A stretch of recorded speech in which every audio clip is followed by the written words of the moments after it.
Meeting will come to order. Without objection, the chair is authorized to declare a recess at any time. We welcome everyone to today's hearing on oversight of the Federal Bureau of Investigation. This is the first occasion for the committee to get back together since the tragic death of Charlie Kirk. Charlie was a good man, a happy warrior who fought for principles and values I think make our country special, and certainly was a strong proponent of defending the First Amendment, something this committee cares deeply about. I said this over the weekend. I think Charlie lived that scripture verse, 2 Timothy 4:7, fight the good fight, finish the course, keep the faith. Charlie certainly lived that, and he did it with a smile on his face. And so the tragic killing happened a week ago while we were in markup here in the committee. And I know our witness was a friend of Charlie's, and I know many people in the dais were as well. So I know we're all praying for Charlie's family. And I would extend a moment to the ranking member if you wanted to say something. Thank you, Mr. Chairman, for saying that. The whole country reacted with horror and shock to the brutal assassination of Charlie Kirk in cold blood. And there is never any warrant for political violence in America. And just as we all recoiled together at the shocking assassination of Melissa Hortman and others who died in that Minnesota attack, we all stand together categorically against political violence in America and determined to end these cycles of political violence that have traumatized the country. Well said. Chair now recognizes the gentleman from Kansas, Mr. Schmidt, to lead us all in the Pledge of Allegiance.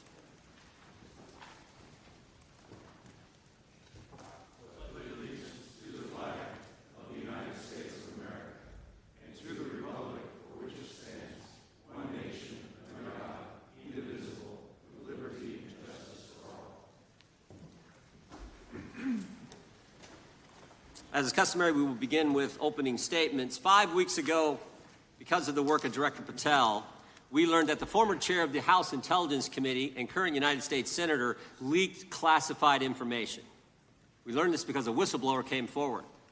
A whistleblower with 23 years' experience in the intelligence community, a Democrat staffer on the committee, said this: they were pressured to leak classified information, which sort of raises the obvious question. Why would the head of the Intelligence Committee, the chair of that committee, who's supposed to be guarding our secrets, why would he be encouraging the leaking of classified information? Whistleblower told us that answer as well.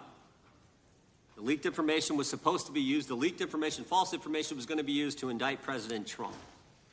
Now, the former chairman wasn't the only person leaking information. Jim Comey was also sharing things he wasn't supposed to share. Again, don't take my word for it. The Inspector General told us this. In his report, he said, quote, James Comey violated FBI policy by disclosing classified information. And what was Comey's motive? Same as the senator from California: to sabotage and undermine President Trump's first term. And we know that Mr. Comey's not been shy about what his objective was. In fact, 4 months ago, he told us. Remember this? 8647. Jim Comey told us just 4 months ago. Now, how'd they do it? How did the former chair of the Intel community, the former FBI director, and others in our government attempt to undermine President Trump's first term? 7 weeks ago, because of the good work of the Director of National Intelligence, Tulsi Gabbard, we learned from another whistleblower, a second whistleblower, that in the closing days of the Obama administration, the intelligence community assessment was changed. On December 5th, 2016, they had one assessment. That assessment said Russia did not impact the election vote count. There was a meeting at the White House on December 9th, 2016, where it was decided, no, we're not going to have that. We're going to come up with a new one. And the new one said Russia was trying to influence election and did influence election, which just wasn't accurate. And that new one is published on January 6, 2017. Let's just show you a few things that took place. I want to show you first this email from Admiral Rogers, the head of the NSA, can see it was December 22nd. Says to Jim, John, and Jim. Jim Clapper, John Brennan, Jim Comey. And he says, I asked my team if they've had sufficient access to the underlying intelligence, sufficient time to review that intelligence. On both points, my team raised concern. Further states, my folks aren't fully comfortable. A few hours later, there's an email back to Admiral Rogers.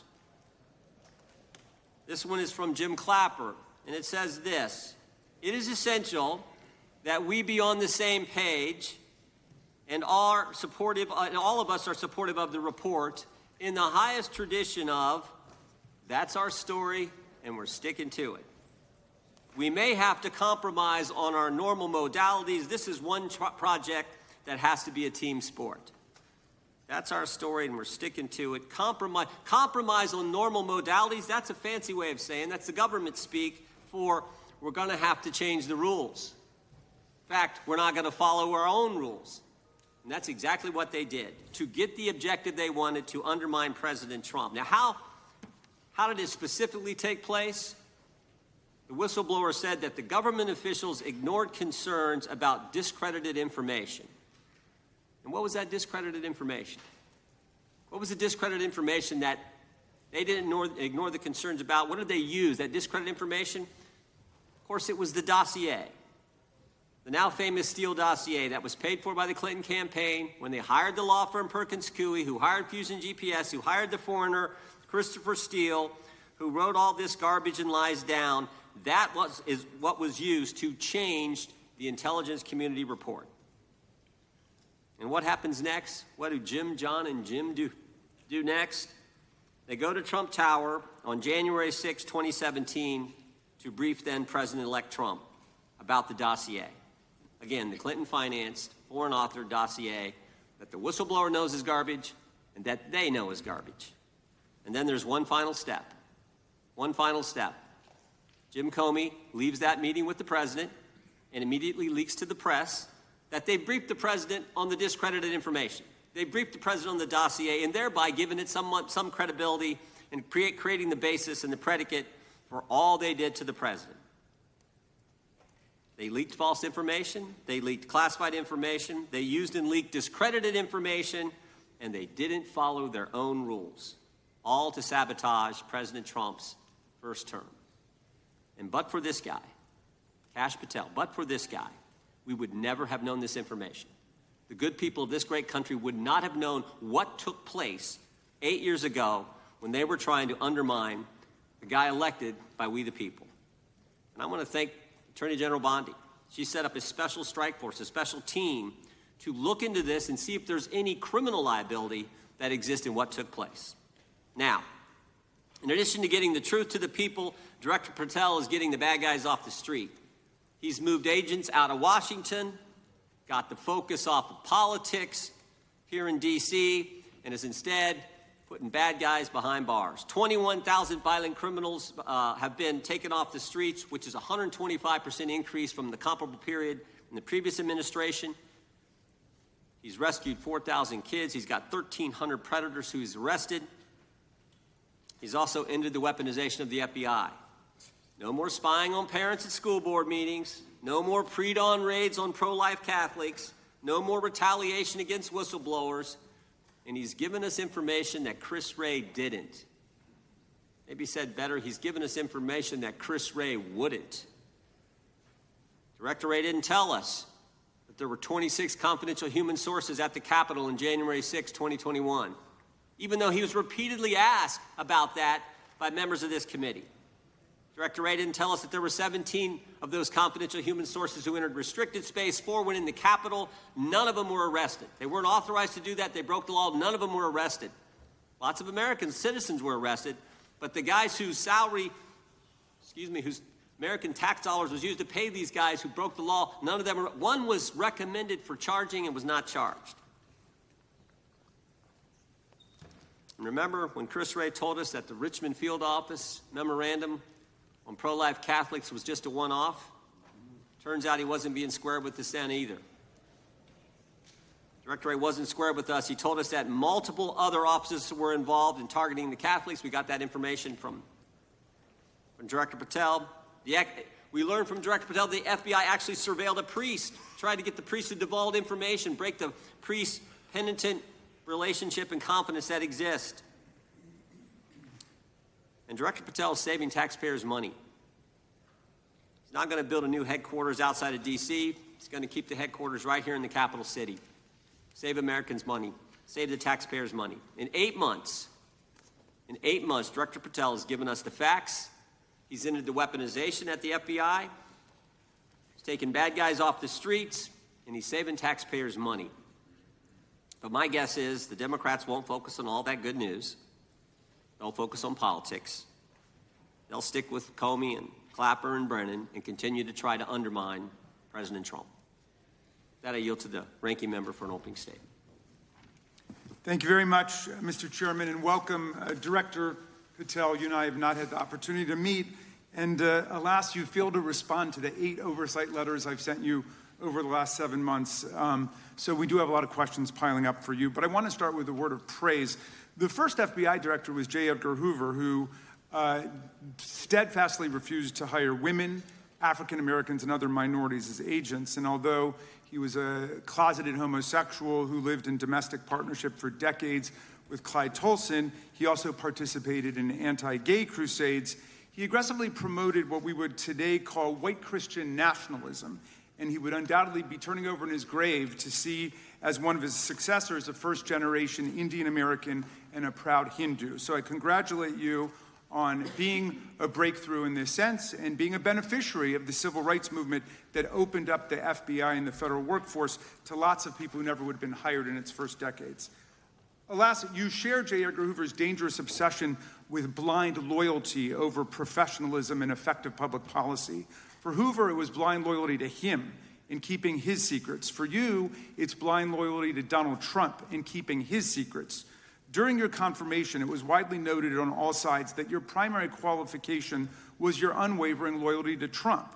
Unlike other directors, you had no work experience at the FBI, but you had made over 1,000 media and political appearances in support of Trump's campaign. Your Senate confirmation vote was 51-49, the closest in history, with your opponents warning you were not qualified and had no interest in actually developing the qualifications for the job. I hoped that they were wrong.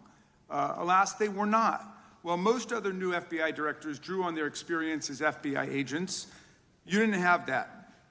But you did write a picture book trilogy for children ages 5 and up based on your experience clashing with President Trump's political enemies. In your book, you describe your literary alter ego, Kash the Knight, as a wacky, easily bored wizard carrying out King Donald's vengeance by driving his enemies out of the kingdom. In the books, King Donald is besieged by the evil Hillary Queentown, but saved in the end by Kash. Then Kash goes on to catch mules who are stealing the 2020 election for the great King Donald from Sleepy Joe. And then in the third book, Kash takes down the Dragon of the Jalapenos, nicknamed the DOJ. Your supporters had hoped that you would graduate from imagining yourself a romantic fairy tale knight to actually running America's premier federal law enforcement agency. Alas, just as we've learned how dangerous it is to put a science-denying anti-vaxxer in charge of our public health, we've learned how dangerous it is to name as director of the FBI a man who thinks of himself as a fairy tale knight who keeps a fire-breathing dragon named DOJ at home to forcibly drive villains out of the kingdom. When Charlie Kirk was assassinated, while his killer was still on the loose, you decided you didn't need to be at FBI headquarters in Washington to work with your team while the chaotic manhunt unfolded. You spent your evening dining in a swanky Midtown Manhattan restaurant and tweeting out false information that the subject of the shooting was in custody, a statement you had to retract 1 hour later. Your performance was so disturbing that even the MAGA base was alarmed. Culture warrior Christopher Rufo, who just a few months ago sat in your chair as a Republican witness, observed that you performed terribly, and he called for your ouster. The FBI might be able to survive your delusions of grandeur and the explosively volatile temper that was on display yesterday in the Senate. But the intractable problem is that you are running the FBI not as a law enforcement agency charged with keeping the American people safe, but as a political enforcement agency working directly for the president's vengeance campaign. 7 months in, it's impossible to overstate the destruction, chaos, and demoralization you've brought to the FBI and its workforce and the resulting danger your actions have caused to our country. You've been systematically purging the FBI of its most experienced and qualified agents, division leaders, and experts in counterterror, counterintelligence, and cybersecurity, precisely the people who have the expertise you lack and which the FBI and the country need. They've been expelled from the ranks of the Bureau simply because they did their duty investigating crimes, including those committed by the mob that attacked the Capitol on January 6, 2021, and beat the hell out of more than 140 police officers, or simply because you suspected them of being insufficiently loyal to Donald Trump. You illegally sacked Brian Driscoll, the former acting director of the Bureau and a decorated counterterrorism expert who worked at the FBI for nearly 20 years. According to Driscoll, you told him your own job, quote, depended on the removal of agents who worked on the cases against the president, regardless of whether the agents chose to work on those cases or not. You added, quote, the FBI tried to put the president in jail, and he hasn't forgotten it. You forced out the leader of the Salt Lake City field office, Mehtab Saeed, just weeks before Charlie Kirk's assassination, depriving the FBI of an experienced counterterrorism expert described by her colleagues as absolutely the best and legendary. She would have led the FBI's manhunt had she not been fired. When Trump decided that rounding up immigrants with no criminal records was more important than preventing crimes like human trafficking of women and girls, drug dealing, terrorism, and fraud, you ordered the 25 largest field offices to divert thousands of agents away from chasing down violent criminals, sex traffickers, fraudsters, and scammers to carry out this immigration crackdown. Director Patel, you treated the men and women at FBI with disrespect and paranoia. You've assembled a roving band of freelancing henchmen within your office and charged them with conducting unauthorized investigations, targeting and harassing career FBI employees. Amazingly, you forced senior leadership to repeatedly take polygraph tests to prove their political loyalty and pushed out leaders who refused these demeaning exercises. And now we're seeing one very clear reason why you want to build a political FBI. The Epstein files. You want an FBI blindly loyal to Trump and to you as his enforcer so you can continue your cover-up of a massive international sex trafficking ring with more than 1,000 victims betraying all of the survivors of the sexual violence. Before you got in this job, you called for full release of the Epstein files, telling podcaster Benny Johnson that the only reason the list was not released by DOJ and FBI was, quote, because of who's on that list.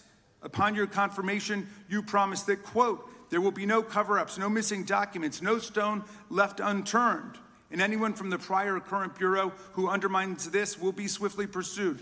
This spring, you ordered hundreds of agents to pore over all the Epstein files, but not to look for more clues about the money network or the network of human traffickers. You pulled these agents from their regular counterterrorism or drug trafficking duties to work around the clock, some of them sleeping at their desks, to conduct a frantic search to make sure Donald Trump's name and image were flagged and redacted wherever they appeared, whether an email, a text, a letter, an interview, a photograph, or a video. In May, Attorney General Bondi reportedly told Trump that his name had indeed appeared multiple times throughout the Epstein files. And not long thereafter, in July, you and the Attorney General released a memo claiming that, quote, no further disclosure would be appropriate or warranted. In a few short months, how did you go from being a crusader for accountability and transparency for the Epstein files to being a part of the conspiracy and cover-up? The answer is simple. You said it yourself, because of who's on that list. Donald Trump's relationship with Epstein over the years is well documented. A week ago, the Oversight Committee released Trump's disturbing birthday book note to Epstein, written over a drawing of a woman's naked body, referring to a, quote, wonderful secret. The Oversight Committee obtained the note from the Epstein estate, not from the FBI, raising questions again of whether the FBI has been withholding documents. While you're unleashing the FBI to cater to Trump's desire to shut down the Epstein inquiry, the first 9 months of the Trump presidency have seen a spate of political violence and domestic terror events. We saw deadly attacks on political figures on both the left and the right. The brutal assassination of Minnesota Democratic House Speaker Melissa Hortman and her husband, and the attempted murder of Democratic State Senator John Hoffman and his wife, who miraculously survived a combined 17 gunshots. We saw an arsonist set Pennsylvania Governor Josh Shapiro's residence on fire. And of course, last week, we saw the horrific, cold-blooded assassination of Charlie Kirk in Utah that has shaken the nation. 1 minute after Charlie Kirk was shot in the neck, a 16-year-old shooter in Evergreen, Colorado, radicalized by white supremacist ideology online, opened fire and critically wounded 2 other students at Evergreen High School. We've seen lethal anti-Semitic violence, including the murder of 2 young Israeli embassy staffers just blocks from the Capitol, and then in the attack on a gathering of Jewish people in support of hostages held in Gaza in Boulder in June. We've seen continued mass shootings at schools, like the domestic terror incident at a Catholic school in Minneapolis last month, which killed 2 children and wounded 18 others. And in August, a man fired more than 500 bullets at the Centers for Disease Control and Prevention, killing a police officer who was a Marine veteran and a father. People like Melissa Hortman and Charlie Kirk should be able to participate in politics as elected officials or active citizens without being shot down in cold blood in the United States of America. People should also be able to go to elementary school, to middle school, to high school, to work, to the mall, and to church without being shot down in explosions of gun violence. The important position at the FBI requires a leader who puts public safety and national security and the rule of law first. I'm afraid, Director Patel, you've given us reason to believe you've used the powers of the FBI to serve Donald Trump and his agenda of partisan retribution. You've broken your promise not to do that. You've betrayed Jeffrey Epstein's victims and survivors. You've turned your back on the career law enforcement officers of the FBI, and as a result, you've left all of us less safe than before. Mr. Chairman, I yield back. Gentleman yields back. That opening statement may have been longer than any book director's ever written or anyone else has written. Without objection, all of the opening statements will be included in the record. We will now introduce today's witness. Mr. Patel has been the director of the FBI since February of 2025.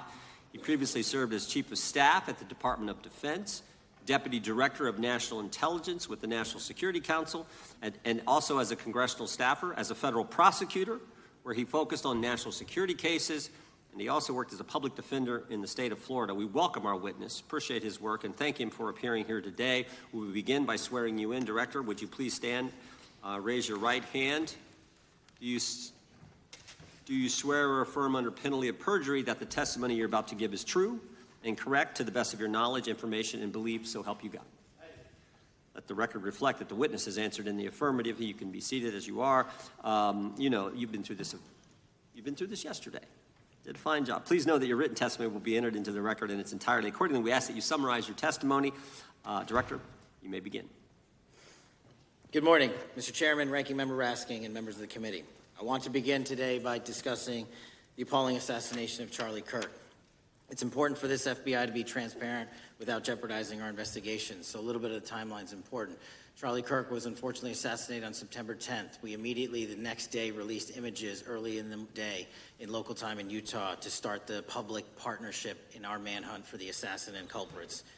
At approximately 5 p.m. local time, I arrived on the ground and walked the crime scene myself, and we flew multiple FBI assets in and out to process DNA simultaneously while bringing in evidence response technicians, hostage rescue teams, and other experts to assist state and local law enforcement with their investigation. At 8 p.m. local on September 11th, the FBI collected and populated and promulgated at a press conference a video of the suspect on the grounds. We also released enhanced images. Due to that release that I directed and ordered, the suspect involved was apprehended and in custody at 10 p.m. local time. That's less than 2 hours after we did the video release and the photo release. So within 33 hours, that individual suspect was in custody. And his family, who has since been interrogated, specifically stated to FBI interrogators that because of the video that the FBI released at my direction and because of the photographs that they released, they identified their son, they confronted their son when he swung by their home, and that's what led to his apprehension. We are still, the FBI has that investigation ongoing, and it continues to be ongoing, and I want to thank the state of Utah and the state and local authorities there. And I also want to thank the Attorney General and President Trump for directing resources to allow us to conduct that investigation as we have. Under this administration, the FBI has arrested more than 23,000 violent criminals. 23,000 in 7 months. That's twice as many year-to-date last year. We've taken over 6,000 firearms off the streets. 6,000 guns are no longer in the hands of criminals in 7 months. We've identified and found and located 4,700 child victims. That is a 35% increase year-to-date last year. We have arrested 1,500 child predators. That is a 10% increase year-to-date last year in just 7 months. We've assisted our partners with countless counterterrorism operations around the world. We've captured, at the FBI, 4 of the most top 10 wanted fugitives in the world in 7 months. To put that in perspective, that's as many as my predecessor nabbed in the entirety of the Biden administration. We got 4, we got more coming. On top of that, in 2 weeks, thanks to the help of the CIA, we collected and captured one of the individuals responsible for the horrific Abbey Gate bombing that led to the murder of 13 service members. We did that in 2 weeks. They didn't do it in the 4 years of the entire prior administration. Nationwide, we've been executing our Operation Summer Heat, the FBI's national focus on targeting violent crime based on intelligence-driven operations. Ask the citizens of Seattle, Miami, Memphis, Charlotte, Chicago, New Orleans. To specifically highlight New Orleans and Nashville, there has been a 250% increase in violent crime arrests in those cities alone and other mid-major cities that I've just listed. In just a few short months, we have already unleashed 1,000 FBI personnel across this country. Every single state across this country is getting a plus-up. This is a fiction that the FBI is short or that we are compromising the men and women in the field. They do not need to be in Washington, D.C., so we're sending them into the field to each and every one of your states. Because of that, crime is at an all-time low. We had to do it because of the explosion of crime. And maybe the most important stat for Americans to realize, in just 7 months, we are on track to produce the lowest murder rate in modern U.S. history by double digits. Those are results not of mine. Those are results of the men and women of the FBI. If you want to criticize me, bring it on. But do not attack the brave leaders in the field. We are also working 24/7, 365 on the opioid epidemic that is killing more than hundreds of thousands of people a year. We have seized 1,600 kilograms of fentanyl off the streets so far in 7 months. Year-to-date, 25% increase. To put that in perspective, that's enough to kill a third of the American population, 120 million Americans. 100,000 kilograms of cocaine and meth gone off the streets. Earlier this year, I highlighted in Cincinnati, Ohio, how we're getting creative to chase down those that were willing to do harm to our citizens, not just by striking at the heart of the fentanyl producers, but the fentanyl precursor companies in China. And we indicted for the first time multiple companies and individuals, not just in America, but in mainland China, that are producing the ingredients that produce and make fentanyl that kill our children. And we're going to keep going. Counterterrorism work, cyber attacks, and foreign adversaries are something the FBI must never sleep on, and we are not sleeping. In the counterintelligence space alone, this year, year-to-date, 30% increase in counterintelligence arrests from the DPRK, Russia, Iran, and China. And I want the American people to know, in this setting, there's a lot of work that the brave men and women of the FBI are doing we just can't get into, but they don't stop. Our cyber threats, ransomware attacks, those harming our children online. We have nearly a 20% increase in indictments and arrests in 7 months alone this year. We're going after those that harm our malware, infrastructure systems, telecom systems, and energy structure. Combating SALT and Vault typhoons are just a little bit of the examples we're doing. Maybe most importantly, under the counterterrorism and domestic terrorism umbrella, are nihilist, violent extremists, and those that label themselves 764, who wish to go online and convince children to maim and mutilate themselves and commit suicide. And we are producing record numbers of arrests under that umbrella organization. We even stopped an individual in the 764 network who wanted to conspire to kill an adolescent girl. He is now in custody. Transparency remains one of my main priorities at the FBI, and this is what I've done in my 7 months at the helm. We've produced more than 33,000 pages of documents to Congress to a variety of committees, including, I believe, 7,500 to this committee alone, if memory serves me correct. To put the 33,000 in perspective, my predecessor in 7 years produced 13,000 pages in total to the United States Congress. His predecessor in 4 years produced 3,000 pages in total. I repeat, I have produced 33,000 pages in 7 years to this Congress and will continue to do so. I'm dedicated to restoring the trust and the mission and the integrity of the FBI, and we cannot do so without congressional oversight, and I promise you I will continue to do so. On the Epstein case, the original sin on the Epstein case was how it was handled by Mr. Acosta when he first brought the case in 2006, 7, and 8.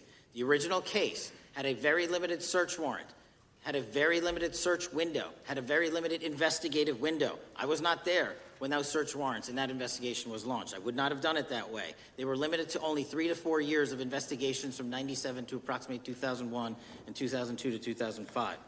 Mr. Acosta allowed Mr. Epstein to enter into a plea agreement where he served weekend jails for trafficking minor women. He also was allowed to leave jail to go home on the weekends. Plus, he allowed a non-prosecution agreement to be signed as part of that plea deal, prohibiting future investigations from that prosecution and from that evidence, and prohibiting the collection of further material.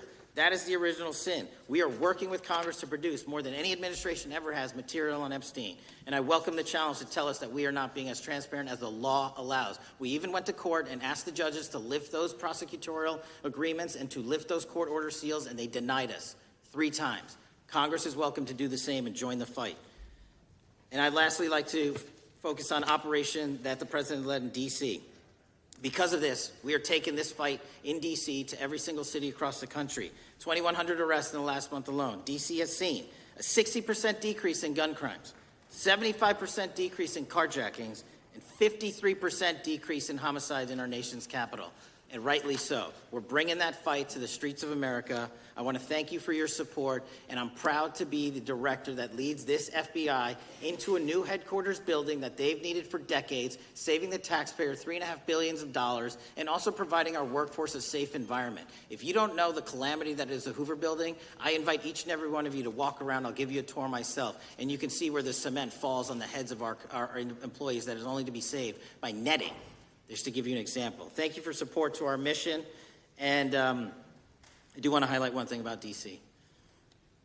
It's because the FBI gathered sources and evidence that we were able to, through our source network, identify the horrific murder of the D.C. intern, Eric Tarpinian. Mm-hmm. And I've spoken to his family, and we are working to bring them justice.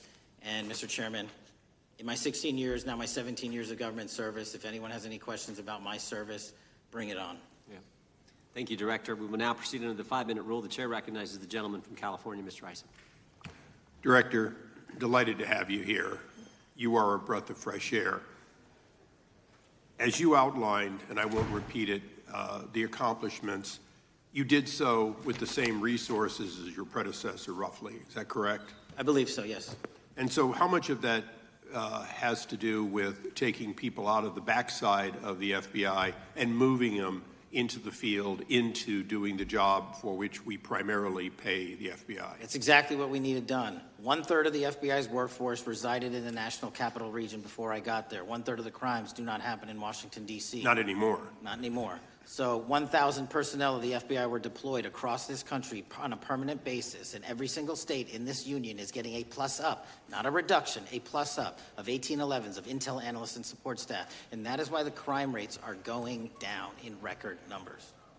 Thank you for doing that, and it's perhaps the hardest thing for a bureaucrat to do is to lower the head count around them that support them, and I appreciate your willingness to do it different than your predecessor. A lot of what you covered earlier was the find, the discovery, and then the prosecution that is done by the DOJ.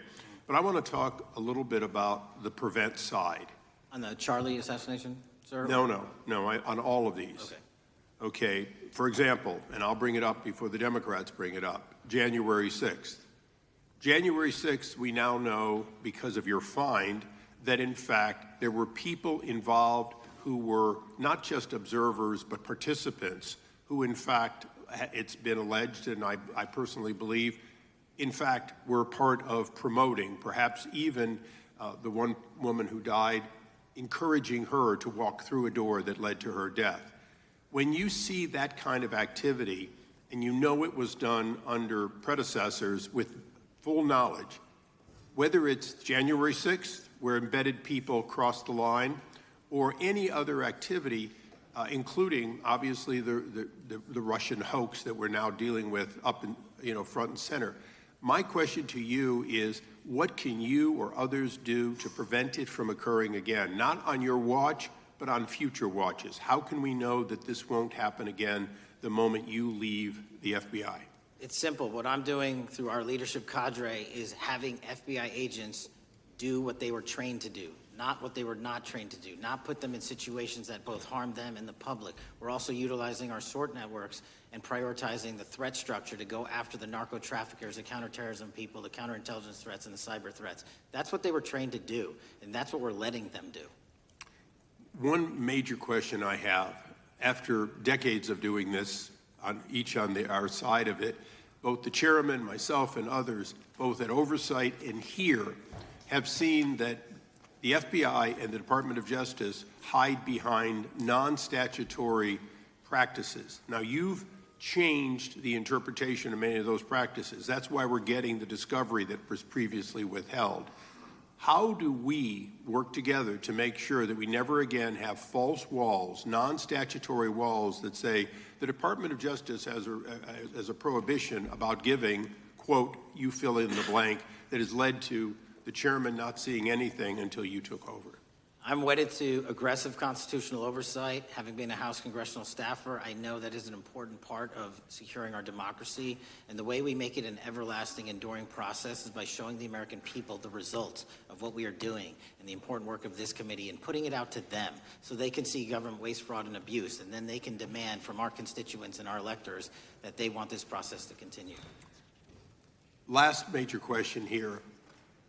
Some things are so sensitive that we both would agree they cannot be made public.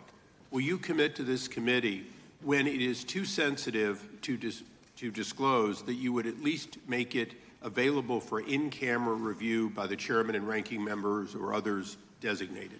I have done that, and I will continue to do that. Well, thank you, Mr. Chairman. This is a breath of fresh air. This is the beginning of what we need. But my questions today for the director are ones in which I believe that we do need to codify by agreement or by statute if necessary the kind of openness and transparency that we're seeing from this administration, the kind of discovery that's allowing us to do our oversight properly.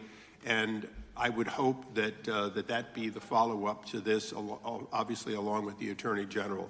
And I yield back my 4 seconds. Thank you. The gentleman yields back. The gentleman from New York is recognized. Thank you, Mr. Chairman. Welcome, Director Patel.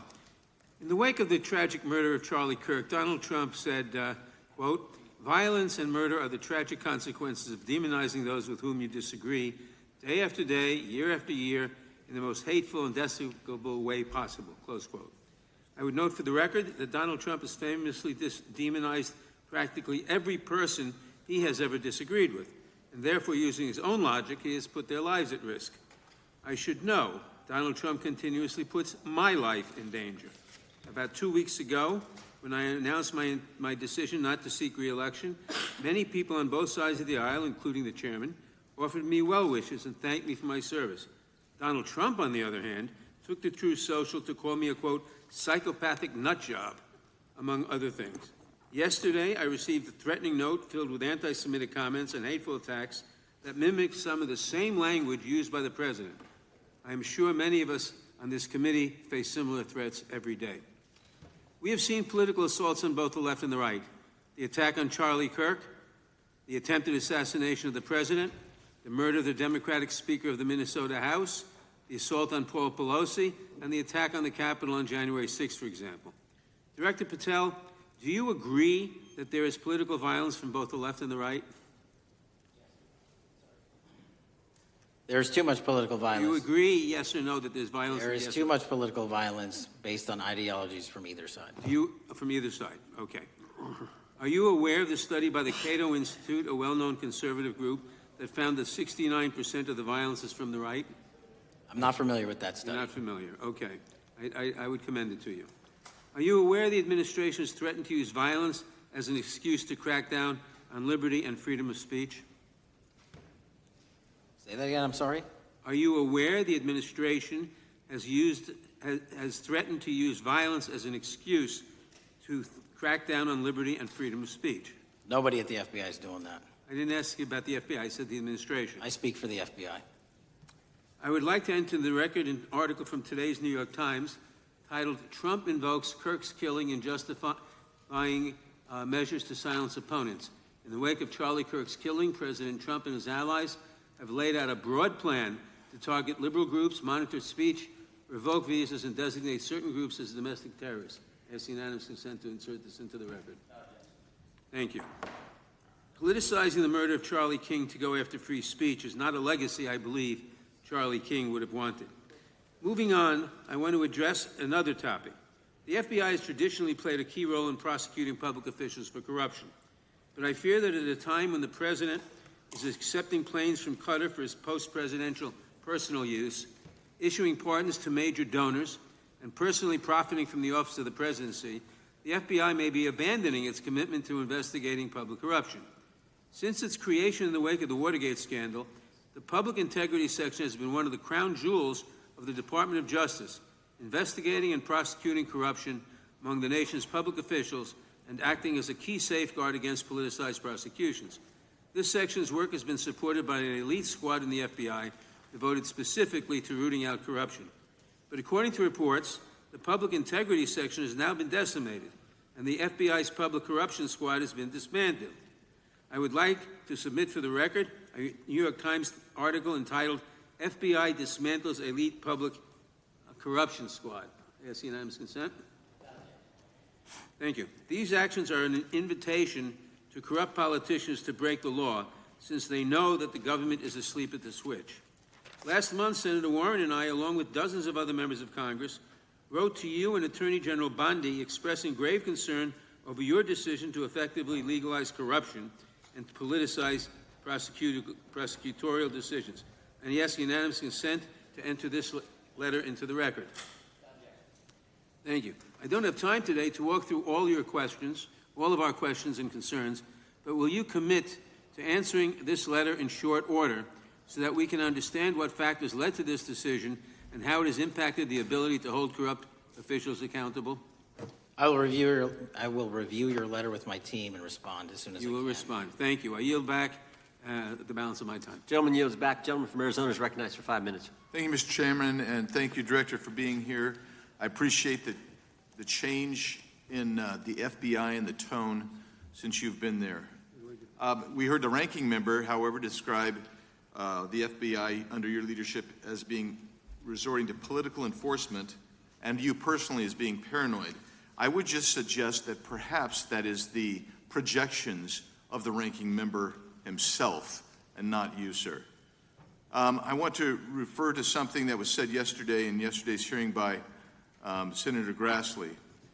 He said, "It's well understood that your predecessor left you an FBI infected with politics."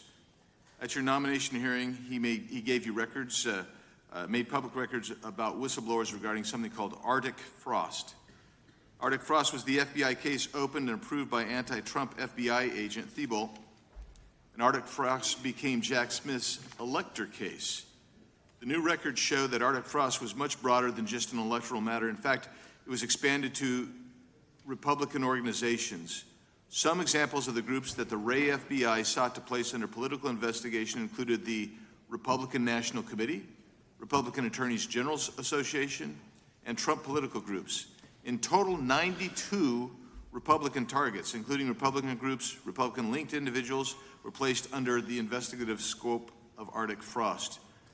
On that political list for investigation was one of Charlie Kirk's groups, Turning Point USA. In other words, Arctic Frost wasn't just a case to politically investigate Trump. It was the vehicle by which partisan FBI agents and DOJ prosecutors could achieve their partisan ends and improperly investigate the entire Republican political apparatus. I'd ask that, Mr. Chairman, that document be administered. Without objection. So, I know that this may be under current investigation, but I wish to ask specific questions about this for just a moment. What search tools were used in Arctic Frost to view private communications of targets? I believe the traditional search tools, search warrants, lawful service of process, and the tools that the FBI has in our infrastructure systems, cybersecurity systems, and counterintelligence systems. But generally speaking, if I may, I want to use this to highlight the fact that I'm continuing my promise to work with Congress to produce documents simultaneously and also conduct ongoing investigations. I'm giving you as much as I can, and I'll give you more when I can. Thank you. Another question regarding that is, were there any directives from the Biden White House concerning the Arctic Frost investigation? Were there any directives or communications from the Biden White House itself concerning the Arctic Frost investigation? I'll just rely on what was turned over to date, sir. Okay. So I want to add here, the search warrants that were used included the seizing of a U.S. member of Congress, his phone. I think we all know who that was and how that was taken away and used for political purposes, Mr. Chairman, Mr. Director. So we'll leave that for a second, and let's go over to the Charlie Kirk case for just a second. Let's emphasize this. How many hours did it take from the assassination to the arrest of the assassin, Mr. Director? 33. That seems pretty swift, and it was because of the actual release of videos and photographs that you directed to be released, sir. That's correct, and to put it in perspective, the Boston bomber took 5 days and Luigi Mangione took 5 days. Was the platform Discord forthright from the start with law enforcement about the shooter's communications on its platform? Discord, the platform ownership, has been working with our lawful process, and we are obtaining materials from them on a rolling basis. Thank you. And I want to get back here to Arctic Frost for just a second, Mr. Chairman. I'd like the unclassified document from the FBI released to be admitted to the record. Without objection. And a document from the Economic Times also to be admitted to the record. Without objection. So I'm going to give you the last 30 seconds. We could go on about the Epstein case. I've got a bunch about that. But I'm just going to let you, if you wish to respond to either of the two vitriolic questioning or statement from the Democrats. The work of the FBI speaks for itself. It's on showcase here today. Anyone that wants to attack the FBI can attack me, but leave our leadership structure alone. When you have 23,000 violent felons arrested, twice as many as this time last year, the work speaks for itself. Thank you, Mr. Chairman, and thank you. Appreciate your good work, Director Patel. Yield back. Gentleman yields back. Gentleman from Maryland is recognized. Thank you kindly, Mr. Chairman. Director Patel, before you joined the FBI, you railed against it for covering up Jeffrey Epstein's human trafficking ring. Let me refresh your memory with this clip. Has Epstein's list, they're sitting on it. That doesn't seem like something you should do. You're protecting the world's foremost predator. That seems like an evil thing to do, regardless of who may be embarrassed in the release of that list. Why is the FBI protecting the greatest pederast, the largest scale pederast in human history? Simple, because of who's on that list. So you finished that December 2023 interview with a challenge to the FBI and harsh words for Republicans in Congress for not getting the Epstein files out to the public. You can see this clip. Boy pants, and let us know who the pedophiles are. Put on your big boy pants and let us know who the pedophiles are, you said. You emphasized that the president and FBI director each had complete authority to release Epstein's client list. You said Epstein's black book is under the, quote, direct control of the director of the FBI. Look at this clip.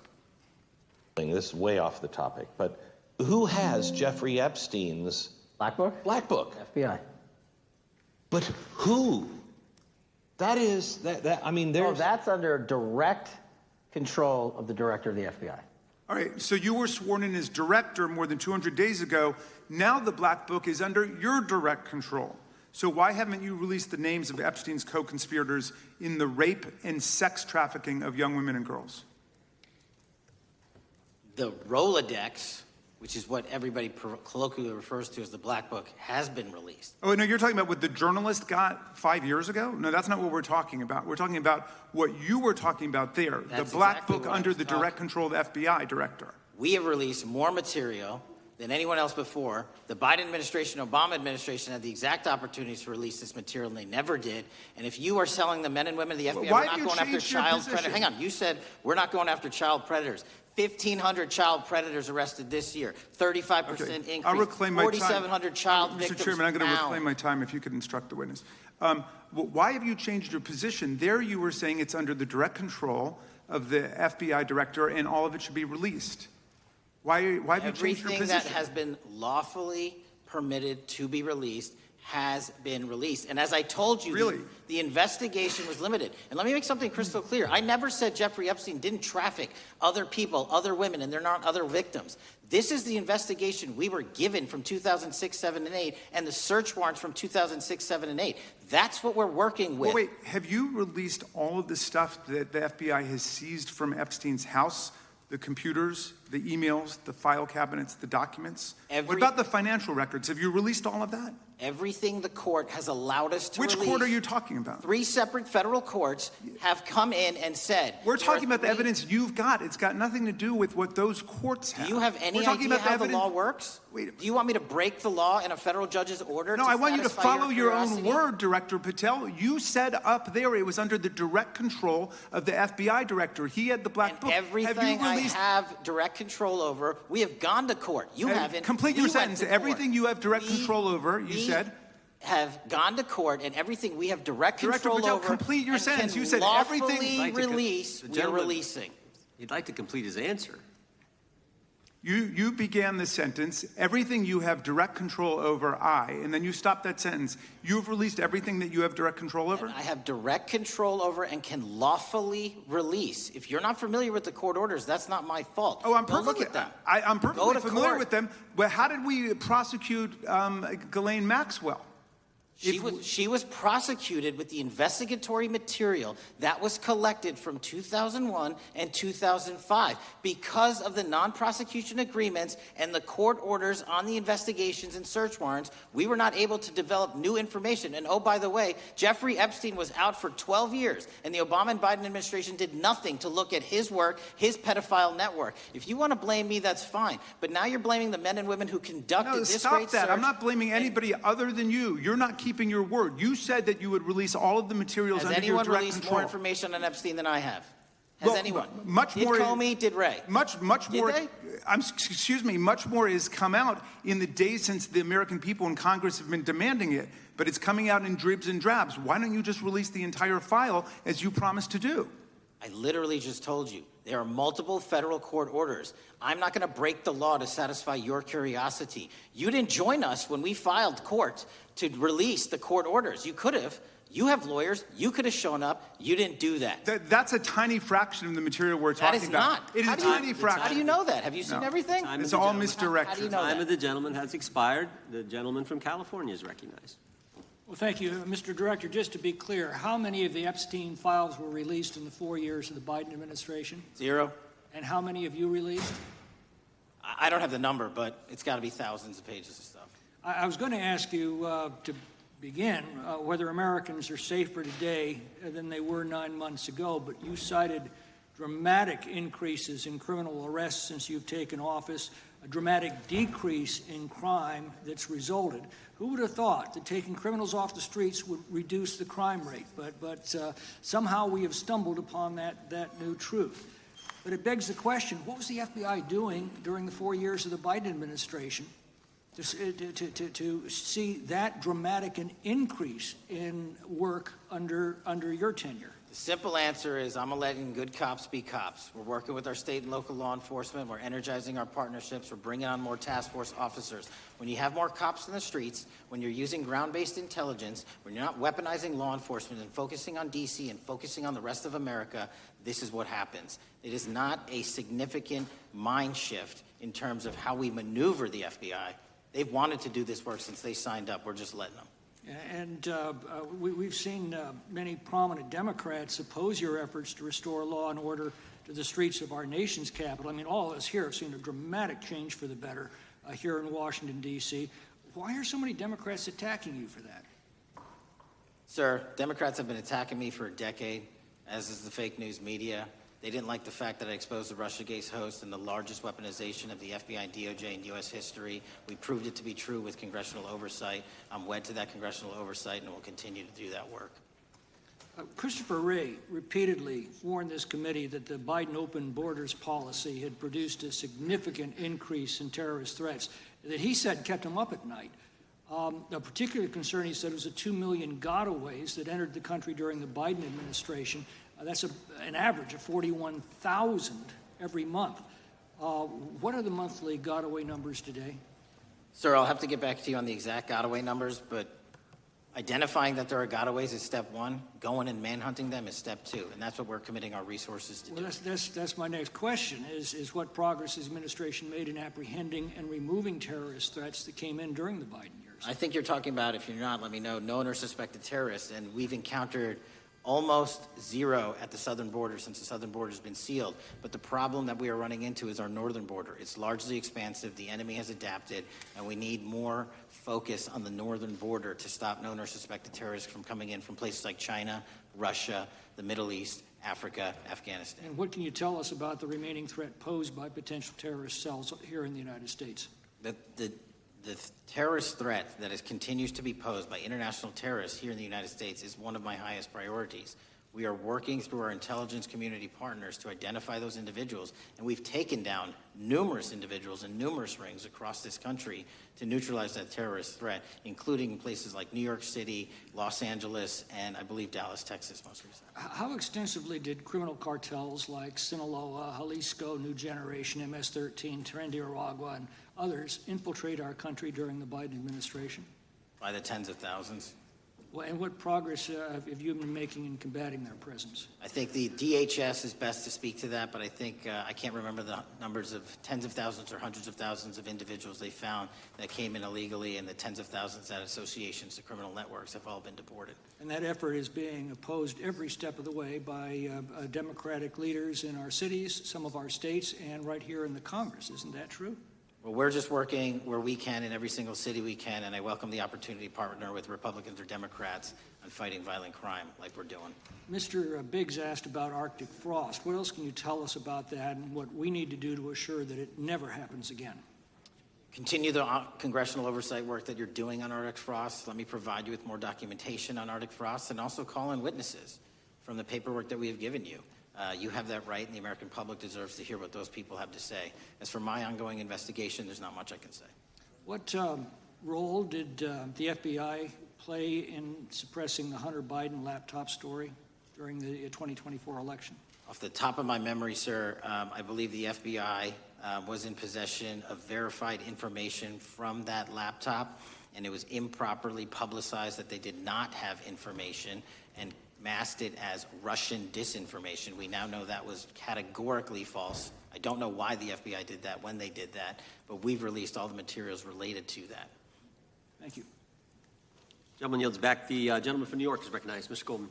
Mr. Patel, does Donald Trump appear anywhere in the Epstein files? I'm sorry, could you say that again? It's not a complicated question. Does Donald Trump appear anywhere in the Epstein files? I didn't say it was a complicated question. I just didn't hear you, so my apologies. We have released where President Trump's name's in the Epstein files and everybody else, and all credible information that we are legally allowed to release has been released. All right, so let's go through that. You're referring to court orders that prohibit you from releasing grand jury testimony under Rule 6E. Is that what you're referring to when you say as the law allows?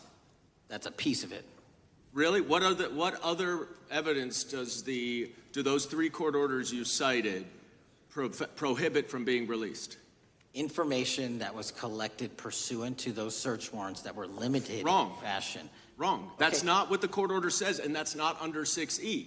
And you're talking, and I said that's 6E, and I said there was others, and I'm answering that. There are sealed court order documents. There are protective orders. They are unsealed as part of discovery, given to Ghislaine Maxwell. They are no longer sealed. That's just not true. We can argue about it all you want. Okay, well, you agree that there are, so your testimony here is that the reason why you are not releasing all of the videos that you have acknowledged, there are so many, and that the FBI spent thousands of hours of reviewing, the photographs, and the photographs that you have. You're saying that you're not releasing those because there's a court order requiring them to be sealed? Is that your testimony? Never said that about the videos. On the totality of the videos, of the thousands of images that were seized pursuant to the search warrants executed at the time, the overwhelming majority of that video is pornographic material that was downloaded from the internet and child sexual abuse material. We will never release that. Well, as you should not release the victims.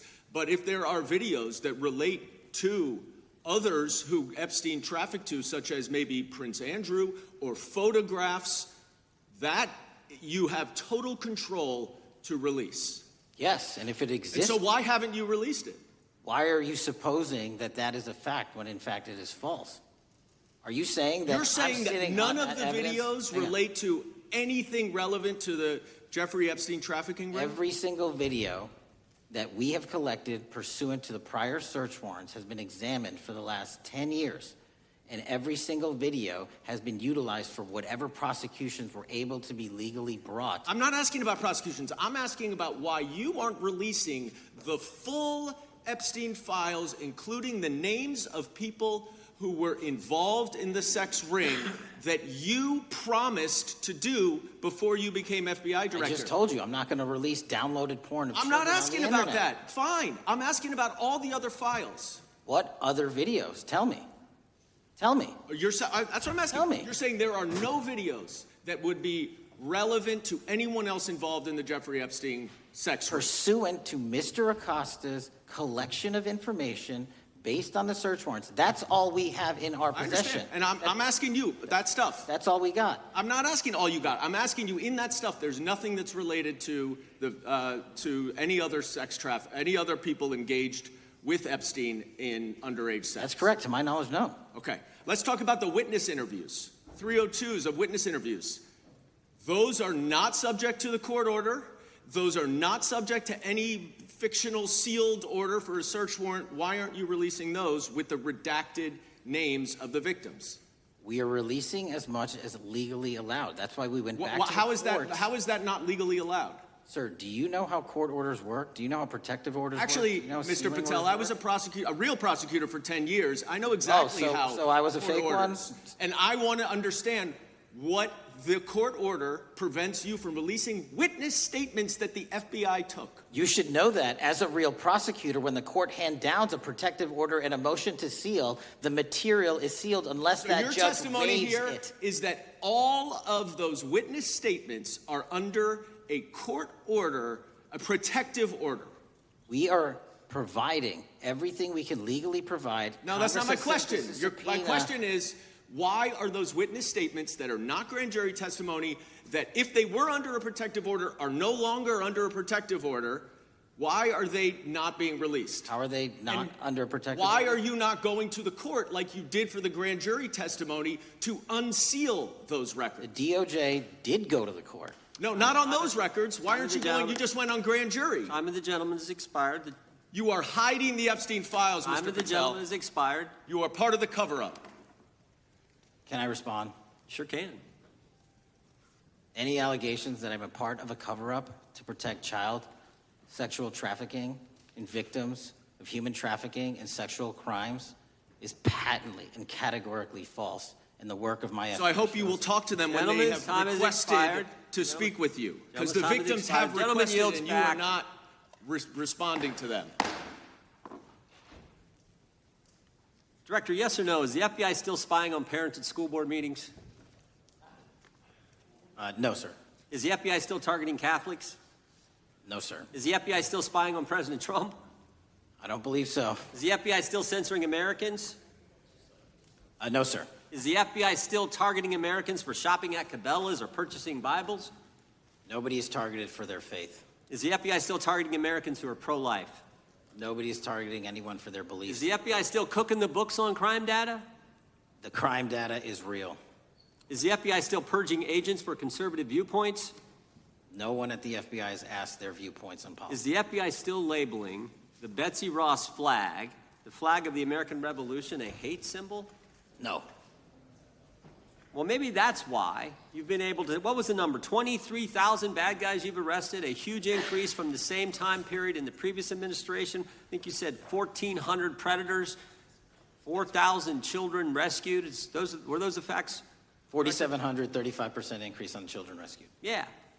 And you got the guy that, Abbey Gate? We got the Abbey Gate guy. We had a guy from the 4th District of Ohio who lost his life there serving our country. We appreciate that.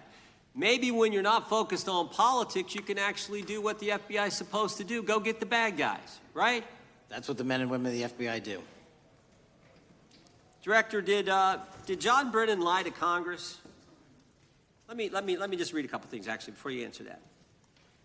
2 years ago, we had Mr. Brennan in for an interview, and I asked him, how'd you learn about the dossier in December of 2016? Mr. Brennan replied, I received a copy of it from the FBI, and the CIA was very much opposed to having any reference or inclusion of the Steele dossier in the intelligence community assessment. That's what John Brennan told the United States Congress. 7 weeks ago, the Director of National Intelligence told us this. John Brennan lied and denied using the dossier in the intelligence community assessment because he knew it was discredited. CIA officer told the House Intelligence Committee Brennan refused to remove it, and when confronted with the dossier's main flaws, he responded, yes, but doesn't it ring true? John Brennan lied to us? Mr. Chairman, I won't stylize the evidence. What I will say is that the intelligence community assessment, those that created it and any individual involved with it, is an ongoing investigation. There's an investigation into what took place in December and January of December 2016, January 2017, when this whole thing started, this grand conspiracy. That is being investigated, is that right? That has been publicly announced by the department. That's been announced by the department.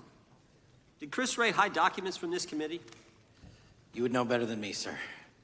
Well, I think you told us like 700 pieces of information you've given this committee since you've been director relative to just one incident, the Catholic memorandum from the Richmond field office. I can give you the comparison, sir. Yeah, the Catholic memo, I believe we turned over 750 documents. In Mr. Ray's tenure, I believe they turned over 19 pages. 19 pages. You give it a 700. Why would Chris Wray hide information from this committee? You'd Want have to to hazard a guess? I'm sorry? Hazard a guess why he would do that? I don't know, sir. I think maybe it was because FBI was spying on a priest, trying to get him to break the priest penitent confidence that exists. You think maybe that was the reason? You'd have to ask him, sir. Yeah, we'd love to do that. I want to read a few names here. Arctic Haze, Tropic Vortex, Riding Hood, Foggy Falls, Echoes Fate, Sirens Lure, Genetic Christmas. What are these code names about, Director? You know? Not off the top of my head. Well, Arctic Haze, Tropic Vortex. My understanding, these are code names for leak investigations of classified information from the year 2017. Does that ring a bell? In terms of leak investigations, many of those are classified and many of those are ongoing, Mr. Chairman. But we are working with you to produce documents as we close those investigations or as we declassify them. Let me ask you this question, because this is something I've wondered about, the way the FBI used to work. The way this whole thing so many of these things unfolded. Seems to me you had all these people in government leaking information that then gets reported in the press, there's a story written about it, and then that article is then used to further the investigation and move forward with what they want to do. Did that take place back in 16 and 17? That's the exact scenario that took place in the FISA application for Carter Page and the rest of the Trump campaign. And that is frightening, because that's what the CIA is supposed to do in foreign countries. It's not supposed to happen to Americans, but it did, didn't it, Director? Yes. And not just any Americans, it happened with the President of the United States. Is that accurate? Yes, sir. Yeah, and you were the key guy in helping expose that. And I think our country will be forever grateful for what you did to let the country know that was going on involving Americans, which is not supposed to happen, and not just, again, any American, but the President of the United States. Chair now recognizes the gentlelady from California. Thank you, Mr. Chairman. I'm concerned by reports that FBI agents have been diverted from their important work on crime and anti-terrorism to work on matters that are not critical to our safety. I'd like to play the video, the whole video Jeffrey clip. Epstein's Black Book? Black Book. FBI. But who? That is, I mean, there's... Oh, that's under direct control of the director of the FBI. Or the So, manifesto. but the Black Book, it's not just sitting, I mean, that's Hoover power times 10. And to me, that's a thing I think President Trump should run on. On day one, roll out the Black Book. In contrast to that attitude of let it all out, we're getting reports of actions that run contrary to getting everything out and that also involve diversions of FBI resources. For example, an FBI whistleblower reported that you were pressured by the Attorney General to place 1,000 personnel on 24-hour shifts to mine roughly 100,000 Epstein-related records to redact President Trump's name from the files. Bloomberg reported this, that you directed FBI special agents from the New York and Washington field offices to join the Bureau's FOIA employees in Winchester and another building a few miles away, and that while reviewing the Epstein files, FBI personnel identified numerous references to Trump in the documents, and people familiar with the matter said that Trump's name, along with other high-profile individuals, was blacked out. Now, the New York Times reports, and this is a quote, Justice Department officials diverted hundreds of FBI employees and federal prosecutors from their regular duties to go through the documents at least 4 times, including once to flag any references to Mr. Trump and other prominent figures. Details of the review were based on accounts by 3 former FBI and Justice Department officials who spoke on condition of anonymity because of fears of retaliation, and further that the FBI finished after they finished its review of the files and materials, was sent to a team of Justice Department lawyers who double-checked the FBI's redactions and, quote, were instructed to flag any mentions of Mr. Trump and other celebrities. Now, I have 3 questions for you, Mr. Patel, about this. First, how many times did President Trump's name appear in the Epstein files? Was it more than 100, more than 1,000? Were the agents who were pulled from their duties to redact the president's name from the Epstein files working on criminal cases or national security cases or child sex trafficking cases? And are the number of agents that have been reported diverted for these purposes, is that accurate? No. No what? You asked if it was accurate. I said it wasn't. So you're saying that none of this happened? No, I'm saying it was inaccurate. Okay. How many times did President Trump appear in the Epstein files? More than 100? More than 1,000? No, and what we've been able to release is what we've been legally able to release, and that has No, been that's not the to question. public. I asked you, how many times did the president's name appear? I don't know. It's your testimony. You do not know that answer. The number of times, no. Could you tell us how many agents were diverted for this task and what they were working on? When you say diverted, you make it seem as if agents were pulled off what they do all the time. Agents at the FBI masterfully do double duty and triple duty. And because of the public's interest in this case, we flex resources to make sure that we could answer the public's signal demand. So do you want us to look through the material and provide it to you, or you do not want us to do that? So it's Which your testimony that no one was diverted from a criminal matter, that this was a top priority to go through this material to look for Mr. Trump's name. Is that your testimony? That's the highest priority for the FBI? What's one of the most impressive things about the FBI leadership and the careers that are in place is that they make the decisions on who to send where on priorities and make sure the mission needs are not hurt. And that's what happened here. It's shocking to me that the FBI would think that erasing Mr. Trump's name from the Epstein files is a high priority when we have crime, we have national security threats, we have terrorism threats, we have murders such as that occurred, unfortunately, with Mr. Kirk. It's shocking to hear that that's your highest priority. And with that, Mr. Chairman, I That's yield literally back. not what I said. Gentleman yields back. Gentleman from Wisconsin is recognized. Director, is President Trump implicated in any wrongdoing related to Jeffrey Epstein? Based on the entirety of the evidence that we have, absolutely not.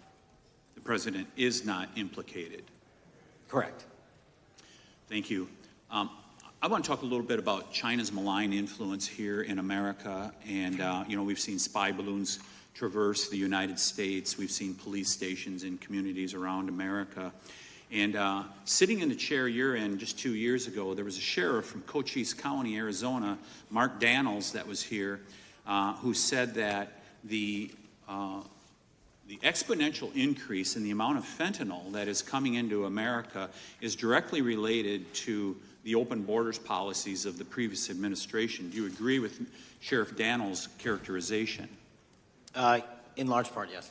So, since you've been director, has there been a reduction with, we've talked about how the border is largely secure now, right? The southern border, yes, sir. The southern border is largely secure. Has there been a concomitant reduction or a reduction in the amount of fentanyl that is coming into America? There has been a massive reduction to the tune of, we have seized more than 25% year-to-date this year than the prior year, and that's enough fentanyl to kill 120 million Americans. Does China play a role in this fentanyl that's coming to America? As I stated in my opening, sir, what they do and the companies in China, mainland China, do is produce the precursors and the cutting agents that they ship overseas through various countries into the Mexican drug cartels who produce it. So they basically are the cooks in terms of the ingredients. Tell us, what is the FBI doing to stop China from delivering death to America? So for the first time in a decade, I actually reached out to my counterpart at the Ministry of Public Security. No one at the FBI had done so, to engage. Ministry of Security, where's that? In mainland China. In mainland China, thank you. To engage in a conversation to say, hey, can we have a certain number of these precursor chemicals listed in China so that they become illegal and illegal to trade. We're also working with our counterparts in places like India and Guatemala because the transshipment routes of the precursors, the Mexican drug cartels have gotten creative, and instead of coming directly to America are going into these countries. And we've had massive success in India and Guatemala, and in those governments, great partnerships in shutting down the ability to ship the precursors into those countries, which are ultimately destined to America. So those people that are working with security agencies have been working with you, is that accurate? Yes, sir. So I want to turn to a couple cases that are at the University of Michigan, where Chinese nationals, on behalf of the Chinese government, smuggled in illicit biological materials, stuff that can harm our agricultural industry. What actions are you taking as we see repeated stories of Chinese nationals doing this in the United States? So just that, sir. In this calendar year alone, as I was mentioning, our counterintelligence operations and cases brought against the Chinese are up by, I think, something like 40%. And specifically, the cases in Michigan show two threat streams, not just against our agricultural industry, which is a threat to national security, but they were also bringing in chemical agents and mushrooms, I'm not the exact expert, that would have ultimately hurt our population. We arrested and charged all of those individuals, and we are aggressively going after them in every single state because they weren't doing it in Michigan alone. Should research universities across the United States be doing a thorough job of vetting Chinese nationals that are coming to their universities? They should. Turning to spying in America, we heard the stories about Senator Dianne Feinstein's driver, who was a Chinese spy. We're familiar with Linda Sun, who worked in Governor Hochul's office, Christine Fang in California. What are you doing to find these people who are Chinese spies that are trying to burrow themselves into the politics of America? Because we know it's happening, right? Yes, it is. And what our counterintelligence unit is doing is aggressively seeking the intelligence into where these individuals are working. Then we are utilizing our operational authorities to go in and investigate them either through our human source networks and collecting information through lawful process, online, search warrants, and data so that we can bring proper arrest charges and publicize to the world what they're doing here. And just because we've caught a few doesn't mean we've caught everybody. We've got a lot more to go. I get one more quick question in. The FBI arrested a judge in Wisconsin, Hannah Dugan, for interfering with a federal law enforcement operation. Could you tell us a little bit about that? And is a judge above the law here in the United States of America? Well, no one is, and that case is ongoing. But as you stated, and these allegations said, there was an interference in a federal lawfully executed federal law enforcement priority that was interfered with. I yield back, Mr. Chairman. Gentleman yields back. The gentleman from Tennessee is recognized. Thank you, Mr. Chair. Director Patel, I believe you had primary importance in starting Operation Viper in Memphis. Is that correct? Yes, sir. And Operation Viper brought in the FBI, the DEA, the ATF to help the Memphis police in policing the city. That'll be phase 2, sir. Phase 1 was FBI and local law enforcement in Memphis for the last few months. Okay. You did a good job, and the police director and the mayor have told me that has been helpful, the FBI working with the police. And the FBI are trained in law enforcement. They know Miranda rights, they know how to do policing, and they do a good job working with the police. Do you think that the National Guard is necessary to do the work that the FBI is doing now? Thank you. I do think it's necessary to finish it. What we've done is 500 arrests in Memphis and 110 federal indictments. But what we need to do is we've only secured a piece of where the criminal conduct is occurring in Memphis, and we can't work inside perimeters that are not established and safe, and we don't have the manpower to give us the space to fully go into the areas where the criminal activity remains. Well, are you suggesting that the National Guard is going to go into the more heavily crime areas? They're going to establish, like they did in Washington, D.C., perimeters where local law enforcement and the FBI, DEA, ATF, and U.S. Marshals can go into. We can't be going into all these areas knowing that they're extremely volatile and jeopardizing the safety of our agents. Did the National Guard do anything in Washington to help the FBI stay safe from these dangerous elements? They established perimeters. Established perimeter, and the criminals knew about it, so they... It was a visible force, sir, so they kind of saw it. Well, what you did, I commend you for what you did, and I think the FBI coming in, we have a crime problem in Memphis. The FBI has helped, DEA will help, and the ATF will help. I don't think the National Guard is going to help, and what I've seen, they're not trained in law enforcement, are they? No, sir. And so that could be a problem. Who will direct the National Guard in Memphis? Will it be, will they have control over your agents? No, sir, they won't. Who will have control over your agents? You? Well, the SAC and then ultimately the chain of command up to Washington, D.C. will control the FBI, but there's a task force that was put together that is going to be led by an interagency. The heads of U.S. Marshals, DEA, and FBI will be working together with DHS collectively on this. Have you visited Memphis before? Yes, sir, I have. So you know how good a city it is. I love Memphis. A lot of us do. And Memphis is a great city, great history, civil rights museum. Might say something about slavery, but that was the history. It needs to be taught. Blues, Elvis. Beale Street. Beale Street, right. Barbecue. And people should come. It's not a troubled city. We've got some crime, but it's not a troubled city. We're not troubled, and we love our city, and we hope that the National Guard doesn't come in and cause people to have questions about Memphis because it's a city they should visit. Let me ask you this about, you said that the homicide rates are coming down to an all-time low? In modern recorded U.S. history, yes, When sir. does modern recorded history start? I think the FBI, and I'll get back to you on this, has stats on that going back about 30 years, sir. Okay, I was thinking back to Ozzie and Harriet, and I didn't think you could beat Ozzie and Harriet's time. Secondly, you mentioned the Epstein case. Did any of the women that were victims, and they came up here and had a press conference and all, did any of them contact your office and ask to give information? To my knowledge, no, sir. If they did, let me ask you first, is there a statute of limitations on sex crimes like that, with sex with a minor, rape? The DOJ is the expert, but I do not believe there's a statute on that, limitations on that.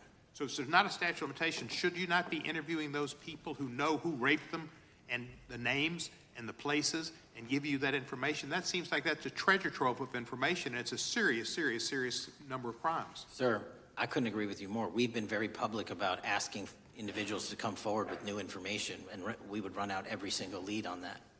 Well, I'm sure the women will come forward, especially today, to be sure that they will get an opportunity, because that seems like something we ought to do. Mr. Driscoll, what was his reputation? I can't comment on Mr. Driscoll's matter. It's an ongoing litigation. Yeah, but his reputation you could tell us about. I can't tell you about his reputation. His work has been laid out in that lawsuit. How many of the FBI agents who worked on the January 6th case have been fired? I don't have that number, sir. Do you have a ballpark figure? No, but I can tell you that individuals based on case assignments in the FBI that I have led have not been terminated for case assignments. Thank you, sir. Come back to Memphis, and you work with Kevin Kane in our Tourism Bureau. He's great. Thank you. And thank you for your work in Memphis. Gentleman, yes, back. Mr. Chairman, I have a unanimous consent request. Gentleman's recognized. So I've got 4 documents I'd like to introduce into the record. The first one is Jeffrey Epstein's 6th story played out for years in plain sight. And Acosta is quoted in here saying, "I was told Epstein belonged to intelligence and to leave it alone." The second document is entitled, "What Epstein's Bodyguard Warned About His CIA Connections." The third document is from Fox Digital. It's titled, "Epstein's Private Calendar Reveals Planned Meetings with Obama Admin Official CIA Chief." And the last document is Wall Street Journal article that highlights Ehud Barak's 36 meetings with Jeffrey Epstein. He was the former Prime Minister of Israel and head of military intelligence for Israel.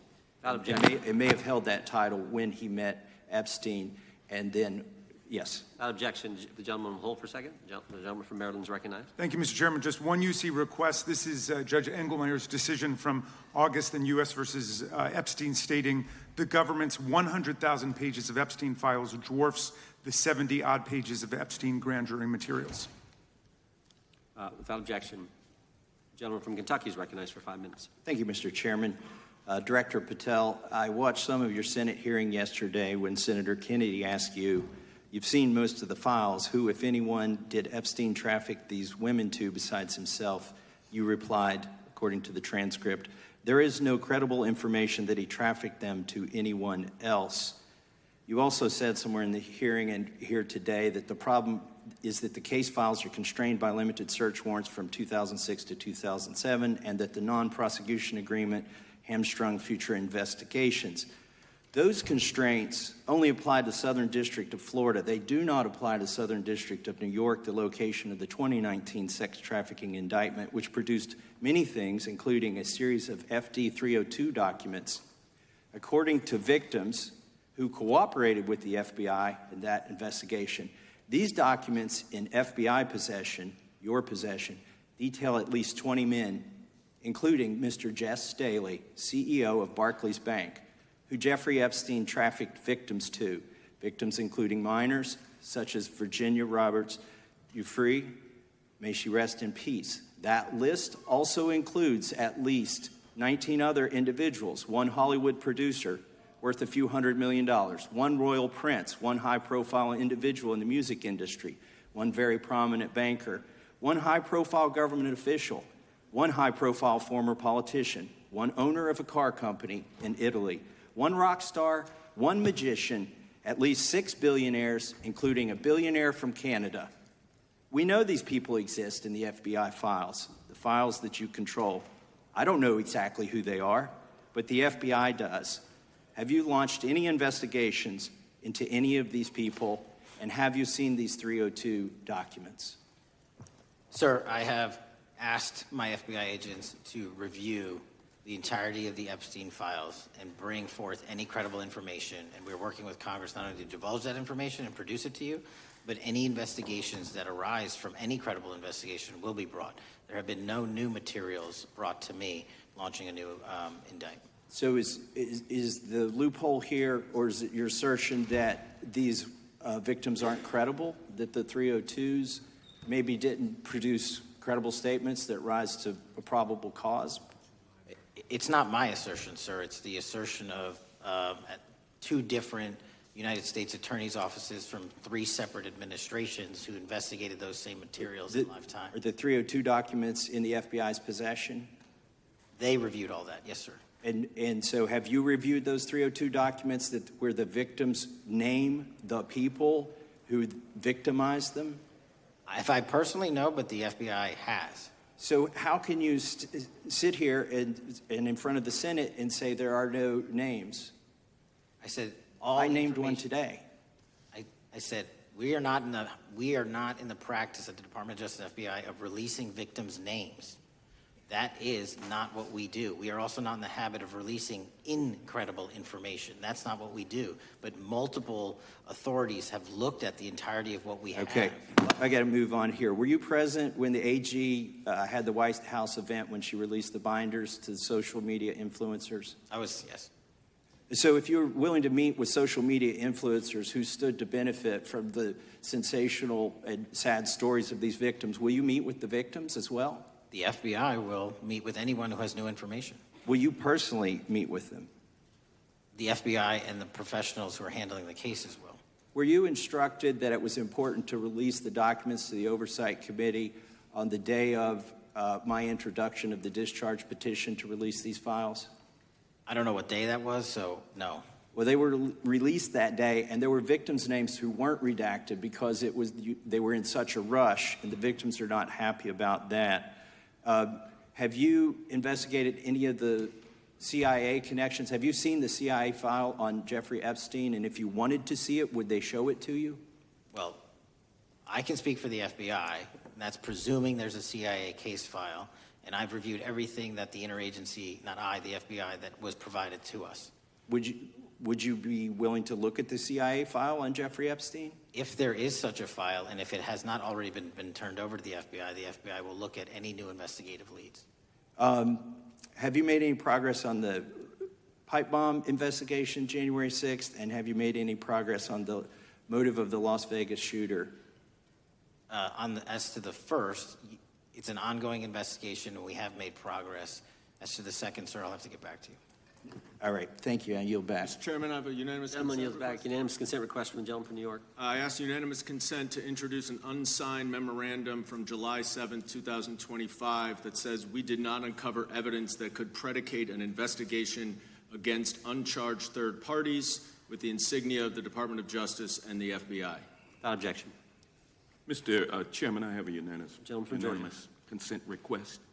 It's an article entitled DOJ Deletes Study Showing Domestic Terrorists Are Most Often Right-Wing.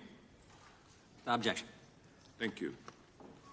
Gentleman from Georgia is recognized for 5 minutes. Thank you, Mr. Chairman. Director Patel, thank you for being here today. I want to first talk about the significant role that the FBI plays in combating the national security threats posed by our nation's greatest threat, our nation's greatest security threat, China and the Chinese Communist Party. It's a fact that China is America's most significant national security threat, isn't that correct? I would say so, sir. And you would agree with me that China wants to dominate the United States of America? I think that's largely their plan. And they want to dominate the world both militarily and economically, isn't that correct? I think so. And sir, you've been FBI director for the last, 8 months? 7 months, yes. 7 months, and during that time, have you held any stock in any companies founded in China? I don't believe so. Well, you do own stock in a company known as Elite Depot, don't you? Which one, sorry? Elite Depot. You own stock. I think that's, I'll have to get back to you. I think it's a law firm and it's a company out of Singapore. Okay, well, no, the company out of Singapore, which is owned by Elite Depot, is the Shein Company, which was founded in China, correct? That company operates out of Taiwan. Well, they changed their headquarters from China back in 2022 to Singapore for tax purposes, but it's owned by a Chinese billionaire. I think his name is Charlie Zhu, and you own stock in the company that owns Shein. Which I disclosed during my confirmation process. You certainly did. And now, do you still hold that stock in that Chinese company?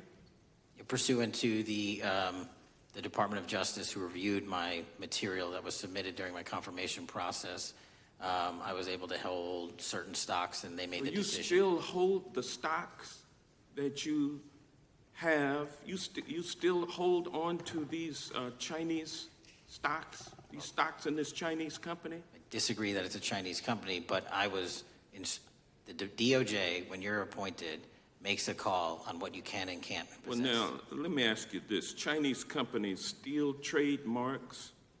They produce counterfeit products and sell them over the internet on platforms such as Shein. They steal intellectual property. They steal data from American companies. And to me, it seems inconsistent with your role as FBI director that you would own stock in a company that is based in a country that is the nation's premier national security threat. It's like you are putting your own financial security over the security of the nation. I disagree with that characterization. Well, I think the American people look at it like it's a classic situation of the fox guarding the hen house. If the FBI is charged with investigating espionage, economic espionage by companies controlled by the Chinese Communist Party, and you are the director of the FBI, you've got a conflict of interest.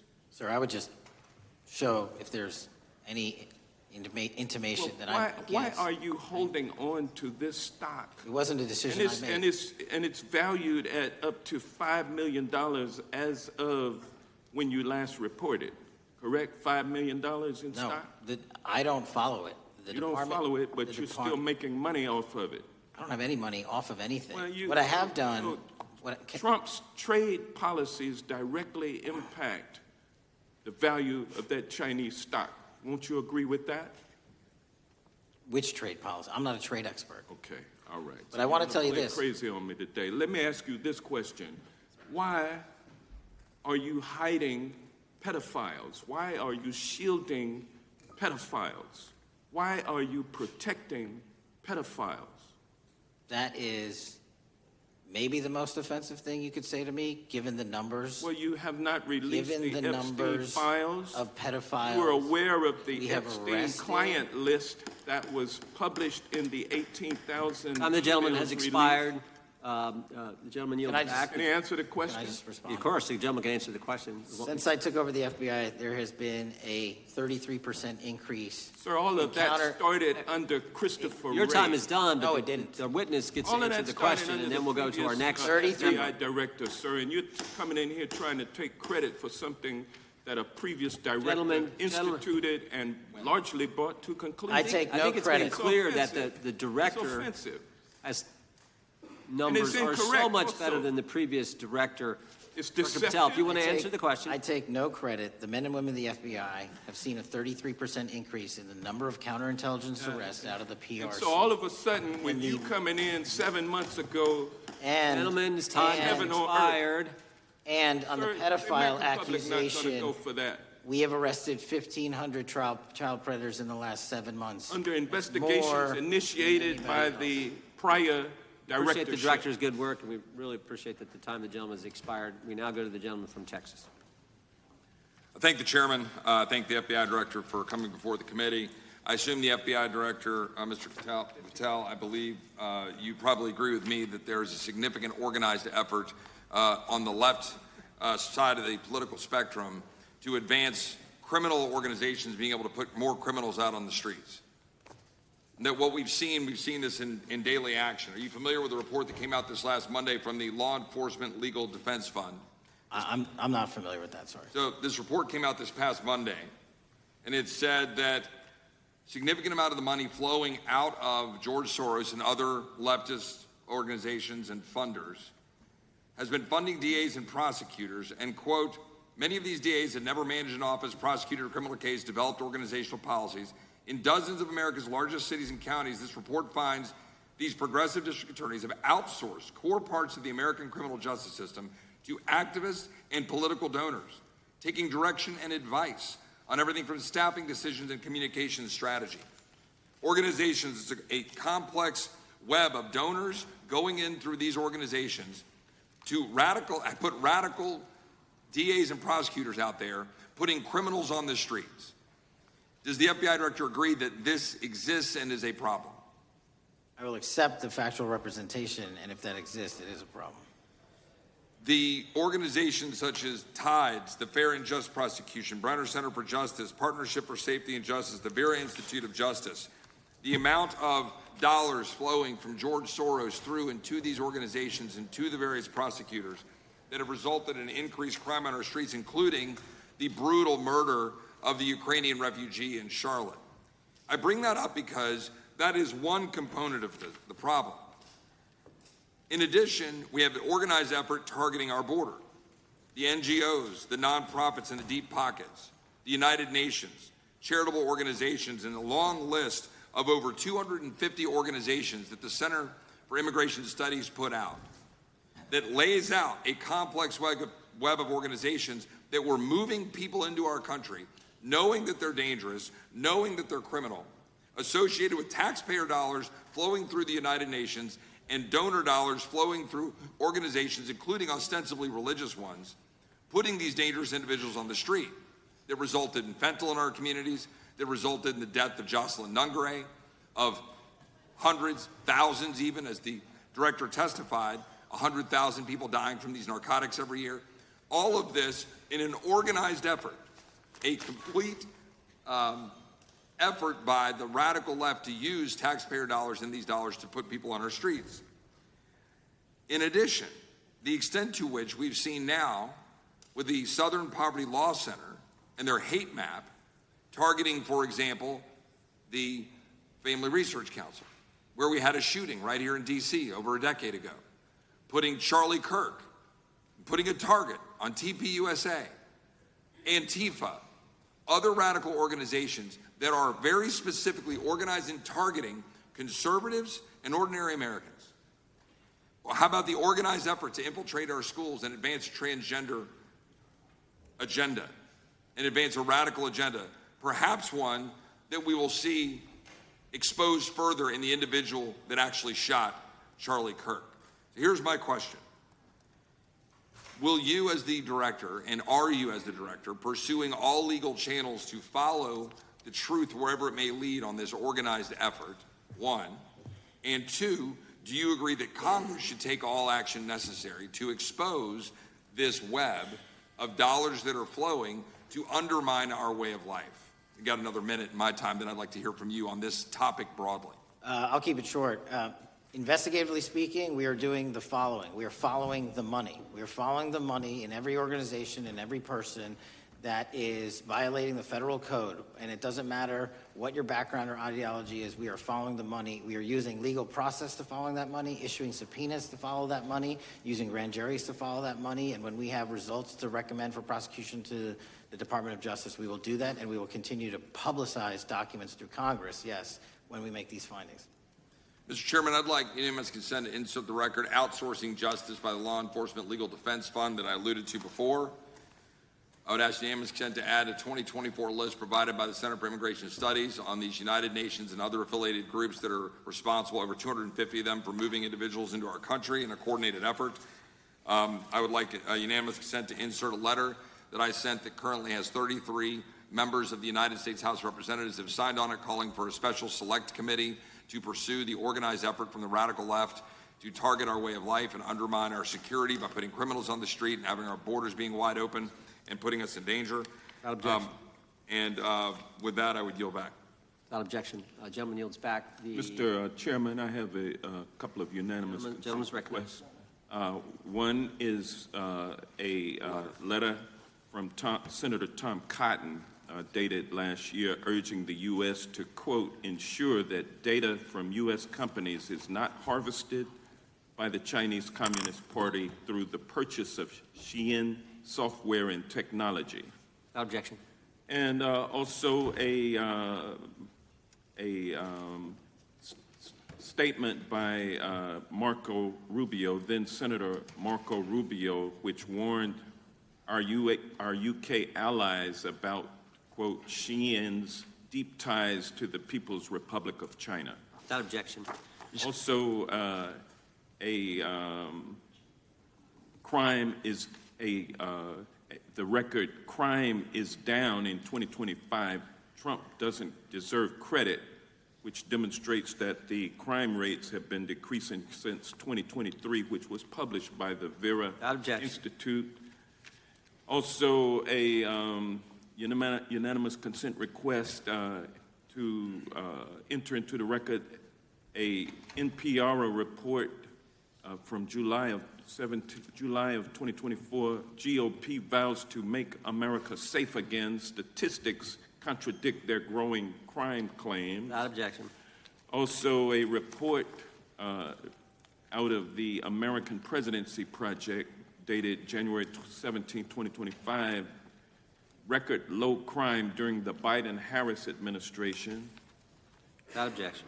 Also, Joe Biden is correct that violent crime is near a 50-year low, which was a PolitiFact publication of May 2024. And last but not least, a FBI releases 2024 reported crimes in the nation statistics. These are FBI statistics published on August 5th, 2025, which details decreases in murder, rape, aggravated assault, and robbery in 2024. Without objection. Gentleman from Kentucky is recognized for unanimous consent. Mr. Chairman, I ask unanimous consent to submit two sets of documents. The first is a series of emails from the victims of Jeffrey Epstein. They are making FOIA requests to get their own FBI files and not having any success. So I want to bring attention to that by submitting that to the record. The second document that I want to submit to the record, for the record, I know we don't usually read these. This one's not readable. It's completely redacted for the most part, the first 50 pages. This is actually the search warrant that was served on James O'Keefe for a diary that he had already given to the government 2 months before. And as it turns out, there were no indictments here, yet he still doesn't know why he was raided, and I think he deserves to know. So, Without objection. Thank you. The chair now recognizes the gentleman from California. Director, the first time you saw Donald Trump's name was in the Epstein files. Did you close the files or keep reading? I have reviewed not the entirety of the files, so you haven't reviewed all of the Epstein files? Personally, no. You're the director of the FBI. This is the largest sex trafficking case the FBI has ever been a part of. Buck stops at the top, and your testimony today is you have not reviewed all the files. What I've been doing is been busy providing the safest country this country has seen in modern U.S. history in historic speed, because the men and women of the FBI are given the resources to reduce the homicide rate, to reduce the drug trafficking rate, to reduce the amount of children that are being trafficked and the number of pedophiles. It sounds like those children being trafficked would appreciate the director reviewing the files. You said you don't know the number of times Trump's name appears in the files, so it could at least be 1,000 times. Is that right? The number is a total misleading factor. We have not released anyone's name in the Epstein files that has not been credible. Director, could it at least be 1,000 times? We have released every piece of legally permissible information. Okay, you can so characterize the numbers however you want it. Reclaiming my time, Director. It sounds like if you don't know the number, it could at least be 1,000 times. It's not. It's not. Is it at least 500 times? No. Is it at least 100 times? No. Then what's the number? I don't know the number, but it's not that. Do you think it might be your job to know the number? My job is to provide for the safety and security of this country. My job is not to engage in political innuendo so you can go out to the sticks and get your 20-second hit in your fundraising article. Keep going, reclaiming your time, because the people of California are being underserved by your representation. If the president is not implicated, why not release everything that involves him? We have released everything, the president and anyone else's side, that is credible and lawfully be able to be released. Your fixation on this matter and baseless accusations that I'm hiding also child Mr. Massey's pedophiles is disgusting. interest. Anyone that says that needs to look at the stats alone. And go back to the state of California, who's receiving the biggest surge in FBI resources through my redeployment because the cities of Los Angeles, San Diego, and San Reclaiming Francisco my time, need it. Director. Remembering your oath to tell the truth, did you ever tell Donald Trump his name is in the files? I have never spoken to President Trump about the Epstein files. Did you ever tell the Attorney General that Donald Trump's name is in the Epstein files? The Attorney General and I have had numerous discussions about the entirety of the Epstein files and the reviews conducted by our team. Did you tell the Attorney General that Donald Trump's name is in the Epstein files? And we have released where President Trump's name is in the It's a simple attorney's question. file. Did you tell the Attorney General that the President's name is in the Epstein files? During many conversations that the Attorney General and I have had on the matter of Epstein, we have reviewed. The question is painstakingly simple. Who Did you can tell the Attorney General that Donald Trump's name is in the Epstein files? Yes or no? Why don't you try spelling it out? Yes if or you're gonna mock no, me? Director? Use the alphabet. Yes or no? No? A, B, C, Director, D, E, F? it Don't sounds wanna like do you don't want to tell us. Did you tell the Attorney General that Donald Trump's name was in the Epstein files? Why don't you try serving your Director, constituency did by you tell the focusing on Attorney reducing General violent that Donald crime in this Trump's name- country and the number of pedophiles that Director, are legally reclaiming my harbored in time, your Director. sanctuary cities in Director, California? reclaiming I'll my work with time. you on that. Do Regular you order, wanna Mr. work with Chairman. us on that? Director, Time reclaiming my belongs to time. the gentleman from California. Did you tell the Attorney General that Donald Trump's name is in the Epstein files? Question has been asked and answered. You have not answered it, and we will take your evasiveness as a consciousness of guilt. Director, did Donald Trump ever say to you, just find and release the entire truth? Don't worry if I'm in it. The instructions from the administration were to release all credible information, and we have done that. Did Donald Trump ever provide information about Jeffrey Epstein as an informant? Donald Trump has not been, and I can only speak for the FBI, an informant of the FBI. So, Director, you've played this cute shell game where you say you can't release everything because the court has said that it legally is not allowed to be released, but the court calls bullshit.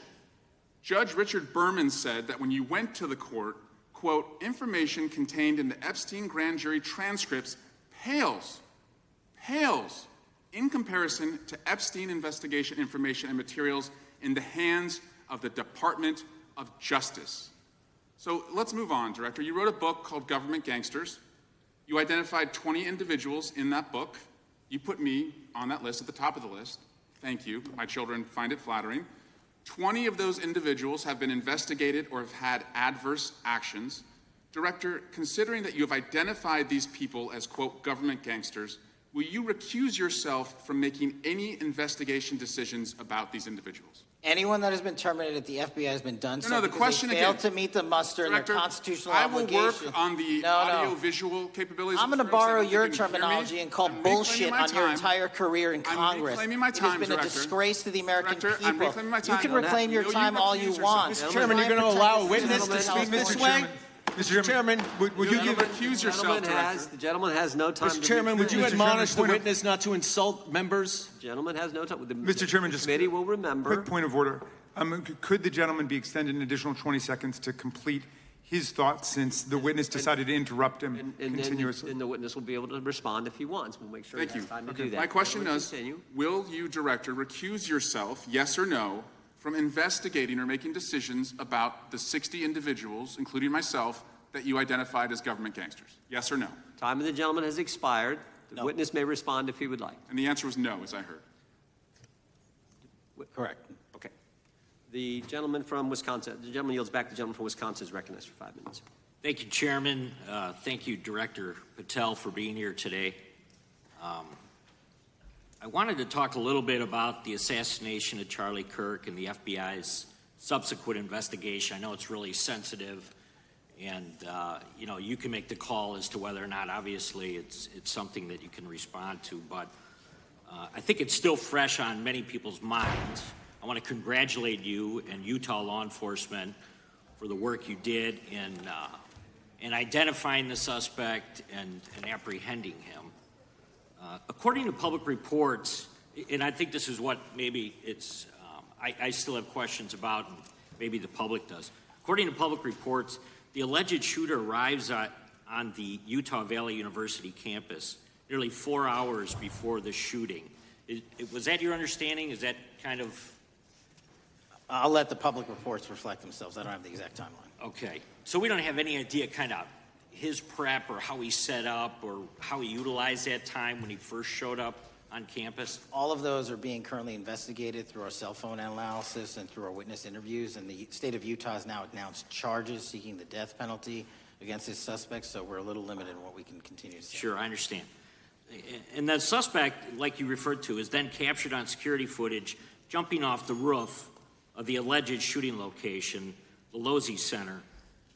Do we have any idea how the suspect got up on the roof in the first place?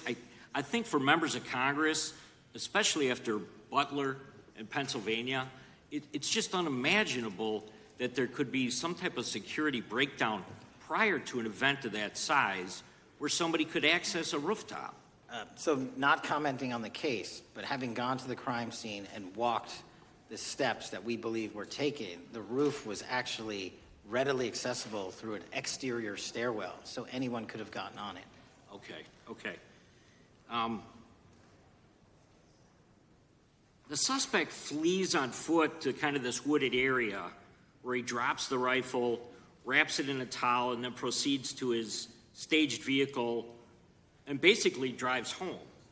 So do we have any idea what the towel was about? Was it used later to identify a place where the firearm was left, or What we can tell you is the towel, there was a screwdriver found on the rooftop, which DNA was collected off of, and the towel was found wrapped around the firearm in question in a wooded area next to the campus. All have been processed for DNA. And then, according to the suspect's roommate, there were allegedly messages on instant messaging platforms, specifically Discord, suggesting the towel may have been used to identify that weapon's location. So the public reports have suggested that the shooter acted alone. Do we still believe that that's true? Do we have any idea as to whether or not those Discord messages led us to believe that the shooter may have had help in any way or assistance? I can only speak to the FBI's investigation, and our investigation is ongoing, and we are interviewing any of those individuals involved in that chat and other individuals in the area. Very good.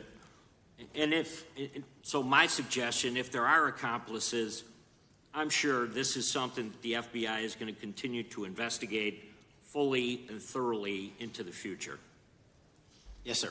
The reason I ask that is because I don't know that that was necessarily the case with Butler, Pennsylvania. So thank you so much for your persistence kind of in this matter.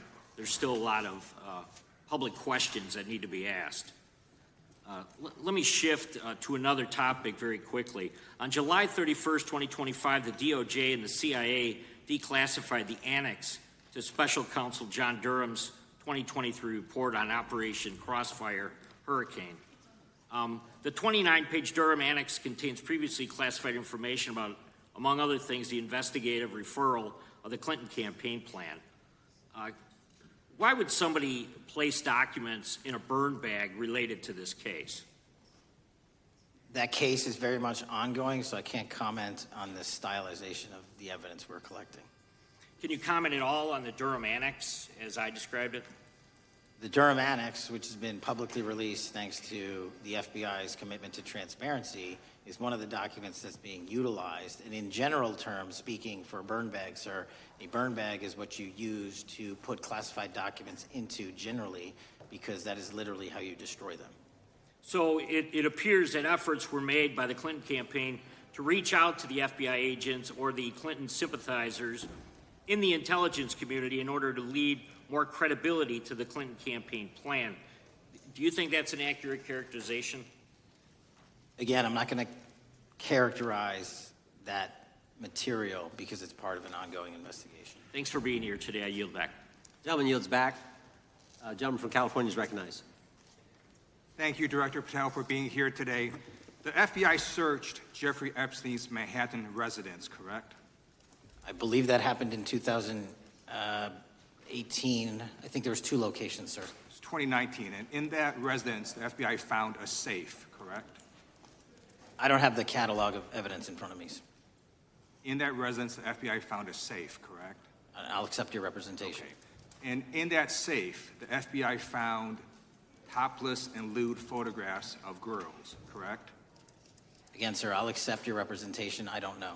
Thank you. It was All over the media at the time, there's a New York Times article that says Jeffrey Epstein is indicted on sex charges as discovery of nude photos is disclosed, dated July 8th, 2019, and the Times reports a trove of lewd photographs of girls was discovered in a safe inside financier Jeffrey Epstein's Manhattan mansion. Author Michael Wolff has conducted numerous interviews of Jeffrey Epstein. I'm going to play for you a video clip of what Michael Wolff said Epstein told him was in the safe and what he showed the author was in this safe. So let's please play that clip now. Elected. And I was sitting talking to Epstein, and he said, "Wait a minute, I got to show you something." And then he went into his safe, and he came out with photographs. They were Polaroids, I think, and he kind of spread them out like playing cards, and it was Trump. I mean, I think there were a dozen of them, and it was Trump with girls of an uncertain age at Epstein's Palm Beach house, where all of the things that he would ultimately be accused of took place. And I remember very vividly 3 of them. There are 2 in which Trump is, the girls, topless girls, are sitting on Trump's lap.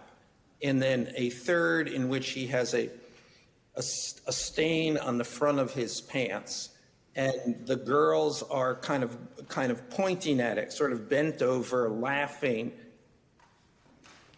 So, Director Patel, I'm going to ask you a very broad and general question. As you know, Donald Trump and Jeffrey Epstein were friends. There are, of course, photos showing Donald Trump together with Epstein, correct? I don't have the entirety of the photographs, but I think they've been photographed in public together. All right. Are there any photos showing Donald Trump with girls of an uncertain age? No. How do you know that? Because that information would have been brought to light by multiple administrations and FBI investigators over the course of the last 20 years. Well, you know what? That's just not true, because no one knew about the creepy birthday message that Donald Trump wrote to Jeffrey Epstein until the Wall Street Journal disclosed it, and then all of a sudden, the Epstein estate provides it to Congress. Well, so certainly, you weren't there at the search. You don't know what Epstein may or may not have done with those photographs even prior to the search. Maybe someone has it. Maybe the Epstein estate has it. You raise a great point. So I'm going to ask you, have you asked to talk to Michael Wolff? You raise a great point. I haven't personally asked to talk to Michael Wolff. Has the FBI asked? But the FBI, I'll get back to you if the FBI specifically so Michael Wolff has ever. About 100 hours of testimony of Jeffrey Epstein. Wouldn't it be good for the FBI to interview Michael Wolff? I'm not saying they haven't. I just don't know. Has FBI subpoenaed the tapes that Michael Wolff has conducted of Jeffrey Epstein? I don't know. All right. So if you could provide us an answer, that would be terrific. Sure. Well, let me ask you this question then. Have you looked at all the photos in Epstein files? I have looked at all the information that the investigators who investigated this case have provided to run out credible leads. And in the Epstein file, was there that creepy birthday message that Donald Trump had written to Epstein? No, that's what I was trying to tell you. You raise a great point. The estate of Jeffrey Epstein has a voluminous amount of information that they have not released before. Okay, so that's great. So wouldn't it be great if FBI subpoenaed the estate of Jeffrey Epstein for all that information? The estate is under no obligation to provide that material, even pursuant to a subpoena. That's a great point. Yeah, that's just false. Okay. That's just false. You're the frickin' FBI. You can subpoena the information from the estate, and you better do that. That's literally not how it works. I'm going to move on now and talk about Epstein's client list. You confirmed that it exists. Attorney General Pam Bondi confirmed earlier this year that it exists. So I just want to ask you a simple question. Is Prince Andrew on Epstein's client list? The material related to Prince Andrew has been made public. Is Prince Andrew on the client list? We have released the index of names that were in Jeffrey Epstein's. Is Donald Trump on Epstein's client list? The index has been released, and the index will speak for itself. So I'm just going to say, America is a huge red flag. The FBI director could not answer whether Donald Trump was on Epstein's client list. Gentleman's time has expired. I Chair now yield back. recognizes the gentleman from Virginia. Thank you, Mr. Chairman. I want to thank the director for being here and for his work over the last several months, removing the taint of partisanship that has infected the intelligence community over the past several years under the last administration, under the last several directors, standing up for law enforcement, standing up for the brave men and women who work in your agency. But to set the record straight, we have to correct the record. And the record, early days of the first Trump administration saw a dramatic spike in news stories that contained sensitive and sometimes classified details about the FBI's bogus Russia probe, about a leak a day. It's unacceptable that senior FBI officials coordinated to leak classified information to try and harm President Trump. Documents produced to the committee in August of this year revealed that the FBI interviewed a former Intelligence Committee staffer who gave details on a systematic process through which leaks of classified information were affected by then Chairman, now Senator Adam Schiff. Were these findings escalated within the Bureau's chain of command, and if so, to what level? Sorry, were the findings escalated? Were these findings that were given to us escalated within the Bureau's chain of command, and if so, what level? Did you receive this information? That entire matter is currently under investigation by the people at the FBI that handle leaks of classified information. All right, it's good to know that there is an ongoing investigation. Can you tell me whether these leaks to the media compromised any ongoing FBI investigations during the Trump-Russia probe? I can tell you, generally speaking, the leaks of classified information are detrimental to any work the FBI is doing. Now, former Director James Comey testified before the Senate Judiciary Committee that he had never been an anonymous source, nor authorized anyone to be an anonymous source in news reports about matters relating to the Trump investigation or the Clinton investigation. Was Comey's testimony true? In reference to Director Comey, I'm very limited in what I can say because of what the current status of those matters are with the FBI and the Department of Justice. When I am able to make those public, I will. Can you tell me if there's an ongoing investigation there? Again, without identifying any individuals related to the information you're generally speaking about, there is an ongoing matter that has been under review by the Department and the FBI for some time. Because we know that the documents that we received last month revealed that former Director Comey used Columbia University law professor as a conduit to leak stories to the media that contained classified information. Let me move on to the way that the FISA process was weaponized by past directors. Prior to your confirmation, you raised concerns about government misuse of FISA, including Section 702, stating that FISA was in need of major reform. Specifically, you highlighted that the Fisk report that the FBI had conducted 278,000 improper searches of the FISA database. Do you remain concerned about governmental abuse of FISA in Section 702? I'm always concerned, but what we've done since I became FBI director is implement new audit systems. We are nearing 100% review of the 702 query system that you are specifically referring to, and we've also eliminated anyone that has ever touched that database that has in any way made a mistake, whether intentional or not, and we have also identified a system in which those going forward who misuse the 702 system, they don't get 2 strikes. They get 1 and you're done.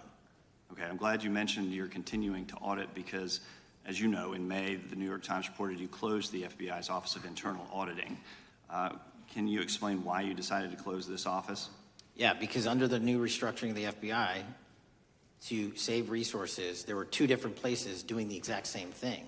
We have a specific division dedicated to audits. I didn't need another audit system doing the audits again. And so we folded some of those folks with their expertise into our specific division and then took the rest of those folks and are moving them out across the country. Under previous FBI leadership, FBI agents were found to have lied to the Fisk. There have been hundreds of thousands of violations of the querying standards. In light of past violations, what action is the FBI taking to ensure that similar abuses do not occur in the future? Exactly what I've outlined. You cannot have access to the 702 query system if you improperly queried that system at all at any time in your career. Okay. At a Senate hearing 2 years ago, your predecessor, Director Wray, testified the FBI had previously purchased U.S. phone geolocation data for a specific national security pilot project and further stated that the project had not been active for some time and that the FBI relies on court-authorized process to obtain location data from companies. Does the FBI purchase location data or any other data of Americans from data brokers? I don't believe so, but I'll get back to you. Thank you. That'd be important. I appreciate that. I yield back. Gentleman yields back. Gentleman from Washington is recognized. Thank you, Mr. Chairman. Mr. Patel, before you joined the FBI, you had very strong opinions about what the FBI was hiding regarding Jeffrey Epstein. In a September 2023 interview with Glenn Beck, you said, "The Black Book is under the, quote, direct control of the director of the FBI. In December 2023, you said, let us know who the pedophiles are. Even for a short time after becoming FBI director, in February of 2025, you tweeted, quote, there will be no cover-ups, no missing documents, no stone left unturned. In June, you told Joe Rogan, quote, we've reviewed all the information, we're going to give you every single thing we have and can.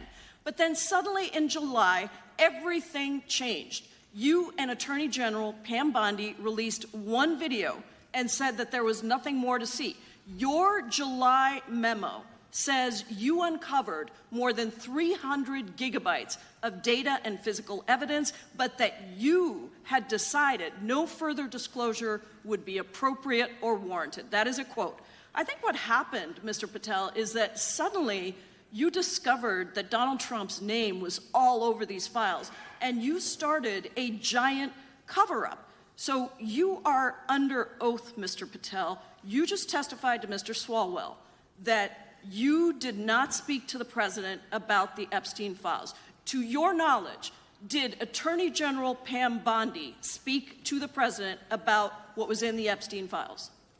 I can't speak for Attorney General Pam Bondi. So to your knowledge, you don't have any information. The question was, do you have any knowledge? Do you have any knowledge? I can't speak. You are refusing to answer the question, so let me tell you that the Wall Street Journal reported that in May, Bondi told Trump that he was in the Epstein files, and at the same meeting said that the DOJ did not plan to release the files. Yesterday, you testified to Senator Kennedy that there was, quote, no credible information that Epstein trafficked girls to anyone else, and that you have, quote, continuously and publicly asked the public to come forward with more information, and we'll look into it. Today, in response to Mr. Massey's question, you appear to say that the survivors were not credible. These are survivors. That's not at all what I said. Okay, great. I'm going to ask you this in a second, but let me tell you about the don't lie about survivors, me. and let's bring them up here into the room. These are women who came to the Hill and testified that they were groomed and raped at the age of 14 and 16 years old, and they called to meet with the president and to meet with the FBI and to have people investigate their claims. Some of them have never testified before. If you are so interested in getting the public to submit any information, why have you not met with them? You said you haven't met with them. Have you met with them? I'll give you one more chance. My job as the FBI director is to invite Is the all answer yes or investigative no leads. to whether or not you met with these women who were sexually abused and raped? Any insinuation by you or any What people is on the your end? side that I am not manhunting child predators and sex traffickers, just look at the Mr. stats. Patel, And you talk Mr. about Chairman, cover-ups, man. Mr. Chairman, you this talk is about my time, cover-ups. and I will take Why- as much time as Where I were want. you during the Instruct Obama the and Biden witness, Mr. administrations Chairman. when these so-called Instruct the cover-ups were witness. going on? Mr. Why didn't Chairman. anyone in those administrations talk to any of these Mr. purported Chairman. witnesses? Let's I get have some regular welcomed order, Mr. every Chairman. single person to provide credible information. Time belongs to the gentlelady from Washington. And I'm but gonna when you- take when another you couple accuse of the minutes. witness of something, he's allowed to respond. That's how it works. You say Listen, something, he didn't even, say that- excuse he's me, allowed to Mr. Chairman, you respond. have Point always of been order. fair, but this And is I'm not being fair. fair, and you will get No, your- this you will is get my your time, time, and he We will give said the that gentlelady the a few witnesses additional were not credible. seconds of time. I'm going to get an additional minute of time because No, that's you'll how get much what time you he won't get a took. minute. You'll get some seconds. What we think is under 5 minutes. You don't get to demand how Mr. much time you Patel. get. That's not how it works. Mr. Patel, are the victims of the Jeffrey Epstein horrific trafficking ring, are they credible? Any person with information about ongoing I sexual didn't. trafficking. I'm asking you if they're credible. Ma'am, I'm Are commenting they on the credible? evidence we have. But And we have routinely asked for people to come forward with more evidence, and we will look at it. And the evidence that we have was the same evidence that the Biden and Patel, Obama Justice Departments Mr. had. Patel, And they this is determined, new. not me, they determined that that Chairman, information was not Mr. credible. Chairman, he's not letting me even ask my questions. You This is ask the ridiculous. questions, he gives an answer. You may not like what he says, but that I'm doesn't mean you asking, get to he's not interrupt answering him. my question. Mr. You Chairman, have could we an- restore the gentlelady 45 seconds so she We can will give complete her her question? additional 30 seconds, which is what I said I'm earlier. going to keep taking my time No, because you'll take here's the time thing. that you get. You get are 30 not seconds. answering the question. The question I is, have. You just don't like the these answer. women, are these women credible? It's a yes or no answer. I have answered the question. Well, and what is the answer? I keep telling you, I'm the only FBI director that has welcomed new information in this case. This administration is the only one that has welcomed any new information in this case. Is there a yes or no to Present whether the new credible victims are information. credible? Present new information. Are the victims credible or not? I'll tell you what happened in the last Trump administration. Are they credible or not? You can't Victims even say. credibly came forward, and you know what happened? President Trump authorized the indictments of Jeffrey Trump Epstein. called them Not Biden, a hoax. not Obama. President Trump no one else. called the entire thing a Democratic hoax.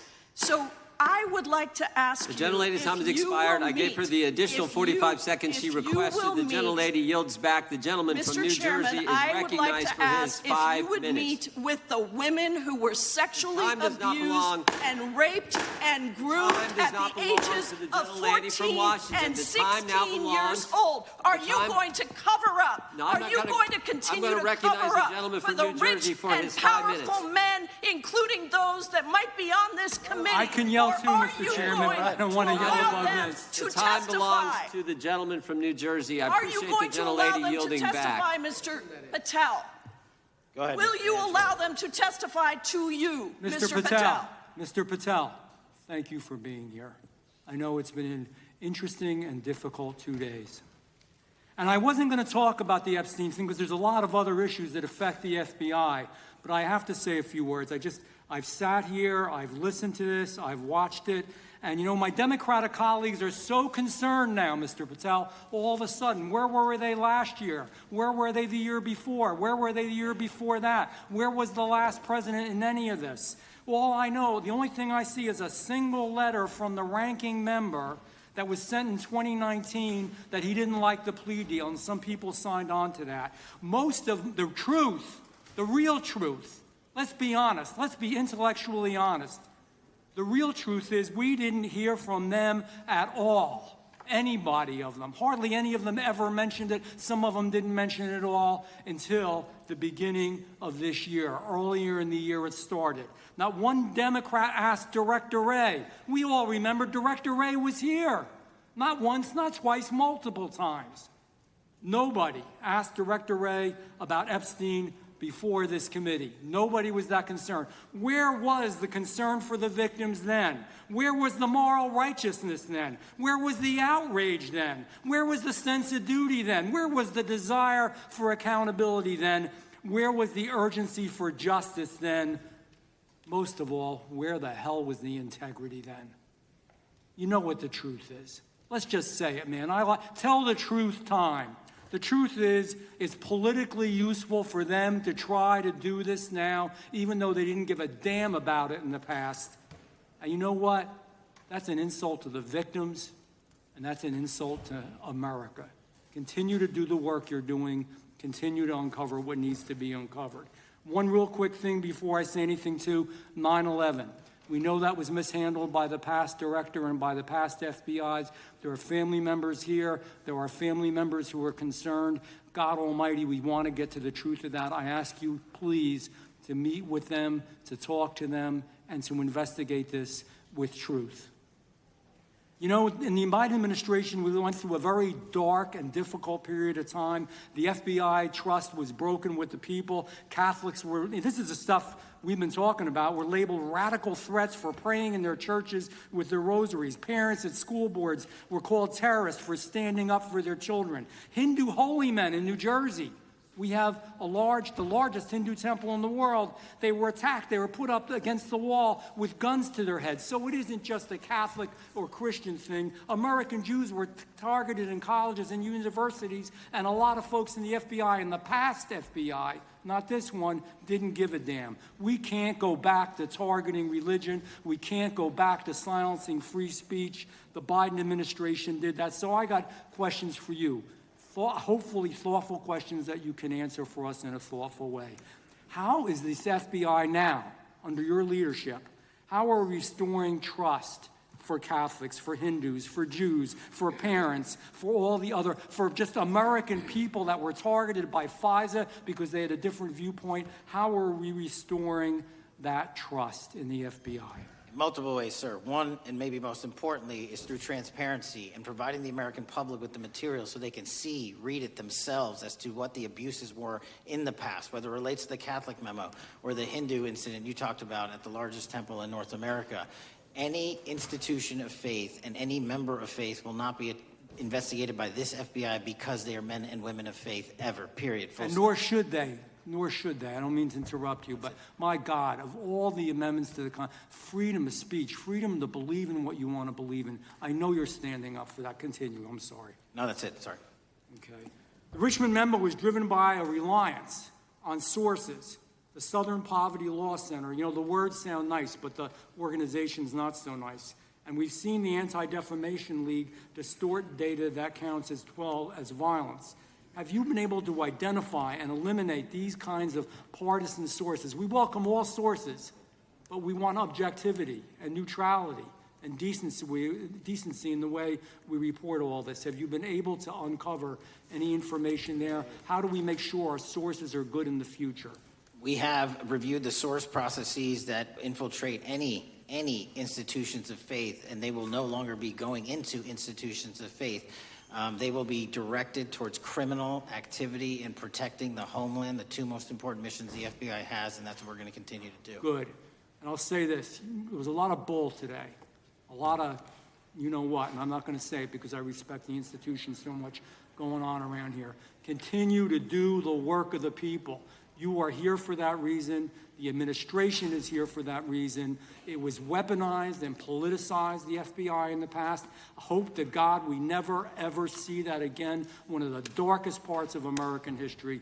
Thank you, Mr. Patel. I yield back. Mr. Chairman, I have a unanimous consent. Gentleman yields back. The gentleman from New York is recognized for UC. I would like to introduce a CNN article that explains how an alleged top leader of the MS-13 gang was dismissed. His case was dismissed in Brooklyn so that he could be deported back to El Salvador, even though he was charged with murder.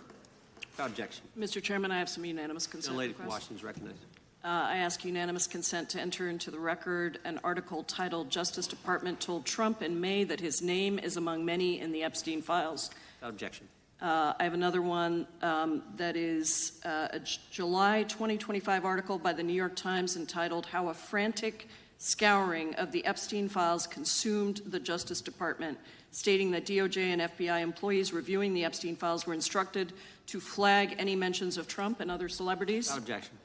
And I have another unanimous consent request to enter into the record an August 2025 article by The Guardian entitled "Ghislaine Maxwell Hinted at Epstein's Ties to Trump Officials. Why wasn't she pressed for names?" stating that Maxwell told Deputy U.S. Attorney Todd Blanche that some of the, quote, cast of characters around Epstein are in Trump's cabinet. Without objection. Chair now recognizes the gentlelady from Pennsylvania.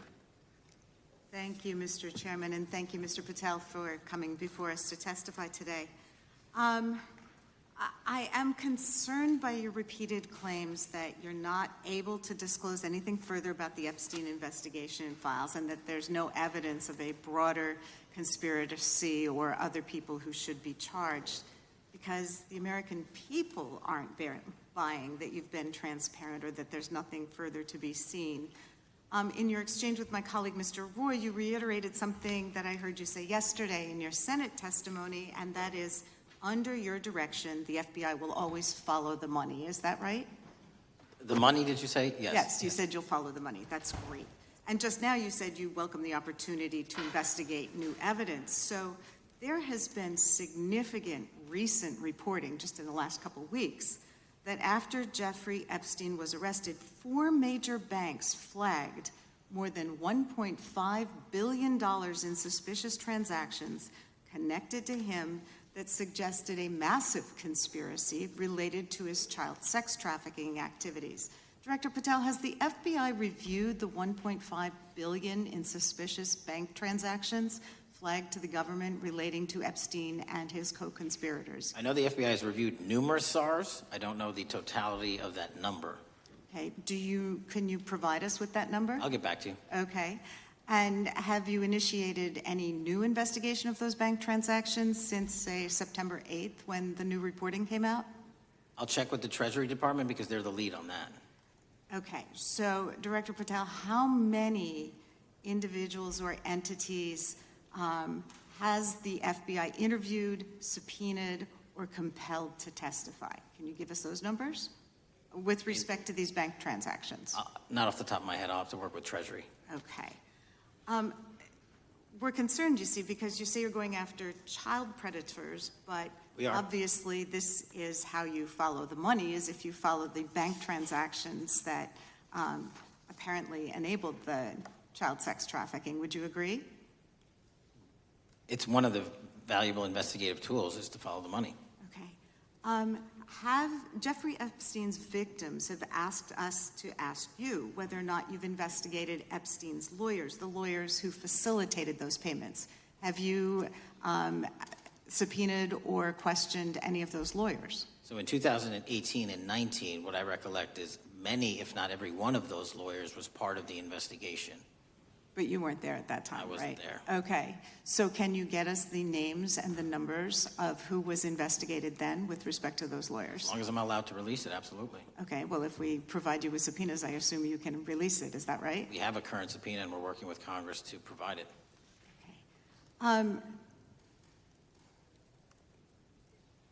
You've said that the Acosta investigation had an original sin. Mm-hmm. What do you mean by that?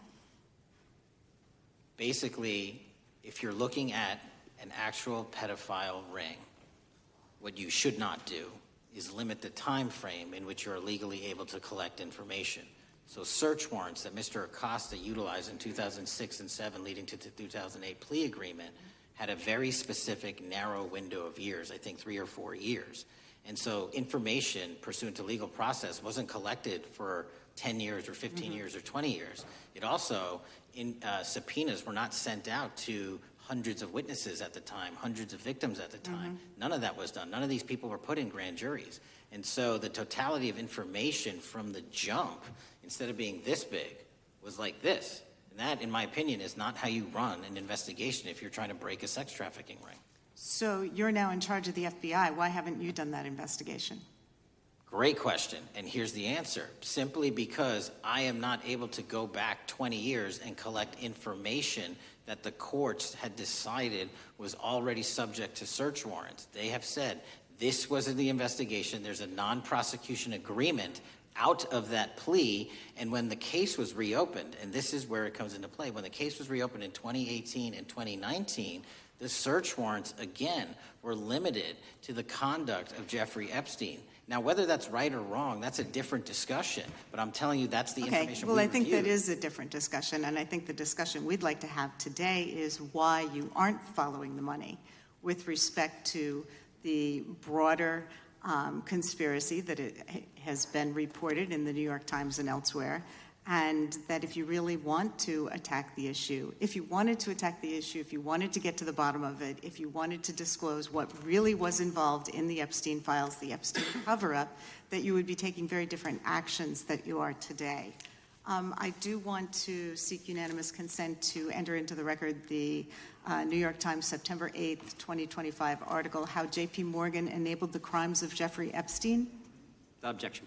And also an article dated July 17th, 2025 in the Epstein case, Follow the Money. Objection. Okay, thank you. Gentlelady yields back. Mr. Chairman. Gentleman from Maryland is recognized. Thank you much. Pursuant to Clause 2K6 of Rule 11, I move that the committee subpoena the CEOs of 4 banks, J.P. Morgan, that's Jamie Dimon, Bank of New York Mellon, Robin Vince, Bank of America, Brian Moynihan, and Deutsche Bank, Christian Sowing, in order to get the suspicious transaction reports. These 4 banks have flagged to the government $1.5 billion in suspicious transactions related to the sex trafficking crimes and conspiracy of Epstein, Maxwell, and all of their collaborators. And as you know, Mr. Chairman, we got the SARS reports for Hunter Biden totaling around $20 million. And so these $1.5 billion in SARS reports we should get, especially since the director doesn't seem to be forthcoming. And I request that we do this immediately. I think the director's been very forthcoming. We will hold any motion to subpoena in abeyance until the conclusion of the hearing. The chair now recognizes the gentleman from Texas. Thank you, Mr. Chairman. Thank you, Director Patel, for being here. It is quite clear that certain members of this committee, they want their 15 seconds on TV, stamping and coming. Maybe it's for fundraising, maybe they're struggling in their district, they need a little bump. But they turn a committee into a clown show, and that's what we're seeing. You're being unjustly attacked today. I watched the Senate hearings yesterday. You were attacked there. We know there's an agenda. There's always an agenda. It's the same characters with the same personalities, the same objective, and that is destroy the mega movement. You're being attacked, Director, is because you're effective. You highlighted what you've been doing in D.C. with the president in reducing violent crime. You're very effective. Another individual that was very effective with meaningful debate and dialogue was Charlie Kirk. And they killed him for it. Charlie Kirk was a man of faith. First and foremost, he loved his Lord Jesus. He loved his family. Beautiful wife, beautiful children. Just a remarkable, honorable man that was silenced with this assassin's bullet. I would say if Charlie Kirk lived in the biblical times, he'd have been the 13th disciple. He'd have been the 13th disciple. We have a new committee, if you're not aware, a new select committee regarding January 6th. I'm honored to be on that committee. I'm looking forward to working with other members to expose truth, questioning federal agencies that were involved on January 6th, like the FBI, played a role, but we don't really know, Director, to what extent. We don't know. The January 6th sham committee was not formed by Nancy Pelosi to seek truth. There was nothing about getting to the truth about January 6th.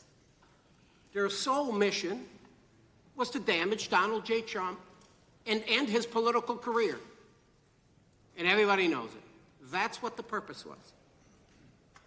You know what's nice, so I kind of get to ask the question, though, how did that work out for you? Donald J. Trump is back in the White House, and America loves him. I spent 30 years in law enforcement, retired sheriff from a large county in the great state of Texas. I have seen, Director, I have seen more enthusiasm and support for law enforcement today because of what you and Donald Trump have done over the last 8 months to protect the American people. The American people couldn't count on their government to protect them. Crime is rampant. And now we have a president and an administration that puts the American people and their safety first. It's interesting, a few minutes ago, a classmate reached out to me and sent me I told him, I said, yes, we got Director Patel in front of our committee today. And Andy Kane wanted me to tell you, he said, quote, tell him we love him. Tell him we love him and all the brave warriors exposing the deep state. Cash, you're a great American, sir. You're a great American. Your work as the director of the FBI is commendable. It's commendable. And I want to thank you, sir. Thank you for your service. Keep up the good fight, brother. Don't let him tear you down. Keep up that good fight. You have it in you. With that, sir, I yield back. Gentleman yield to me.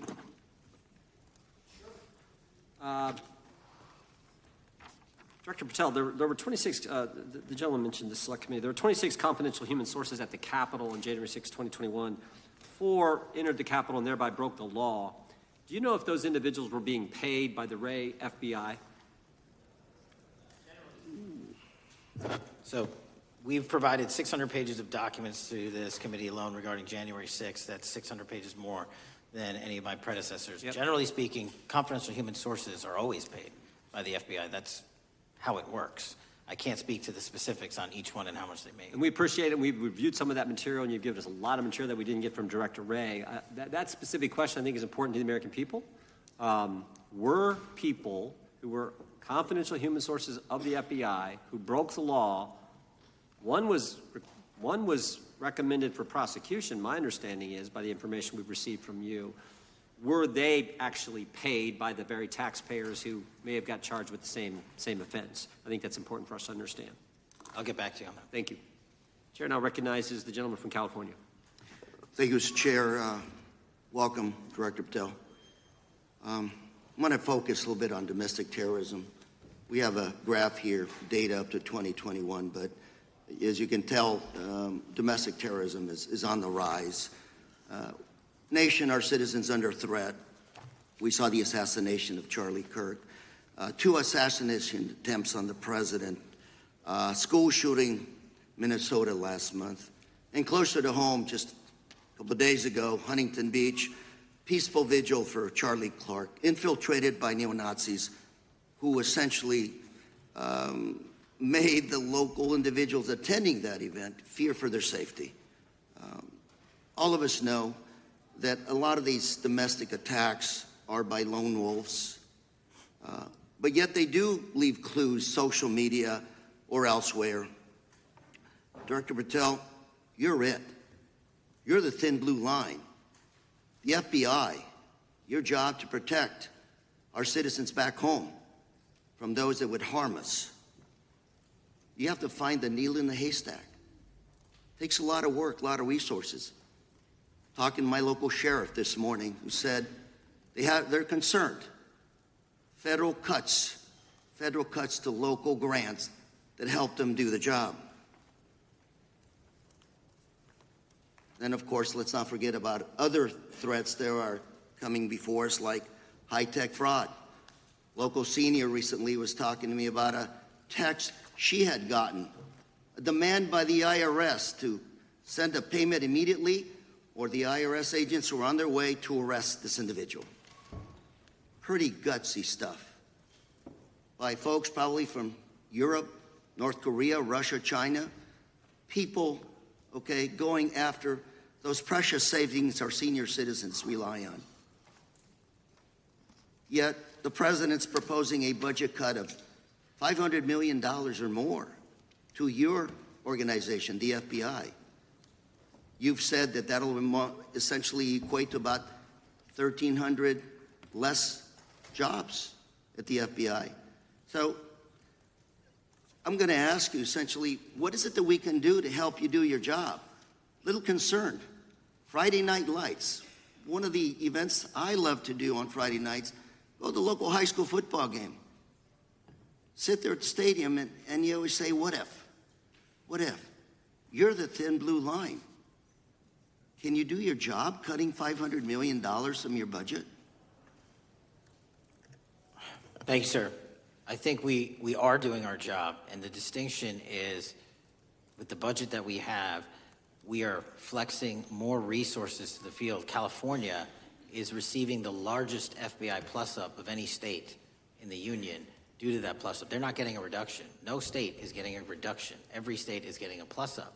And so I'm utilizing the money that we have to first plus it up. And the empty vacancies that we have, those haven't been filled in years, not under my leadership. Here's my concern. You're going to do well. You're doing more with less, is what you're saying. Yet we're about to vote on a budget that has $88 million more to protect members of Congress, the executive branch, and the Supreme Court. There's a contradiction here. Back on Main Street, we're saying you can do more with less, you can protect them with less money, yet here in Washington, we're saying we need more money to protect members of Congress.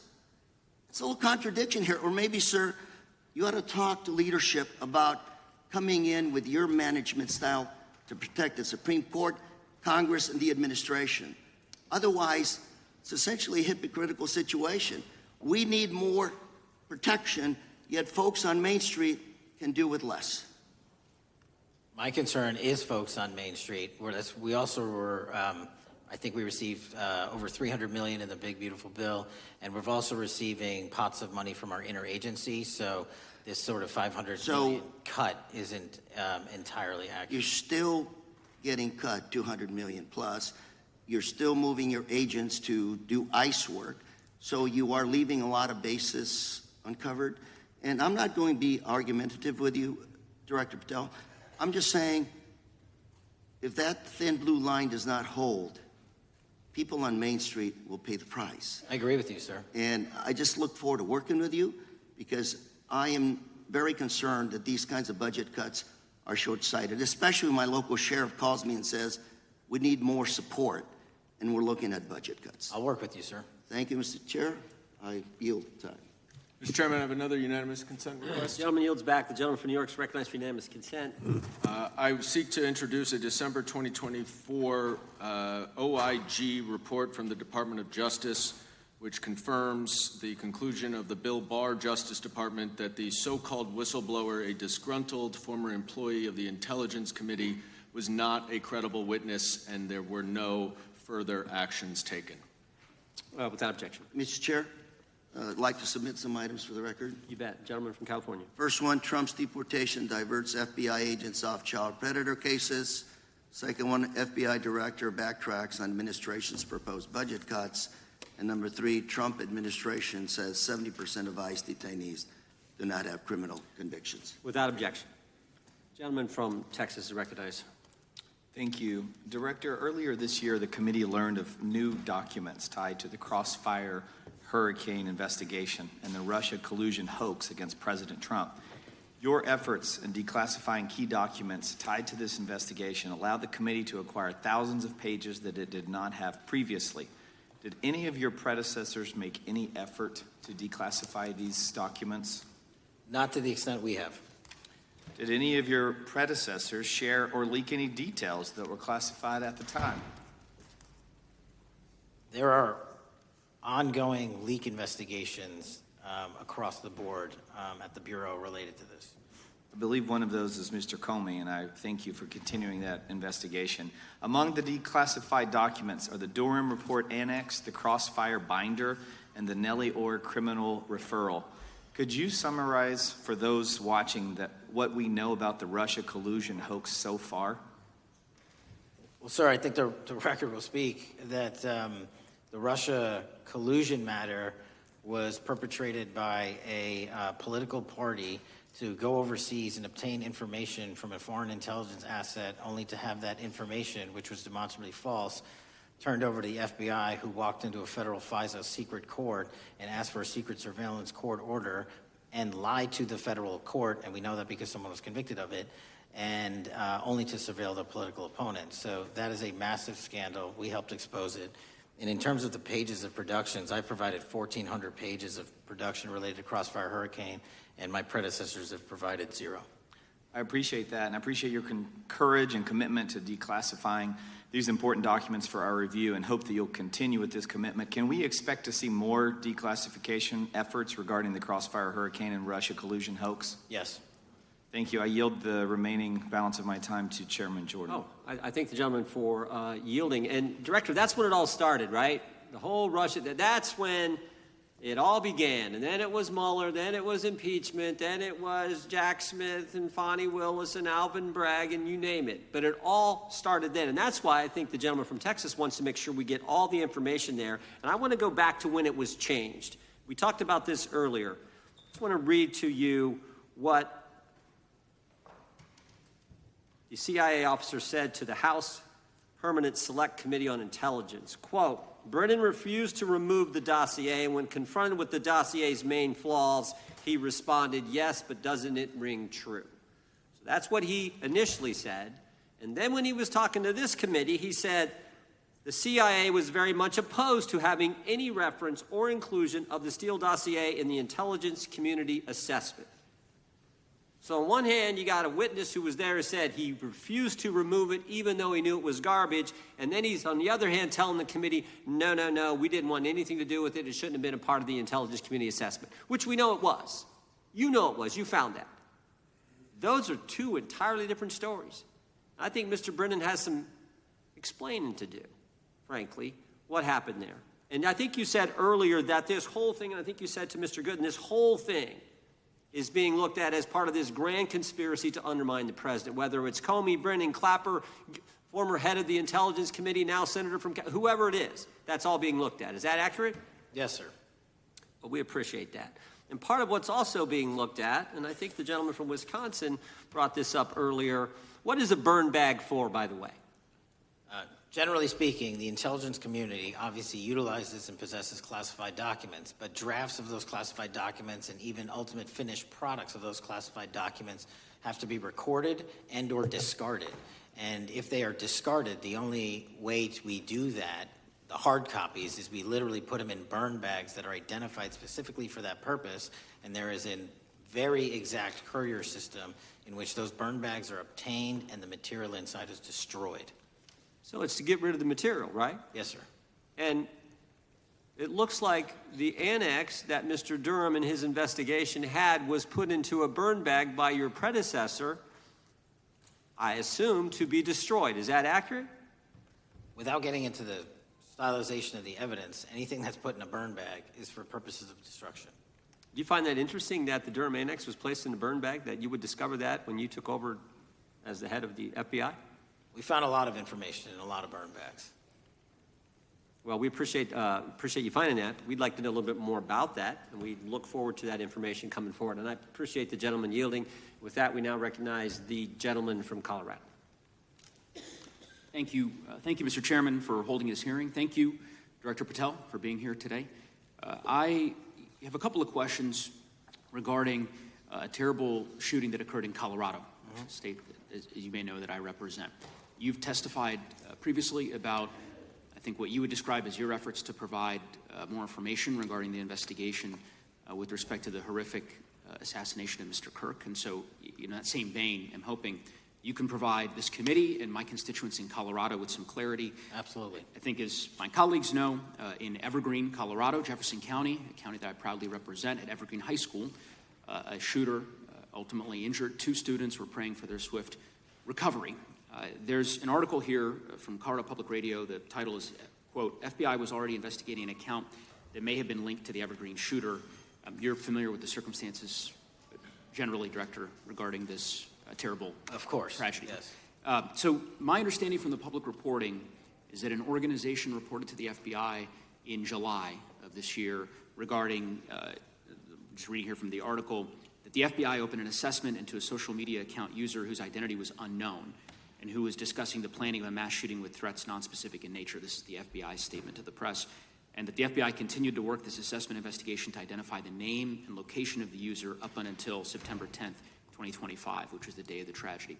Can you provide us some clarity on what were the impediments to finding, the account user, and maybe describe in greater detail the FBI's work in that regard? Generally speaking, yes, because I know even though the shooter's deceased, the investigation we're not done. Sure. And so the impediments to finding these individuals, and you highlight a great point. We had 2 huge tragedies in the span of days in this country. The school shooting in Evergreen, Colorado being one of them. And proactively going out onto these social media platforms, which are so large, is our biggest impediment. And we need to rely on the service providers. There's actual legislation, I can't remember the name of it, that's up for renewal, which will, and I think at the end of the month, which gives service providers the ability to report that information in from their end without liability. We need that to continue, because while the FBI has so many people and the police are great at doing it, there's just too many platforms to cover down on. Well, I appreciate that, Director Patel, and I think we're certainly, I'm interested in continuing this conversation, because I think the reporting suggests that there's a pattern, and that ultimately we want to make sure that law enforcement is able to prevent this kind of tragedy from happening in the future.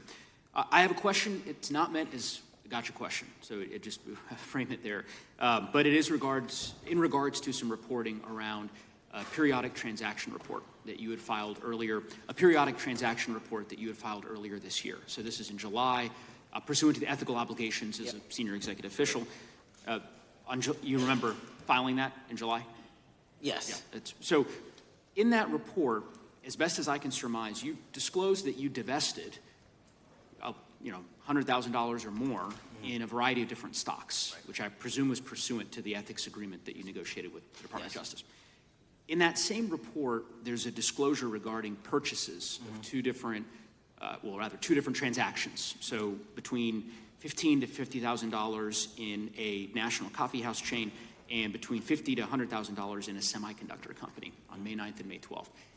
Are those transactions that you're doing personally, or are these through a stockbroker, or are these transactions that you're handling yourself? So how they happen is I submit proposals under DOJ guidance to say, hey, I would like to trade this or that, and they run their review, and the FBI runs a review, and then they come back and say yes or no, and then I make the transaction. Is there a reason that you decided to make the purchases into those two companies? Generally speaking, before I got this job, I was, trading stocks, but not a lot, like most people, and I just follow certain industries, and I thought they would be a good investment. So the reason why I ask, right, because you had divested in other companies, and I presume that wasn't because there were actual conflicts. It's just that you wanted to avoid an appearance of impropriety. It was both. Both, but not all of the companies were conflicts. Whatever they make divested from. I don't make the call; they make the call. Sure. Yeah. I guess my point would be, the reason why I ask is, why I said it's not a gotcha question. I have for years led an effort here in Congress to try to ban members of Congress, senior executive officials, from trading stocks. And it's bipartisan in nature. We're working really hard to get that done, Republicans and Democrats.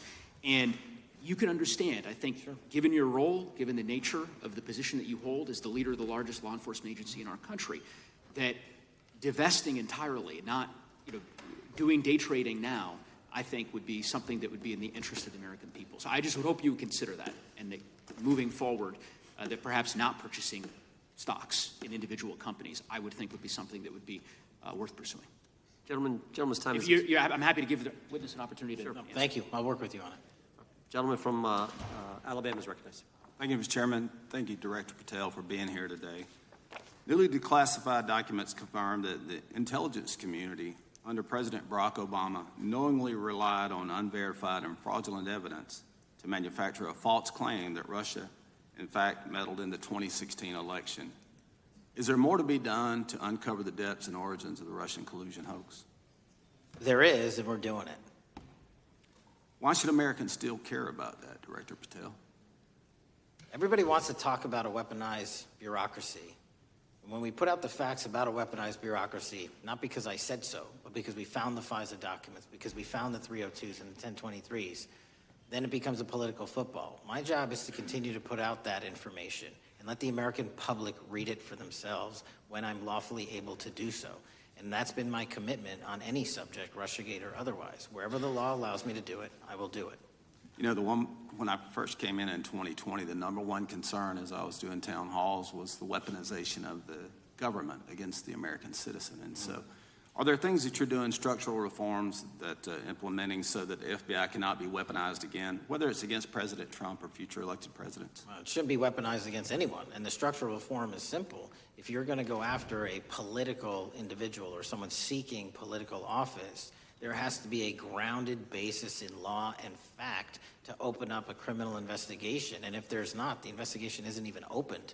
And I've also gone back and reviewed other cases that were opened in prior administrations related to public officials. And we've closed a number of them because we felt that some of these actions were weaponized on either side of the aisle. I felt it wholly inappropriate for the FBI to be playing umpire and referee amongst these decision makers when there was no factual or legal basis to continue those investigations, so I shut them down. And I think that's so desperately needed because we need to restore trust in law enforcement and certainly in the DOJ and the FBI so that American people don't fear the very government that is supposed to protect them. And so thank you for doing that. On August 11th, you released to the committee documents concerning leak investigations that began in 2017. You believe these leaks were accidental or were they intentional in order to influence public opinion against President Trump? When I can publicly make a final decision on that, either through a recommendation of charging that the DOJ makes or findings that I have, I'm able to do so, but they're still not complete. Why did the FBI under Director Comey want to undermine the Trump administration? I don't know. You'll have to ask him. Think it might have been political?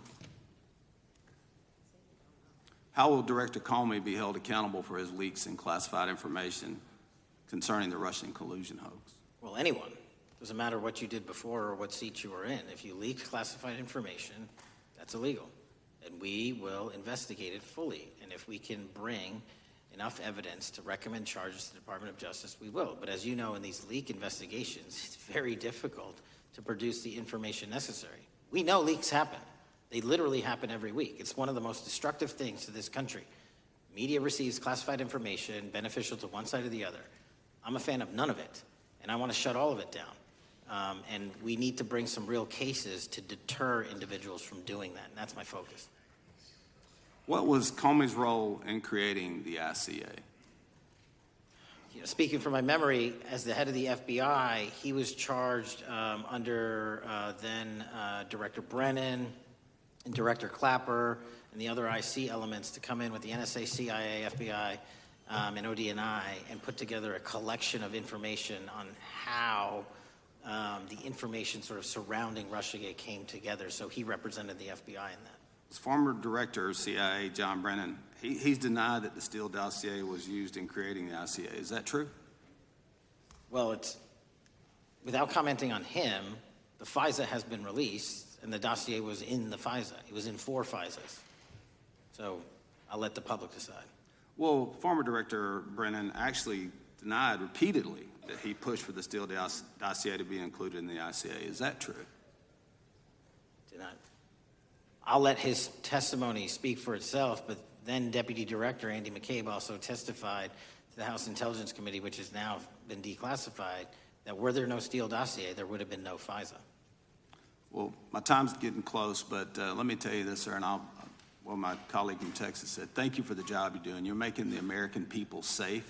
You're restoring trust in these agencies that so many of us have lost trust in. So thank you for the work you're doing. That thin blue line, you're doing a fine job, and we want to let you know we appreciate it. Thank you. God bless you. The lady from California is recognized. Thank you, Mr. Chair, and thank you, Director, for coming here today. And actually, thank you for your response to my colleague from New York who asked you earlier about violent extremism. And you said that there is violent extreme ideology on both sides. And I think you actually alluded to that same statement yesterday in the Senate. So I too have some questions I'd like to ask you. These are not gotcha questions, and just deny, please, what you deem to be false. So Dylan Roof, who followed white supremacist propaganda, murdered 9 black parishioners in Charleston in 2015. Do you deny this? I'm sorry. Dylan Ruth? Roof? Roof, can you give me some more information? You're head of the FBI, you probably know this. If you don't know, that's fine. You can give me a reminder. I've got a lot in front of me. It was national news. Robert Bowers murdered 11 Jewish worshipers in Pittsburgh in 2018. I do remember that. And it was the deadliest anti-Semitic attack. So do you admit that that happened? I'm not saying the other thing didn't happen. I'm just asking for a little information. Patrick Cruces, who posted a manifesto about a Hispanic invasion, walked into a Walmart in El Paso, Texas in 2019 and began firing. He murdered 23 people that day, and the youngest was 15. Do you admit or deny that that happened? I'll take your presentation as accurate. All right, well, I have to say all of these cases have been adjudicated. As I said, they are not gotcha questions. These incidents were national news. And as director of the FBI, you have access to all of this information. So in 2022, Peyton Grendon walked into a supermarket in a black neighborhood in Buffalo, New York, and started shooting. He murdered 10 people that day. And on September 10th, your friend Charlie Kirk was assassinated. Tyler Robinson has been taken into custody and charged, but also on that day, Desmond Holley, a 16-year-old white male, shot and injured 2 students at a high school in Colorado before killing himself. And according to the Anti-Defamation League, he had a fascination with mass shootings and white supremacy. So do you admit to, deny these facts? Those happened. Okay. Your predecessor, former FBI Director Christopher Wray, said that one of the most dangerous concerns is that racially motivated violent extremism, especially white supremacists, has been the biggest chunk of our domestic terrorism cases and is responsible for the most lethal attacks over the last decade. Do you admit or deny, A, that he said this? I'll let the record reflect that. Whatever he said was what he said. All right, and do you agree? That there is racially motivated crimes being committed in America, yes. Yes, especially white supremacists, which is the biggest chunk of our domestic terrorism. I'm glad that you said this. So last week, President Trump was asked if there were extremists on both the left and the right. He was actually asked this by Fox and Friends, and his exact words were, I'll tell you something that's going to get me in trouble, but I couldn't care less. The radicals on the right oftentimes are radical because they don't want to see crime. The radicals on the left are the problem, and they're vicious, and they're horrible, and they're politically savvy. Do you agree with the president? I don't speak for the president. The president speaks for himself. Do you agree with the president? I don't. On what matter? On the question that I just asked, do you agree with his statement about the radical left? That there's ideology that's driving violence on both sides? Yes, that's what he acknowledged. No, he didn't. He didn't. But I'm glad that you're saying that and actually creating some separation between you and the president. And I'm glad that you That's literally are not what happened. He said acknowledging both. that there is violent extremism on both sides. What's interesting is that the research arm of the Department of Justice, the National Institute of Justice, do you know what that is? I'm familiar with them. Okay, great. It is the research arm of the Department of Justice, and it published an article in 2024 devoted to domestic radicalization, violent extremism, and terrorism. I have it. It's interesting that it's no longer on the website. It has been scrubbed, but I ask these questions because what makes a strong, qualified director of any business, of any household, of the FBI, what makes a reputable prosecutor is not lapdog loyalty, but a commitment to the creed that evidence is agnostic and that the evidence will lead you to making the right decisions. And your job, no one's job is to like the data or the evidence, it is to collect it. That is how you gain trust. And Mr. Chair, I would like to enter into the record, if I may. White supremacist group stands by racist ideology with unanimous consent. Without objection. Dylan Roof, the radicalization of the alt-right and ritualized racial violence. Without objection. Thank you. Another article, how Robert Bowers went from conservative to white nationalist. I'd like to enter that into the record with me. Without objection. Patrick Cruces believed he was fulfilling Trump's wishes in El Paso attack, his attorneys said. I'd like to enter into the record. Without objection. Buffalo shooting, how far-right killers are radicalized online. I'd like to enter that into the record. Without objection. Evergreen High School shooters' online activity reveals fascination with mass shootings, white supremacy. I'd like to enter that into the record. Without objection. Murder and extremism in the United States in 2024, a report by the Anti-Defamation League. I'd like to enter that into the record. Without objection. And the article, the report that was scrubbed from the DOJ just recently, National Institute of Justice Journal focusing on domestic radicalization, violent extremism, and terrorism. I'd like to enter that into the record. Without objection. And lastly, the libertarian think tank Cato and their analysis on violent extremism and the right rising in extremist acts. I'd like to enter that into the record. Without objection. Thank you, and I yield back. Gentlelady yields back. Gentlelady from Wyoming is recognized. Just very quickly, Director Patel, thank you for being here, for your service to this country, and for the transparency that you have brought to the FBI and for the American people. Transparency that was absolutely non-existent in the Biden administration and FBI. I believe that you might have been asked earlier about whether you had had an opportunity to visit with any of Epstein's legal counsel. Were you asked that question earlier? I think so. Okay. One of the legal counsels or legal fixers for Mr. Epstein was Stacey Plaskett, the Democrat delegate to Congress from the Virgin Islands. So perhaps for those on the other side who are interested in talking to Jeffrey Epstein's attorneys, they could sure visit with one of their own colleagues. I want to focus on something that I think is very important that has not been addressed enough today, and that is related to the consequences of the Biden open border. One consequence of the Biden border crisis is the impact that it continues to have on our tribal communities, with the cartels taking advantage of our open borders, the Mexican drug cartels, by infiltrating our reservations and bringing violence, drugs, murder, trafficking, and more. Last year, when I questioned the Attorney General Garland about what the DOJ was doing to protect these communities, he simply deflected responsibility and said that Congress had not appropriated sufficient resources for them to be able to protect our tribal communities. Mr. Patel, what is the Trump FBI doing to counter the drug cartel infiltration and other violent crime targeting our Native American communities? Thank you. It only took more than half of this proceeding to talk about one of the priorities that the FBI has, which is crimes on tribal lands. Every single crime that we have been talking about, whether it's child predators, human trafficking, narco traffickers, murder, they all happen on tribal lands as well. And I've said since the beginning, it is a priority, which is why we launched Operation Not Forgotten on tribal lands. And I'm the first FBI director to meet with the staff and tribal leaders here in Washington, D.C.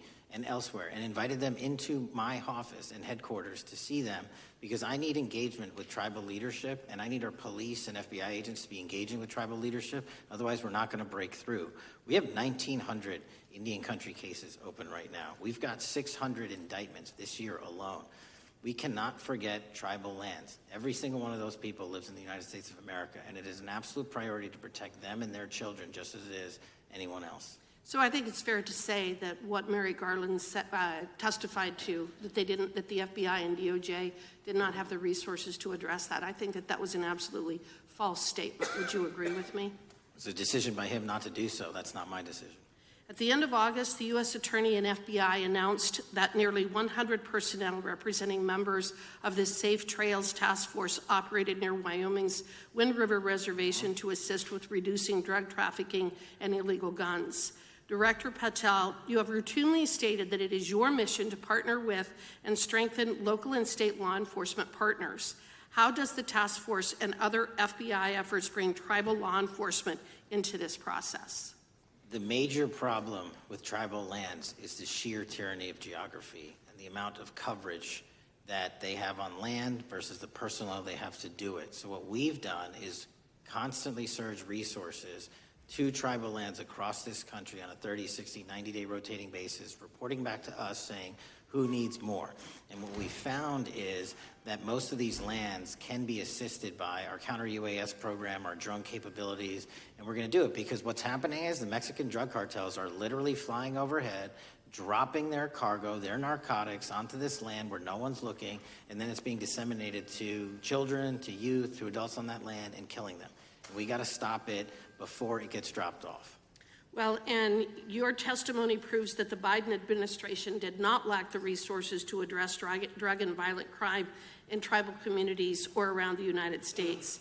It instead expended and wasted these resources investigating parents, Catholics, we now find out Turning Point USA, the RNC, and Republican organizations, rather than protecting our Native Americans by closing the border. Is that fair?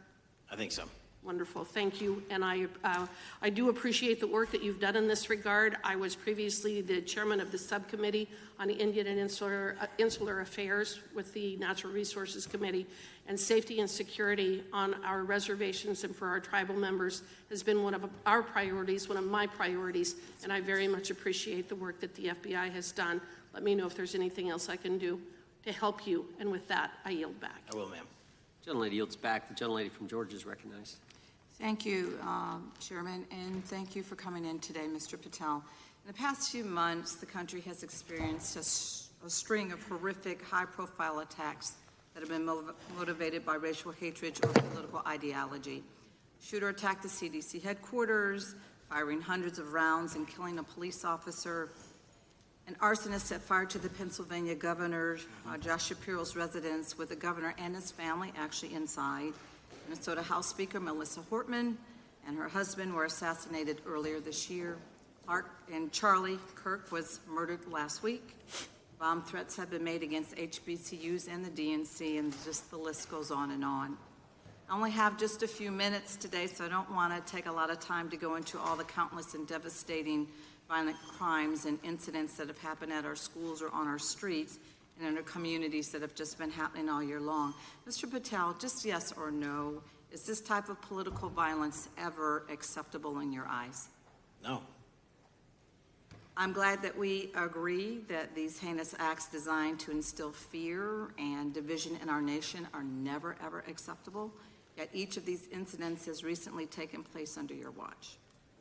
The FBI's website states that protecting the United States from terrorist acts is the FBI's #1 priority, including from domestic terrorists.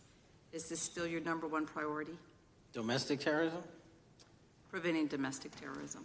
Our #1 priorities are protecting the homeland and international terrorism and crushing violent crime, and domestic terrorism sort of interlays between both of those. Okay, so, well, then I'm glad that you're giving us the right answer, but unfortunately, your actions kind of tell a different story.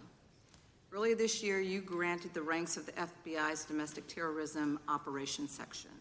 This is the section of the FBI that is most directly responsible for addressing political violence in our country by preventing attacks from occurring and effectively responding to them if they do. The agents in this section are the ones who stopped an individual stockpiling weapons, who planned to attack schools and churches in Florida and seized bombs made by an ISIS sympathizer in New Orleans. And instead of ensuring that this section has all the resources that it needs at a time when its mission is critical, you fired its decorated veteran FBI agents who have served their country proudly under Republican and both Democratic presidents, and you scrapped the tools that they developed to fight domestic terrorism, including the National Domestic Terrorism Incident Database.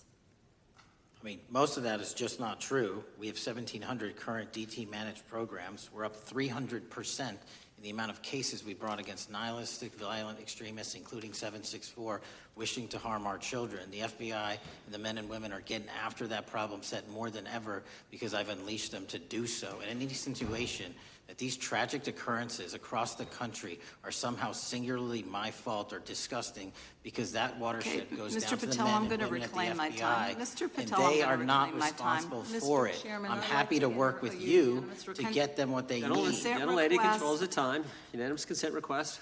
You'll state a request. Thank you very much. Into the record, an article from Reuters titled FBI Scales Back Staffing, Tracking of Domestic Terrorism, Probes Sources Say. Thank you very much. Without objection. I appreciate that. So, Mr. Patel, and it isn't just the domestic terrorism operations section. Under your watch, agents are fully diverting their attention to these anti-immigrant and city takeover operations, leaving our children vulnerable to dangerous networks of online predators, both domestic and international. You pulled more than 120 FBI agents from their normal duties to operate sobriety checks and conduct traffic stops, exposing the FBI's fleet of unmarked cars and thereby making it harder for the FBI to combat violent criminal gangs, foreign intelligence services, and drug traffickers in the process. That's simply not true. If we were not able to do two things at one time, how would we be seizing record amounts of fentanyl? 23,000 violent felons have been arrested. Time belongs to the gentlelady. More than twice as many as last. Time belongs to the gentlelady from Georgia. Thank you very much. And this request basically is, it is an article from Reuters which quotes law enforcement officers familiar with agents who once covered child exploitation cases but now focus on immigration child exclusive. Thousands of agents diverted to Trump immigration track down. Mr. Patel, in the short time I have left, your tenure as director of FBI has been somewhat problematic. Americans are left safe, definitely less safe under your watch. You have gutted the FBI's ability to keep safe from domestic terrorism. You have sent FBI agents to conduct traffic stops and round up hardworking immigrants who pose no danger to public safety. People even President Trump referred to as good, long-time workers. Your job is to protect and serve the American public. Time to the gentlelady. You have spent your time protecting heinous individuals and using the FBI to serve as a political circus. You at times have appeared unequipped. Time to the this country gentlelady has deserves better, expired. and I yield. Gentlelady yields back. May I respond? Sure can. Simply put, what is it? Are we failing? If we're failing, how are we arresting 23,000 violent felons? Twice as many as this time last year. Are we failing? Because if we're failing, how are we seizing 1,500 kilograms of meth, 25% increase from last year? Are we failing? Because we captured 4 top 10 FBI most wanted from around the world in 7 months. That's more than the entirety of the last administration. Are we failing because we put 1,500 child predators in prison? Are we failing because we dismantled 300 human trafficking networks? Which is it? You don't like me, that's fine. But don't you dare disparage the men and women of the FBI that are producing record results in historic fashion to protect this country. They are kicking ass for America, and they're going to continue to do so. And we appreciate your leadership. The gentlelady from Florida is recognized. When I was home recently, I met with the agents leading the Tampa office of the FBI, and I saw what they're focused on in my community: stopping drug traffickers, rescuing children from exploitation, fighting cybercrime, protecting us from acts of terrorism, foreign and domestic. And I know from my time as a federal prosecutor and a judge that this work by the Bureau doesn't make headlines, but it is happening every single day.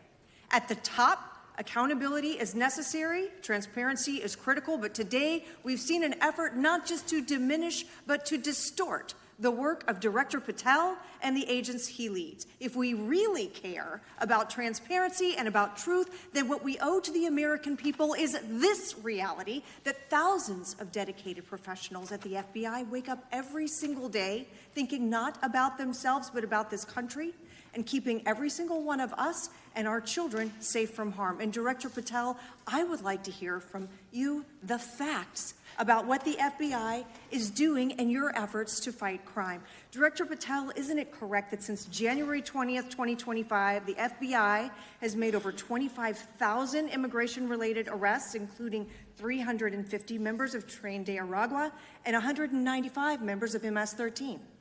Those numbers are accurate. The Tren de Aragua numbers are up over 350% from the year before. And during that same period, hasn't the FBI seized over 66,000 kilos of cocaine, 6,000 kilos of meth, and 1,500 kilos of fentanyl?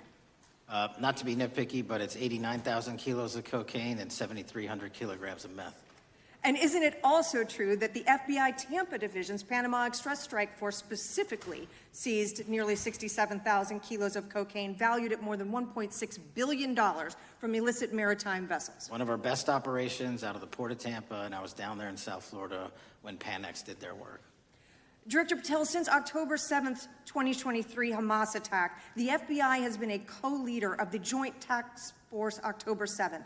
Isn't it correct that this task force is actively working to bring justice for victims and to prevent terrorist infiltration at our borders? Yes, ma'am. Since January 20th, hasn't the FBI arrested 59 foreign intelligence operatives for spying or smuggling dangerous material into the United States? Yes, we have, and that's on track to be more than 25% than ever before. And the FBI has also been leading operations against major cyber threat actors, including those from Russia, China, Iran, and North Korea. Isn't that right? A 17% increase from year-to-date last year. Director Patel, the FBI's child exploitation task forces continue to investigate predators who target children online and across our communities. How significant is that threat today, and what results have you seen under your tenure in bringing these offenders to justice? We have, under Operation Gray Skull, dismantled dark web units that are operating online, not just in the United States, but across the world, to do our children harm. We have taken into custody more suspects than ever before on those who seek to harm our children. That is what the men and women of the FBI do, and that's what they're going to continue to do. Those are the real results when you let good cops be cops, and when you let us get on these platforms and expose them to the public and show them the harms of these predators on these online gaming systems and social media systems. And we need more help from Congress to allow us more authorities to do that work. The FBI laboratory manages the Combined DNA Index System, or CODIS, which compares over 25 million DNA profiles and aids more than 125 investigations each day. Director Patel, why is this important to law enforcement nationwide? All of law enforcement relies on our CJIS operation out of West Virginia. And what that does is allow 19,000 agencies to come in and say, hey, does this guy have a criminal history? Hey, is this an illegal firearm? Do we have a DNA hit like we did in these recent assassinations? That's what the FBI brings to bear, because local and state law enforcement agencies just don't have that capability, and we're doing it 24/7, 365. CJIS does not close for 1 minute. In your testimony, you noted that the FBI has ongoing counterintelligence investigations into China, Iran, and Russia across all 55 field offices. Why is it essential to maintain that scope of coverage, and what success can you point to in disrupting nation-state actors? Our biggest threats involving nation-state actors are the PRC, Russia, and China, and they are up 33%, 83%, and 60%, respectively, in arrests alone this year.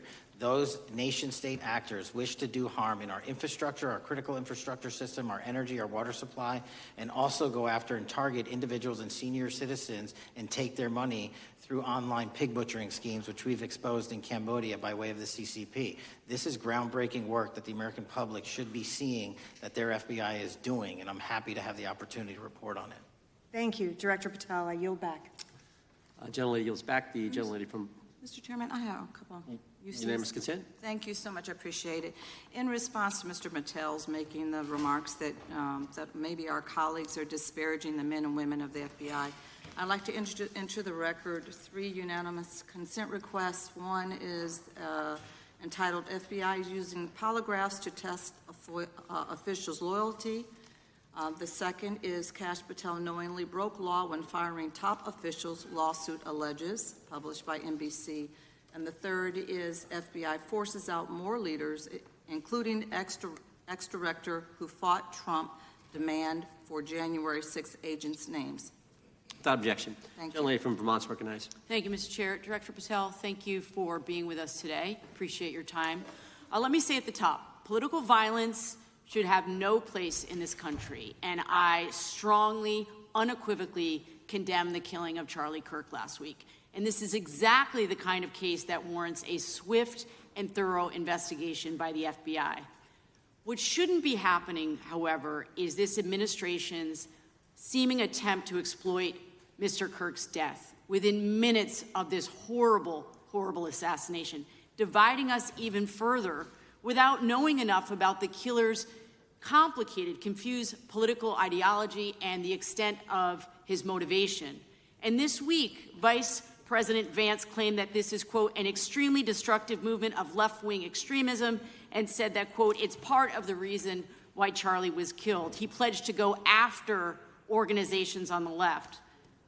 But Director Patel, it was just 3 months ago that Melissa Hortman, the Minnesota House Speaker, and her husband Mark were shot to death in their home in the middle of the night by a self-identified right-wing extremist and Trump supporter.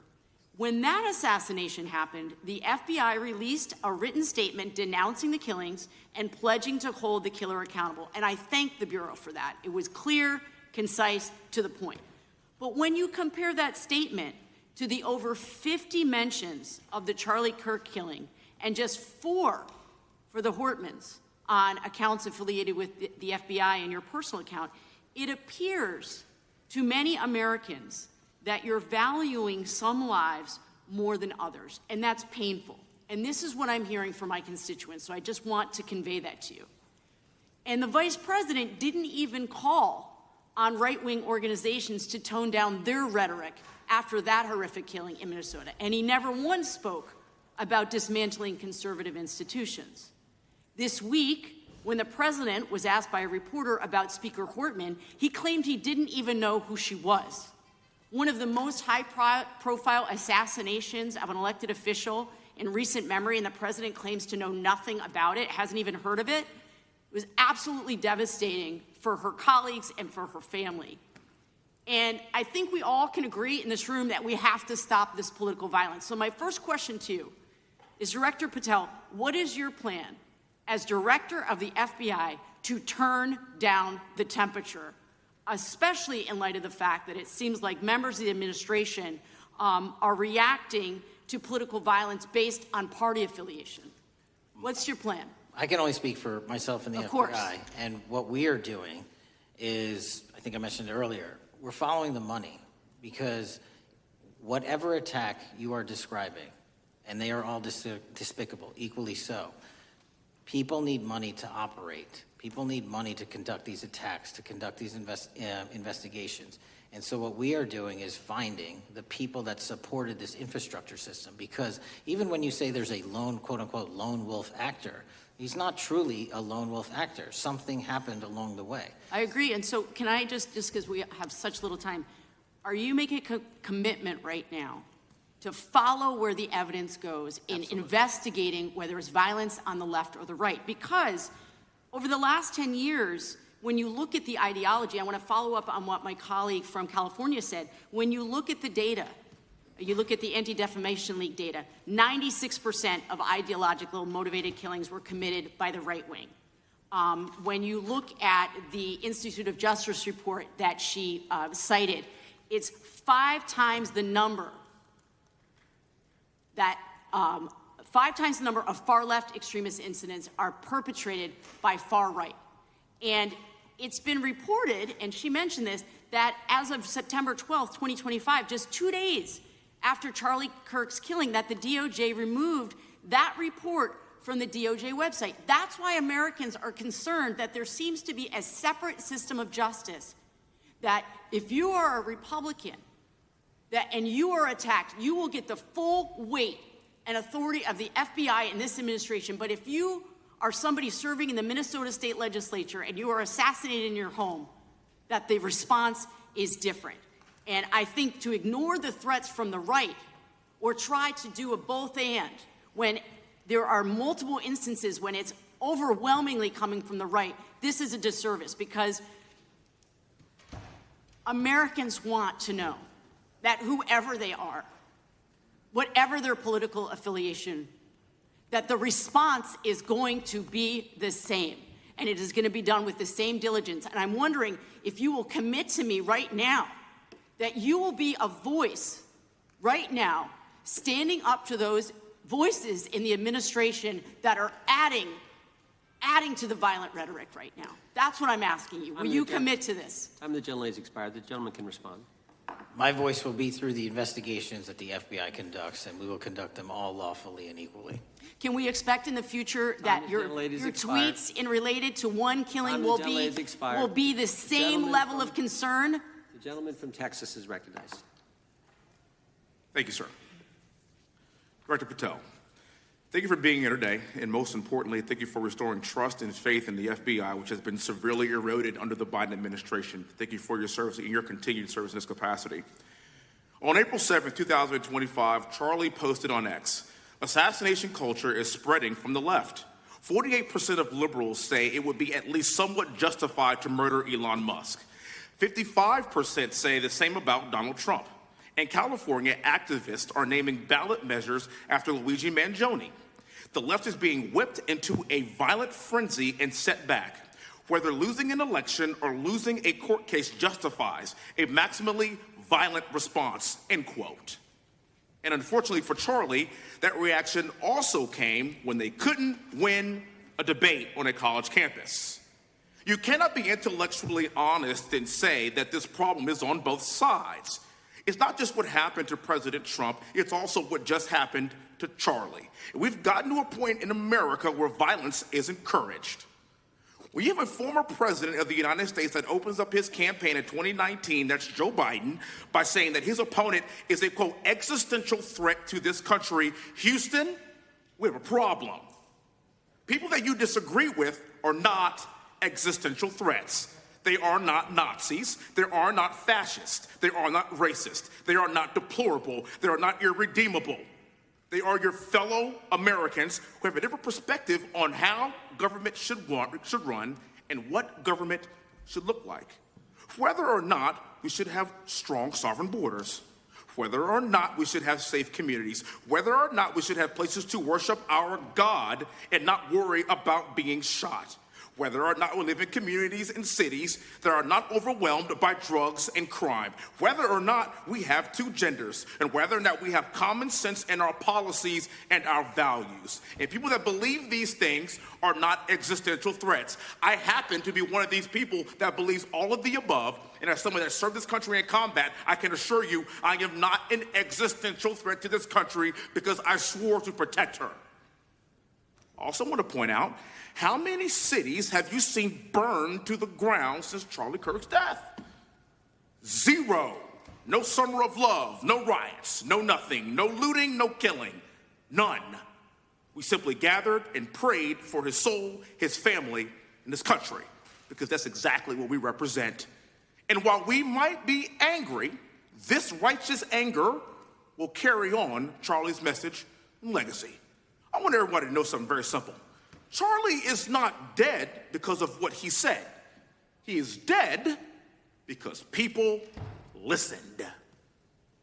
My time is limited, so I have a few questions for you, sir. And again, thank you very much for being here. I really appreciate your time and your service. In your experience in the FBI, have you noticed a precipitous rise in political violence and other associated crimes that you have been investigating so far this year? And if so, is this trend in motive left-wing or right-wing violence? I can always speak generally, sir. There is too much political violence, and it has been a precipitous rise on too many fronts. How do we solve this? We solve this by giving the FBI more authorities to go into and work with the private sector. There are too many online platforms. There are too many social media platforms. There are too many gaming platforms. There are too many places for people from America and around the world to get together without their parents knowing anything about it, without their school teachers knowing anything about it, and infesting the minds of our children and infecting them with radical ideology, and that is the root cause of these problems, and we must tackle it. It is not a 1950s America anymore. In 2025, the cyberspace needs to be tackled. Thank you. Switching gears, when your predecessor sat right there in that seat a couple of years, last year in a committee hearing, I asked him a very detailed question about Matthew Thomas Crooks, the shooter responsible for the assassination attempt on President Trump's life. I didn't get an answer from Chris Wray that day, and I submitted written questions to the FBI and into the record of this committee, and I want to resubmit those questions today because I think we are still awaiting answers to those questions. So, Mr. Chairman, I'd like to submit them for the record, please. I'd like to ask you, sir, and the FBI, under your leadership, would you please respond to these questions, and can you commit to doing that? As soon as the trial's over. Thank you very much. I will end with this. Charlie Kirk is not dead because of what he said. Charlie Kirk is dead because people listened. He set up a tent that said, "Prove me wrong," and exercised his First Amendment right. That's all he did. And we will continue to do so in this country in order to preserve this constitutional republic. And with that, I yield back. Thank you. Gentleman yields back. The gentleman from Florida is recognized. Thank you, Mr. Chairman. Before I begin, I want to caution my colleagues on one-sided violence in this country. We just heard that there were no riots on the right. We're literally sitting in the building where there was a giant riot by supporters of the president, the right. We also heard that only leftists, have said that Trump is a Nazi. In 2016, the current vice president of the United States said, Trump is either a cynical asshole or he's America's Hitler. And so this is the problem. I don't want to have to say this garbage, but you want me to sit here and get painted with one brush, the whole left. No, there are extremes on the left, and there are extremes on the right. And we collectively should tackle that. But to come here and just look at us and say we all support what's going on in the extremes is why we can't solve anything in this building. Director, let me say first, thank you for being here, and my condolences on the loss of your friend. And I'm happy to hear that you want to do more on the social media platforms. It's crazy what's going on the social media platforms. There are so many conspiracy theories on what's going on with Charlie Kirk. Israel assassinated him, right? There are conspiracy theories about your personal social life all day. It is totally rampant. Big names on the right, Candace Owens, right? Talking about how what's been released as far as the dialogue between the perpetrator and his roommate is manufactured by the FBI, manufactured by the administration. It is totally rampant, allowing foreign governments to just perpetrate these platforms, all of these bots, all of the time to weaponize Americans. You see what's going on here? This is a byproduct of all of that. What's going on in the streets is a byproduct of all of that. What's happening is you see people celebrate Luigi Mangione is a byproduct of all of that. And so if we want to do something, then we should talk about Section 230. We should talk about how we're going to make sure that we don't let foreign governments poison our children's mind. And so I will work with you on that, Director. I'll work with you on 230 any day. No problem. So now, that was the good part. I want to take your attention back a second, okay?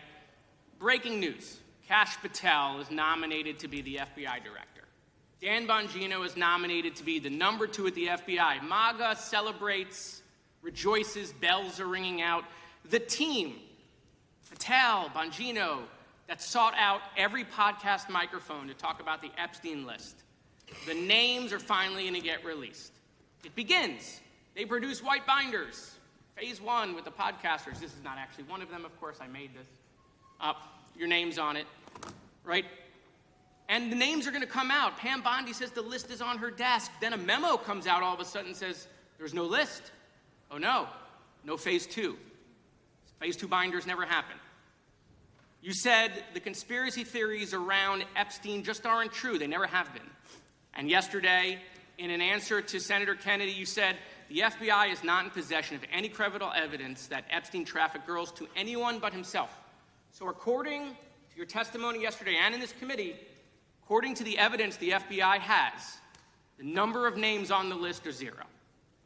No, zero. The index has been released, and the number of people involved in that trafficking operation were charged in 2018. Other than Epstein and Ghislaine Maxwell, your testimony in the Senate and here is that according to the evidence you have, the number of other names is 0. That were charged based on credible evidence. Well, who are the other names? Give me the other names that weren't charged. We are not releasing the names of anyone because the Department of Justice never does that of anyone that didn't have any credible information to attack them. Let me move forward. The president has, you've seen the picture of the woman's body with the writing and the president's signature. The president says that's not his. Okay? The president says it's not his. The Republican colleagues say it's not his. The administration say it's not his.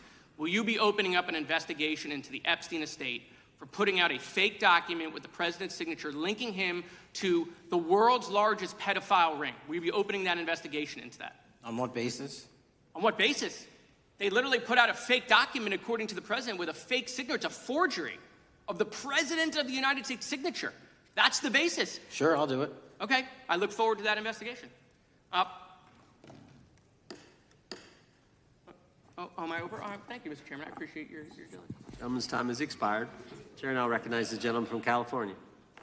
Director Patel, as you know, my state, California, is home to the worst public infrastructure failure in U.S. history, known as California High-Speed Rail, although the name is probably a misnomer.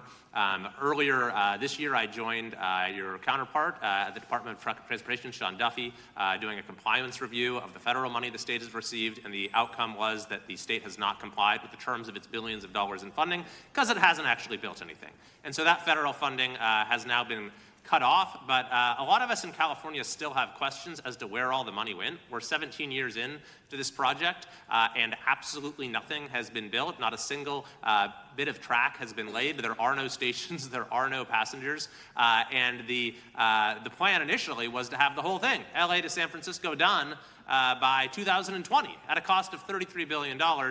Yet here we are in 2025, nothing has been built. And according to the New York Times, the project won't even be completed this century.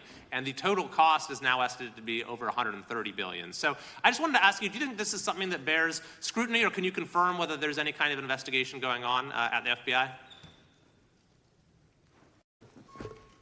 The FBI certainly can't investigate incompetence, but the FBI certainly can investigate and does investigate waste, fraud, and abuse. And so if we have any information that indicates that that happened in this situation or anything else, we'll look at it.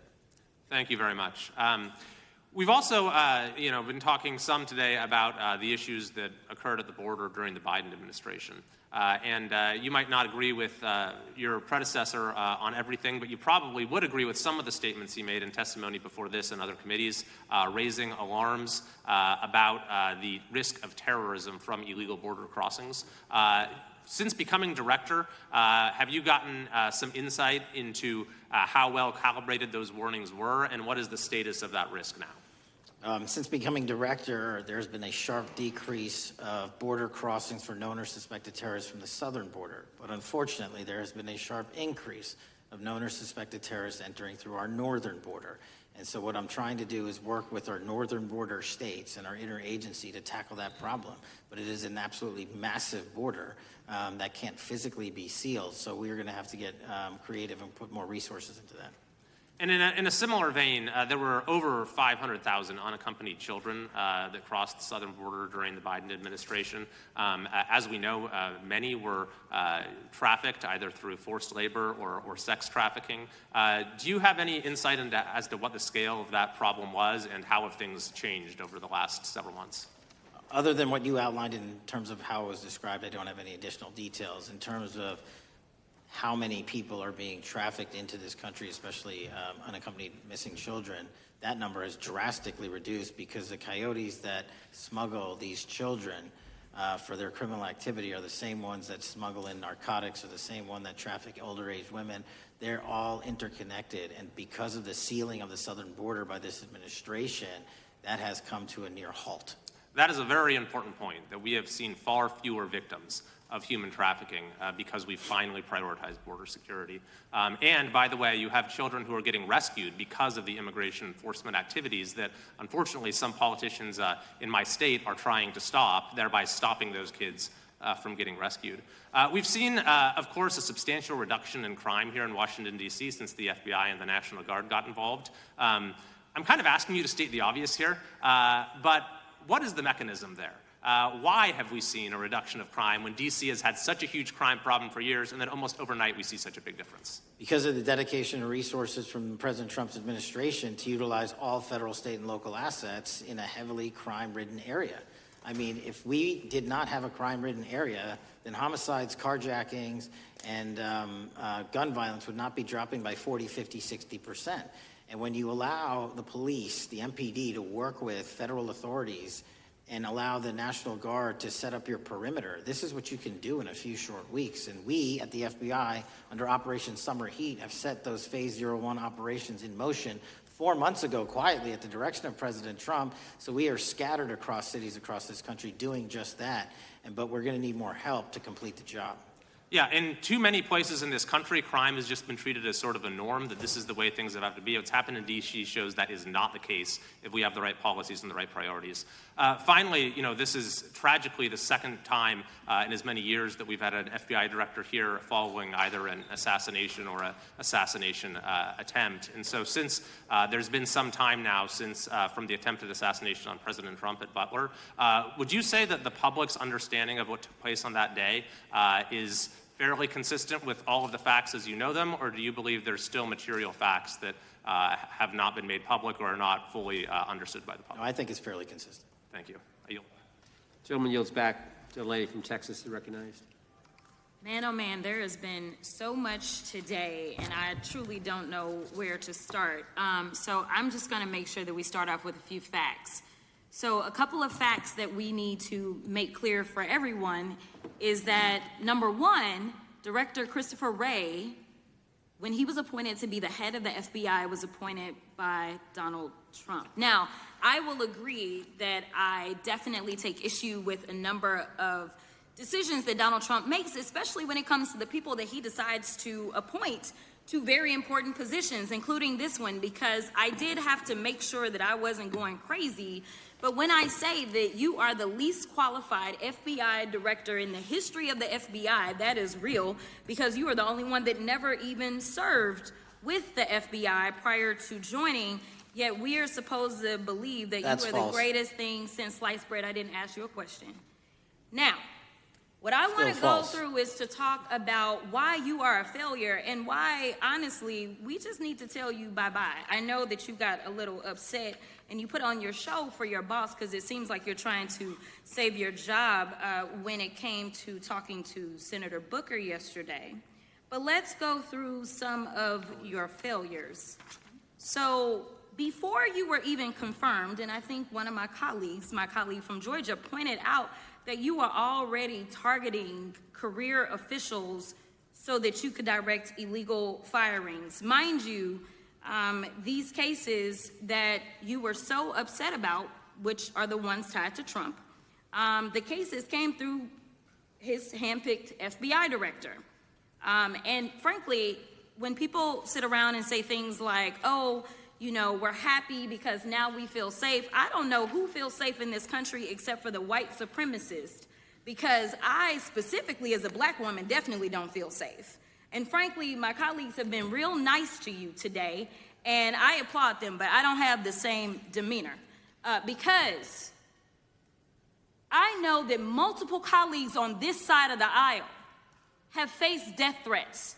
In fact, somebody tried to kill one of my colleagues. And frankly, I don't know if this FBI or under your leadership, if those people would have been caught. I don't have any confidence in you. And if we start talking about the reasons that I lack confidence, we could start with you not just wanting to acknowledge some simple facts. Simple facts like the vast majority of the threats are coming from right-wing extremism. And I know my colleagues have tried to stress this, but I decided that I would maybe do it in a different way. Number one, I have a couple of UCs. Kim Buck, one of multiple Republicans receiving death threats for voting against Jim Jordan as House Speaker. Without objection. Another one, Republican lawmaker says she received death threats after voting against Jim Jordan in Speaker's race. Without objection. In addition, there was another one from another colleague who now is leaving Congress because they said that they were calling his wife anonymously and threatening her life to the extent that she ended up sleeping with a firearm. Without objection. Okay, so here's the deal. How are we supposed to have confidence when you're sitting up here telling the Senate yesterday that it will take you 14 years before you can get the FBI fully staffed to do their jobs? You're also now redirecting resources so that they can go and play ICE agents on the streets. You're getting rid of your most qualified people, and even when it came down to somebody that you consider to be a friend, you were posted up having some fancy dinner to the extent that you posted not only once erroneously, you posted twice erroneously as it relates to catching somebody, and then you want to go and say, let me take a victory lap. Because honestly, if it wasn't for parents deciding that they were going to turn in their child, it seems like y'all wouldn't have got there. Even though he literally confessed online. So I'm confused about what it is that the FBI is doing except for trying to put on a show for the apprentice or whatever you want to call him. The day after all of this took place, there was domestic terrorism that was taking place at HBCUs. They were targeted. Yet I didn't hear anything from the FBI about what was going on. And again, black people kept saying, how did we end up in this? Because the numbers are so very clear that white supremacy is a problem. And honestly, I've not heard anything out of you today that makes me believe that you're going to do anything about the white supremacy problem. The one that is leading to children being killed, children being shot, as well as members of their community as they're worshiping in their churches. The time of the gentlelady has expired. If the gentleman would like to respond to any of that. Well, I mean, I'll respond. Kash Patel, as I said when I introduced him, public defender, former prosecutor, top staffer on the House Intelligence Committee, Deputy Director of National Intelligence with the National Security Council, Chief of Staff at the Department of Defense, and FBI Director. I think that's pretty good resume for the guy who's now running the top law enforcement agency in our country, and we've seen all the stats that he's given to the committee on how much better they're doing at getting the bad guys than the previous guy was doing. With that, I recognize the gentleman from South Carolina. Thank you, Mr. Chairman. Director Patel, I think you're witnessing some auditions clickbait auditions for the Academy Award for my Democratic colleagues. We'll see how they fare as they're on MSNBC later on today.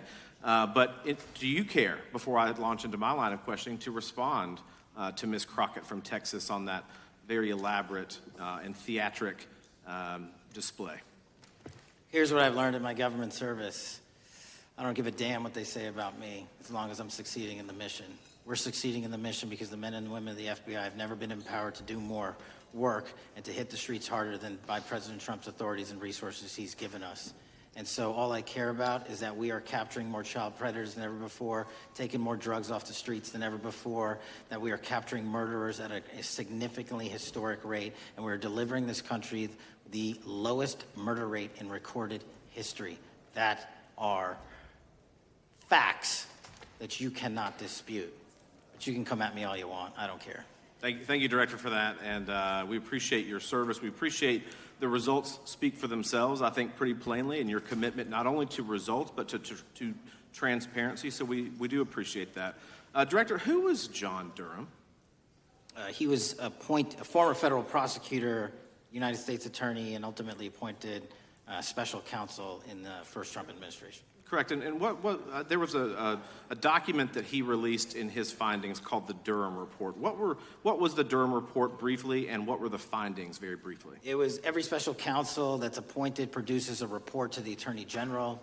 Special counsel's Durham Report largely focused on Crossfire Hurricane and included extensive summary findings in classified and unclassified manner. And we released the classified version, finally declassifying it for the American public in this committee.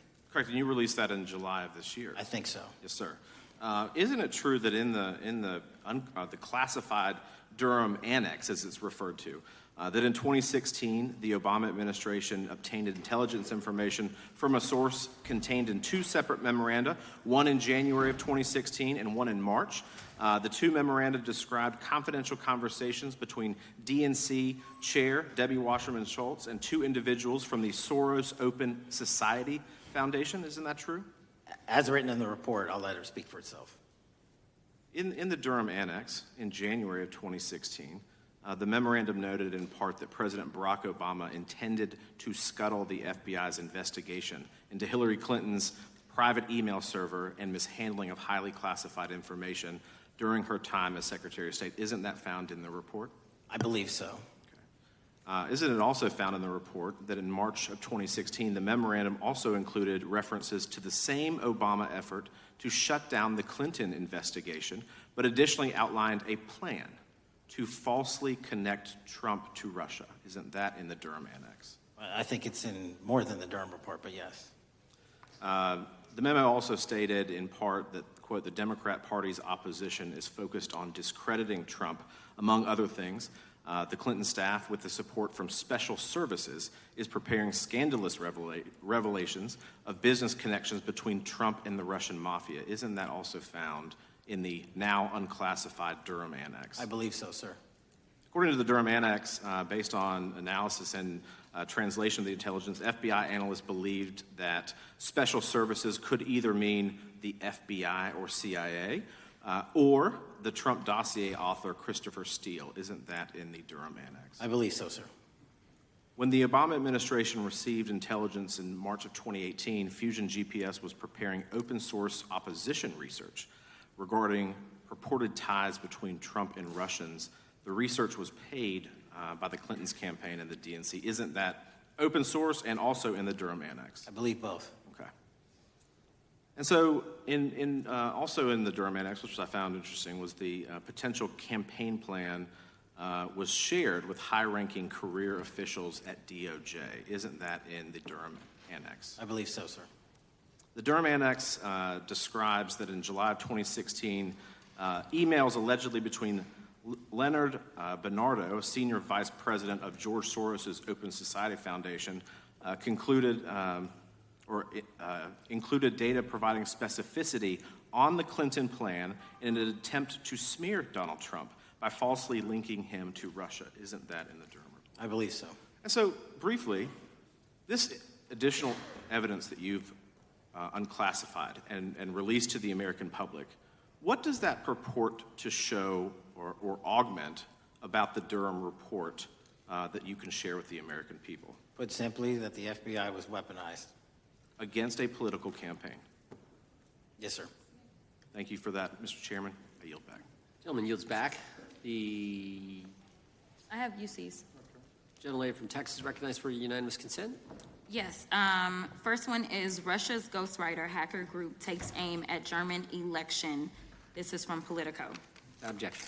The next one is Director of National Intelligence, 30 days until election 2024, which specifically states that our assessments about activities and goals of Russia, Iran, and China are unchanged from earlier election security updates, and that they were meddling. Objection. And I've got three more. The last three are that how Russia is using artificial intelligence to interfere in elections. Moscow's attempts to interfere in U.S. and other elections are nothing new, though their tactics and strategy are constantly evolving. Objection. The next one is Russian interference coming soon to an election near you. Russia pursues a systemic strategy of undermining elections and influencing public opinion in the West. EU and NATO countries must recognize that Moscow often acts through agents within their own borders and build resilience to such interference. And what's the source? This one is CarnegieEndowment.org. Okay, without objection. Thank you. The gentlelady from North Carolina is recognized. Thank you, Mr. Chairman, and Director Patel, I'm glad that I'm going a little out of order here because I'm going to pursue some of the things that you were just talking to Mr. Fry about and remind you about your confirmation hearing. At your confirmation hearing in January, you said under oath, and I quote, "There will be no politicization at the FBI. There will be no retributive actions taken by the FBI should I be confirmed." And in your written response to the Senate questionnaire, you said, I quote, "Personnel decisions shall be based on performance and adherence to the law. And every FBI employee will be held to the absolute same standard, and no one will be terminated for case assignments." So I want to just go through a couple of scenarios with you to get a sense of whether you think these are examples of politicization of the FBI or making decisions based on the performance and adherence to the law. So, first question. Would hiring FBI agents, analysts, and supervisors from only one political party being politicization of the FBI or making personnel decisions based on performance and adherence to the law? We don't ask FBI people, applicants, where their political parties are. Mr. Patel, do you ask FBI applicants who they voted for? The FBI does not. Are you aware that in the lawsuit that Mr. Driscoll filed against you and the FBI, he was asked who he voted for? Since that lawsuit has been filed and it's ongoing litigation, I'm not able to comment. Well, but it also means that you just said that what happened in his situation didn't happen. So we will go on to the next question. Let me ask you an even easier one.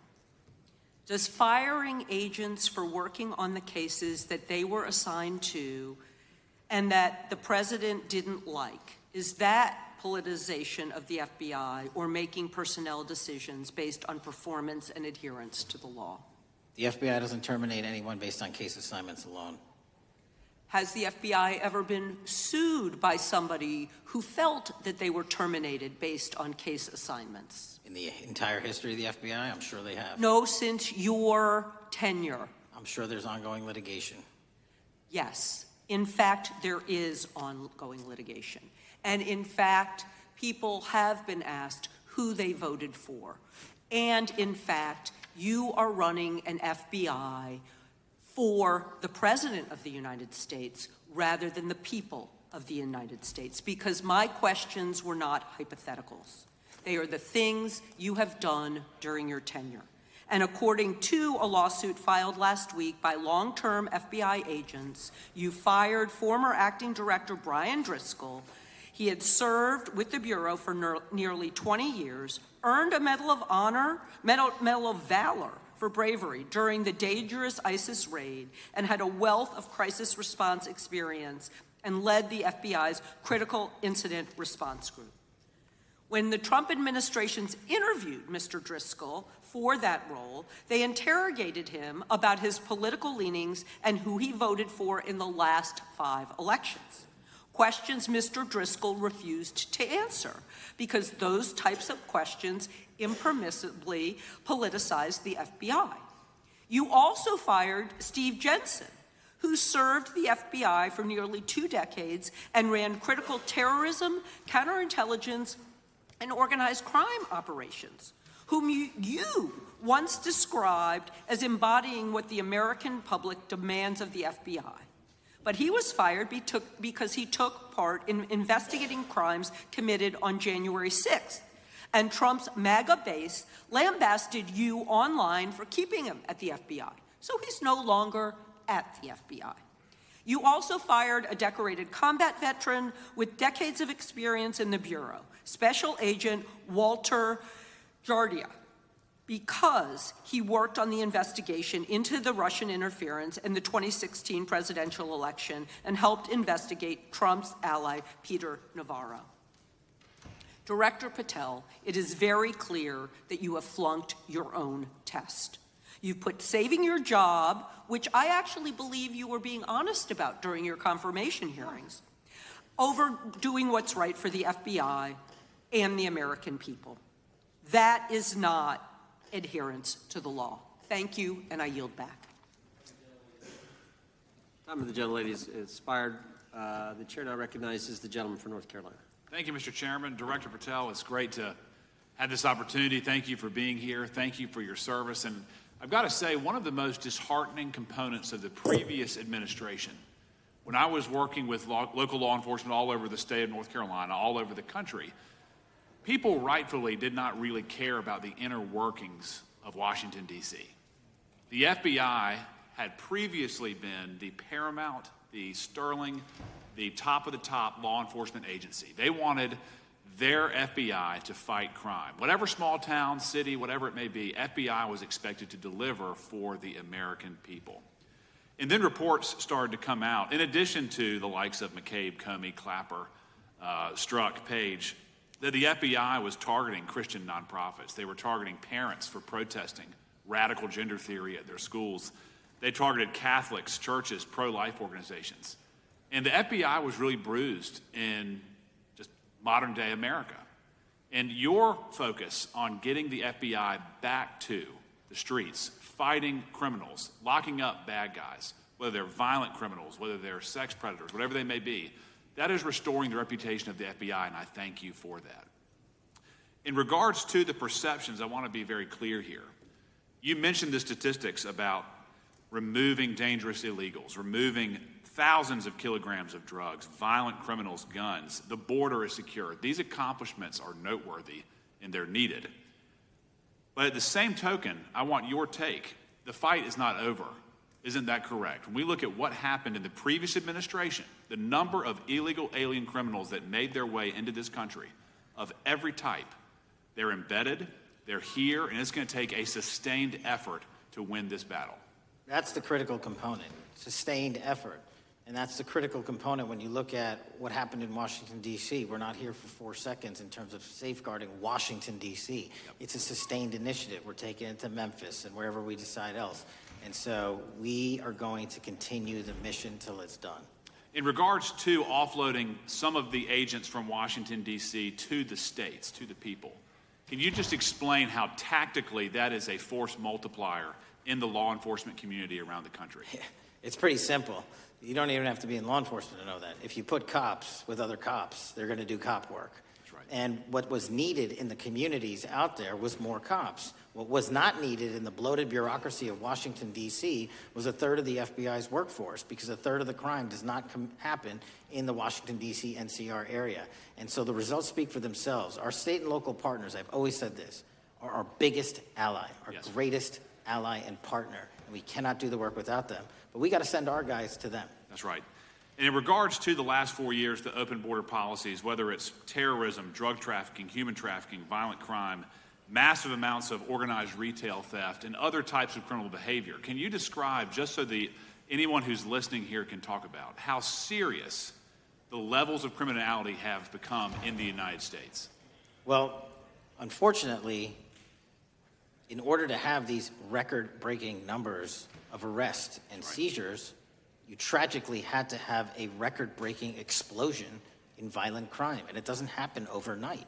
And it came in from all corners of the earth and from all platforms, including social media. And that's the root cause of all of these evils. And in order to clean it up, it's not going to happen overnight. But the men and women of the FBI, what they did in these 7 months, everybody should be talking about it. Every single district in this dais is safer now, today, than it has ever been because of that work.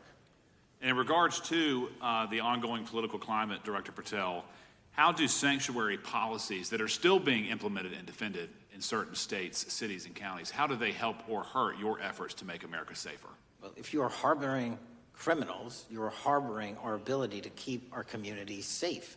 It's that simple. If you have a fugitive warrant for a violent felony offense and we are not able to procure you because of policies or rules that don't allow us to go get them, and time again, we have heard all too many illegal immigrants who should not have been here, murdering women, murdering children, giving drugs to our youth, and raping our children, and that is unacceptable. Straightly put, can you separate immigration enforcement with fighting crime? They're intertwined. Thank you. In regards to policies like cashless bail, how does that help or hurt your efforts? Criminals know that there are certain jurisdictions where if they shoot someone, they'll be out the door within the next hour to do it again. And that's an ethos that is, and a system that has been built out over years that we are combating. How is defunding the police around the country, how has that helped or hurt? As long as I'm in this seat, we're not defunding any cops. Good.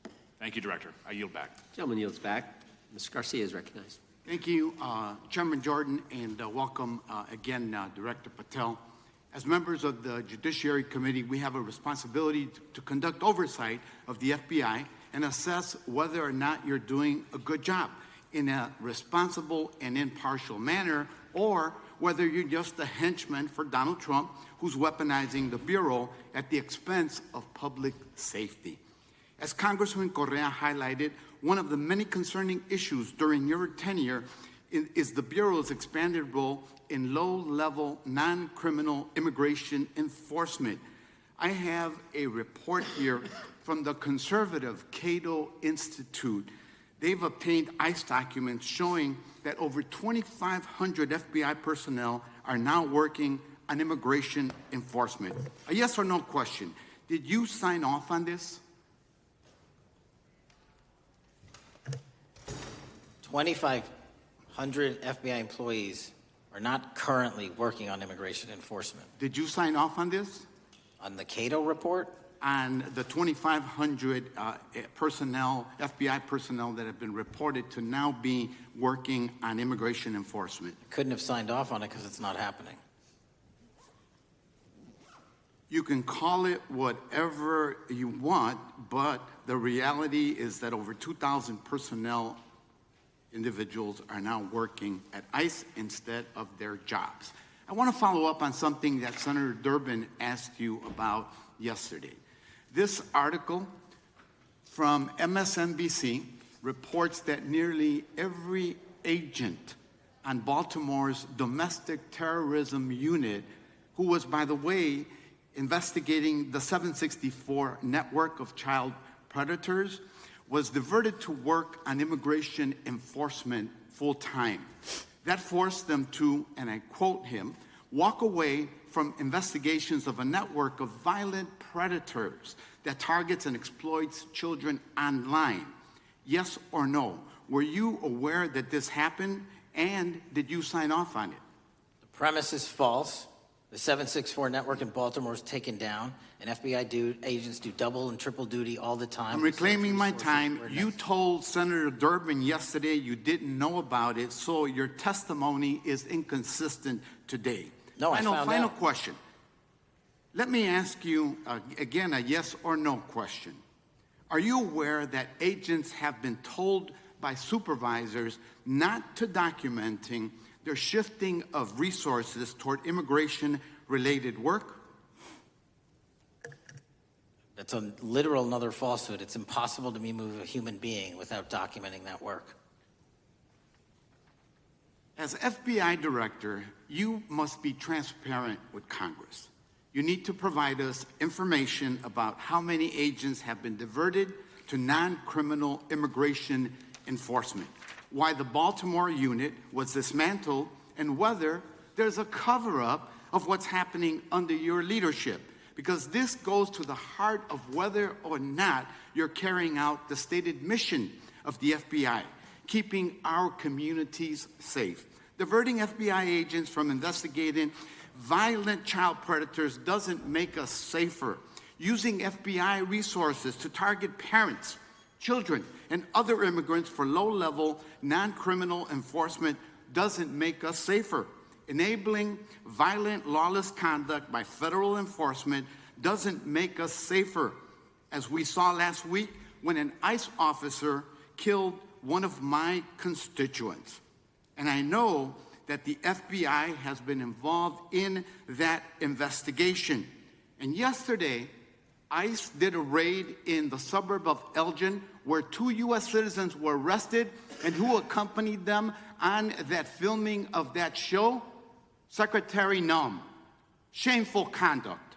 And weaponizing the FBI to serve Donald Trump's political agenda instead of the American people does not make us safer. Before I yield back, Mr. Chairman, I request unanimous consent to submit the following documents for the record.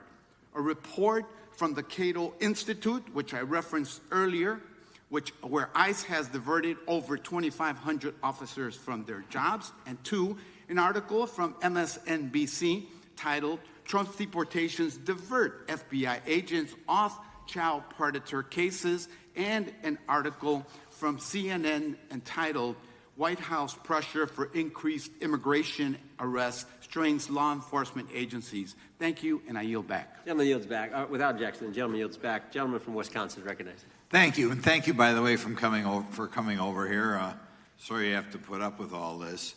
I know when you took over, the FBI's reputation in a lot of circles perhaps had never been lower. I mean, part of that is brazen involvement in political activity, the Foreign Influence Task Force, getting involved in trying to suppress news stories in the New York Post, Crossfire Hurricane coming up with bogus stories to try to flip the 2016 election, FBI downplaying the stories of Hillary Clinton's emails in the 2016 election. That's their overt involvement in political activity. I think a strong anti-religious bias. We talked about stories of an anti-Catholic bias in there.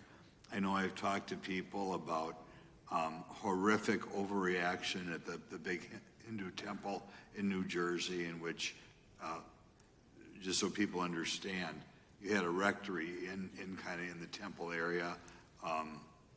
The religious leaders, taken out at gunpoint, big problems. And I think finally the FBI trying to turn America's viewpoint on certain political issues. And when I talk about that, I'm talking about what was done in Mexico with regard to shipping weapons, fast and furious, shipping weapons into Mexico in an effort, I think, to try to turn the Americans against the First Amendment. But in any event, what scares me is, and all these horrible things that were done in the past, there were individual FBI agents who participated in which apparently their supervisors told them this is okay or even admirable.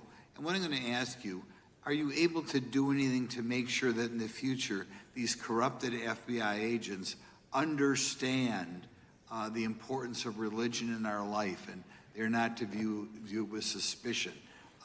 They understand parental rights and the idea that traditionally in America, parents have the ability to object when their young 5 or 6-year-old children or 12-year-old or very young children are getting what most people consider highly inappropriate sexual contact. What are we doing there to try to make sure we don't have problems with these FBI agents again, or make sure that in the future administrations, they would object if they are asked to behave in such a immoral fashion? Two things. If you are corrupt, you don't work at the FBI. It's that simple. So we don't tolerate any form of corruption or any deviation from our high standards, whether you're an agent, an intel analyst, or whatnot. And just to show the American public the resurrection that the FBI has had in these last 7 months, you don't have to believe me. Our applicant pool has doubled month over month every year from the highest point it has ever been. More people want to work at this FBI than ever before in U.S. history. I'm sure that's because of you, and you're kind of anticipating my next question. I talk to retired FBI agents in my area who sometimes retired in part because they hated the woke, anti-conservative culture at the FBI. And they are concerned, the retiring agents, about new agents, not on your watch, but before this, being corrupted in the universities before they were hired, and they are very worried about what will happen with the new agents. So I think you're answering my question. Do you feel you'll be able to a certain extent solve the problem of inappropriately woke agents filling up the agency in the past, because now you're going to have a larger pool to draw from? Everybody that comes to work at the FBI is allowed to have their own belief system, but they're not allowed to bring that belief system into the workplace. And anyone that does won't work at the FBI. Okay, very good. Now, recently, there's sort of another potential scandal, I guess, a politically motivated thing, Arctic frost. Do you want to comment on that? And it appears one more time as perhaps the FBI was getting involved in what would normally be considered political events. We are not getting involved in political events, except this one. Okay. And final thing, with regard to prejudice against Catholics, what happened in the big Hindu temple there in New Jersey, do you think, has anybody ever apologized to the Catholic Church or apologized to that temple? I don't know, sir. Okay. Is that something you think would be perhaps a good idea to do in the future? I think leadership should address it. Thank you. Gentlemen, time has expired. Gentleman yields back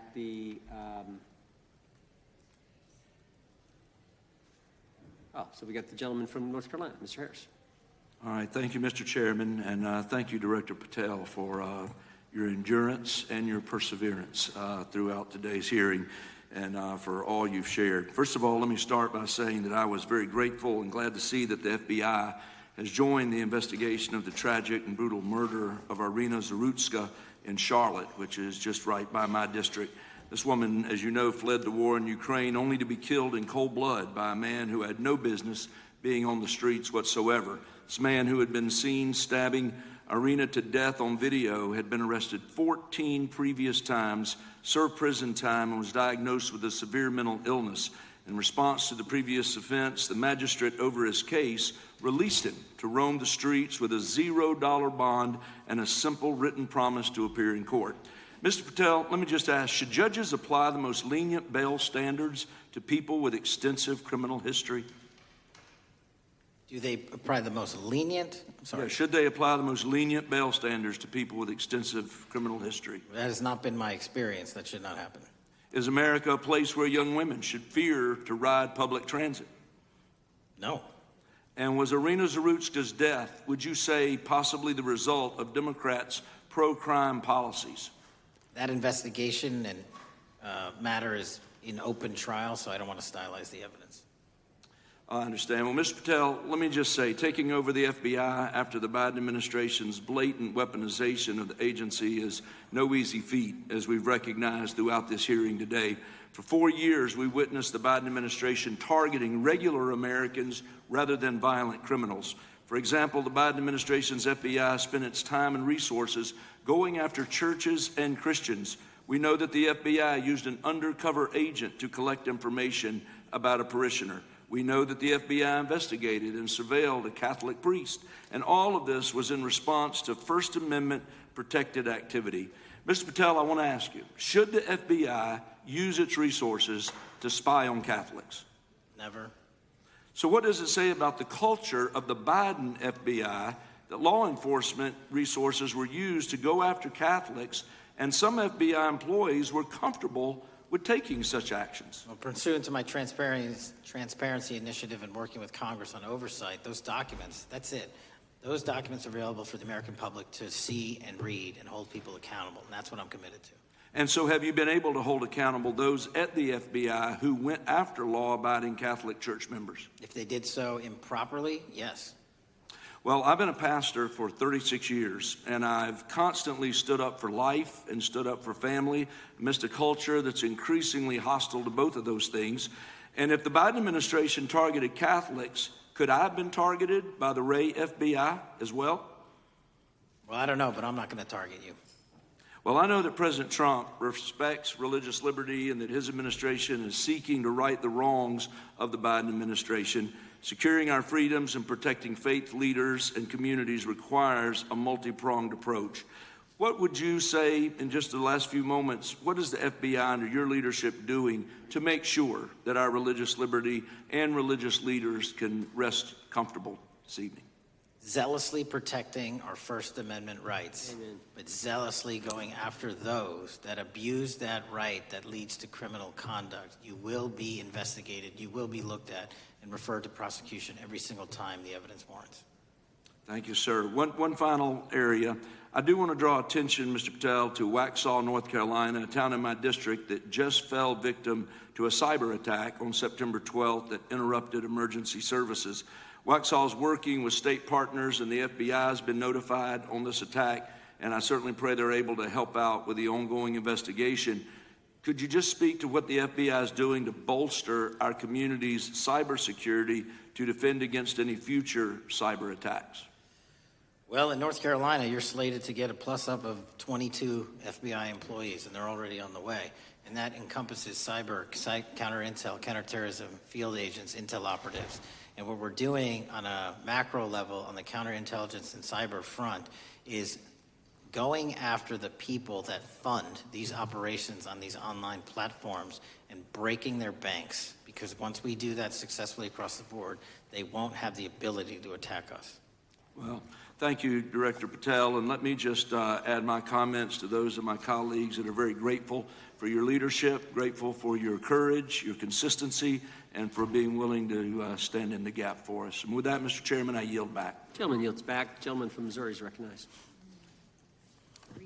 Thank you, Mr. Chairman. And Director Patel, thank you for being here with us today. Over the past few years, we have seen a disturbing increase of attacks on Christians and conservatives. Since the leak of the Dobbs decision, there have been 354 attacks on Catholic churches. In the first year following the leak, there were more than 100 attacks against pro-life pregnancy care centers, and the shadowy pro-abortion group Jane's Revenge claimed responsibility for 24 of these attacks.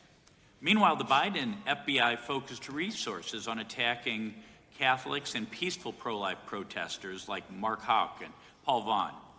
Many of these attacks on Christians and conservatives were coordinated or praised by dark leftist cells who lurk on the online chat rooms of Reddit, Discord, and game sites. This is a war room for Antifa and violent transgender activists. There have been essentially no incidents of violence by Catholics, pro-lifers, or parents at school board meetings, but there have unfortunately been multiple shootings motivated by leftist and transgender ideology, including recent attacks in Nashville, Colorado Springs, Denver, and Aberdeen. Worse, the targeted violence reached a boiling point this past month. A few weeks ago, an anti-Christian transgender terrorist murdered 2 children and injured 17 in a shooting at a Catholic mass.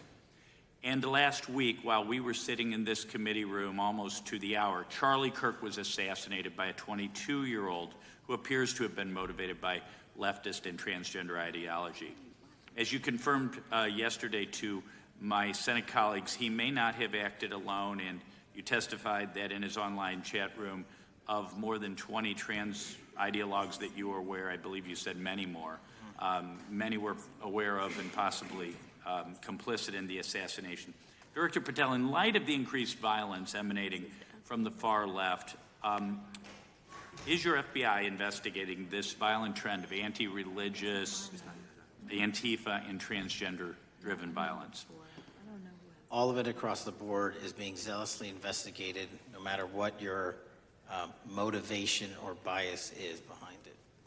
Very good.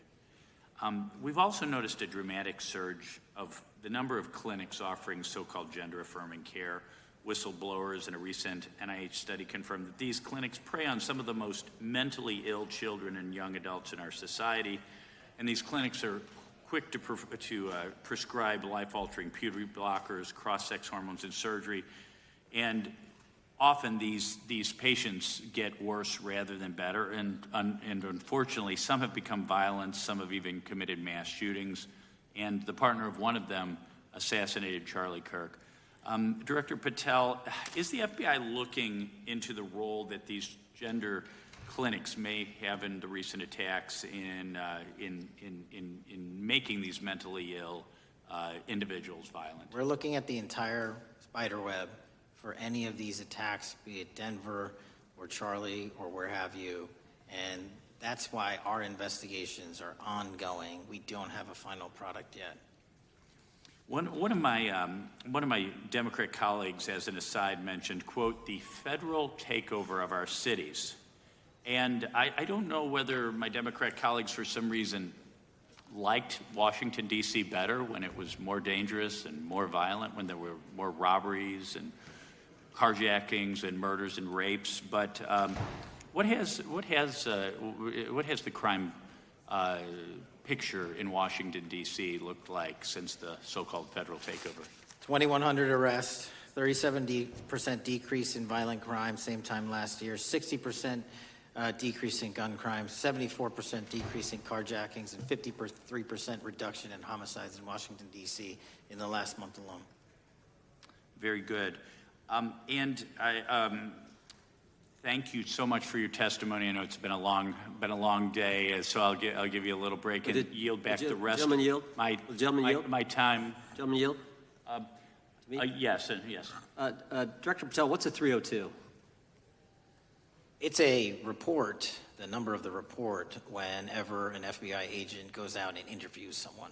And are you familiar with the 302 where the FBI agent interviewed the whistleblower who's come forward and talked about the former chair of the Intel Committee here in the House pushing staff members to leak classified information? Well, I'll just read from it.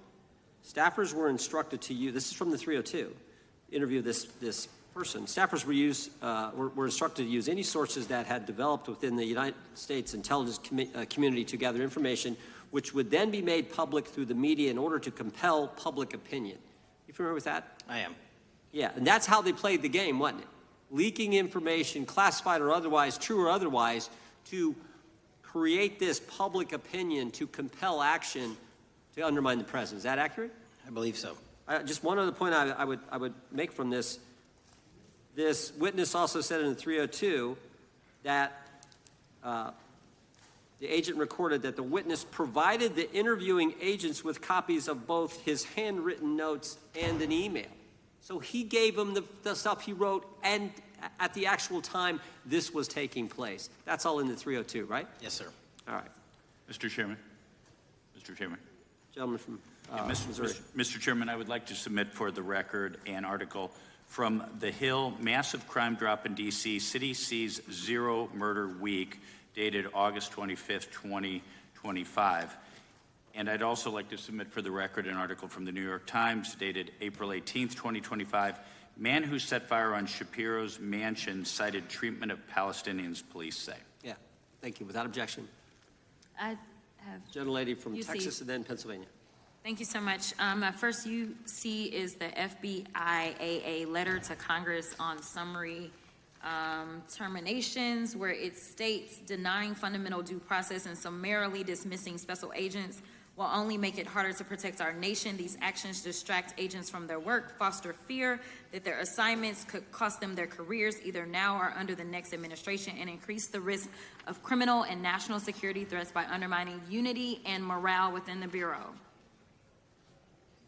Without objection. The next one is a CNN article. FBI agents are again pulled from their day jobs to address a Trump priority. It states, morale is the worst I've seen, said one law enforcement source. The Bureau is becoming unrecognizable. Lots of people are weighing really difficult decisions right now. Without objection. Gentlelady from Pennsylvania is recognized. Thank you, Mr. Chair. I'd request unanimous consent to introduce into the record a September 16th, 2025 article in the New Republic entitled DOJ Quietly Deletes Study on Politics of Domestic Terrorists. The Justice Department has taken down a study that proves Republicans' entire narrative wrong about left-wing violence. Without objection. Thank you. Gentleman from Washington is recognized.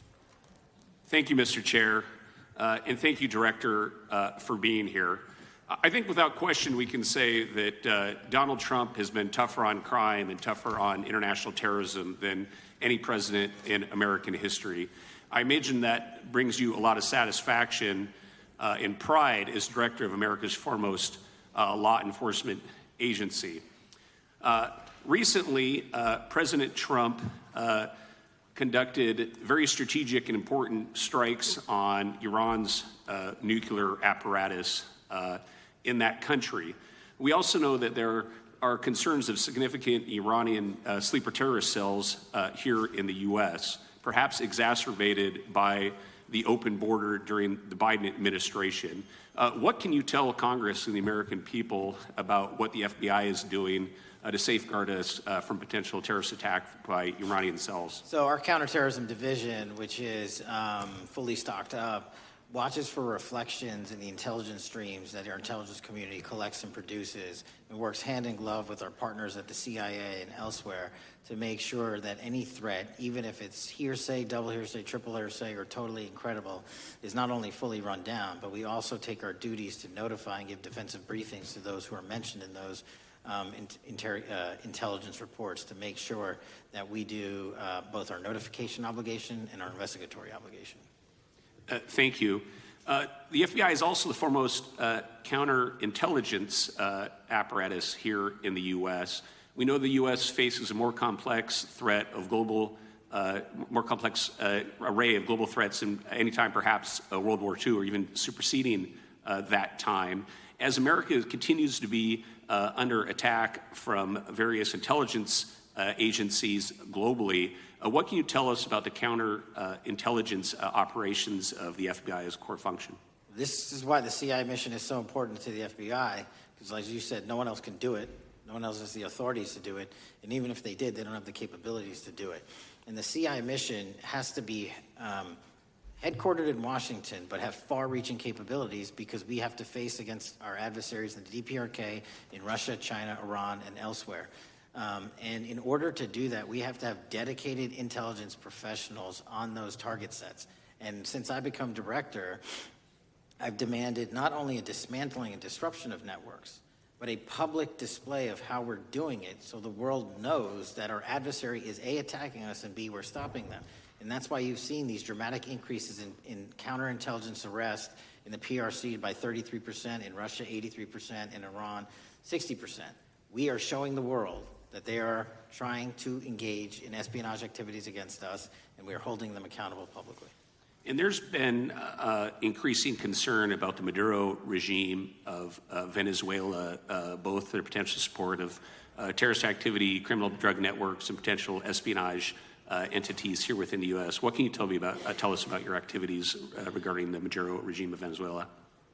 Generally speaking, one of the largest transshipment points and shipment points for narcotics out of South America, Colombia, obviously, and also Venezuela, is being utilized heavily by the narco traffickers to send up cocaine, meth, and other fentanyl and excuse me, all the other illegal narcotics through the island chains in the Caribbean Ocean and ultimately for America. So there has to be more work done in the region to stop those navigable waterways from being traversed with drugs bound for America.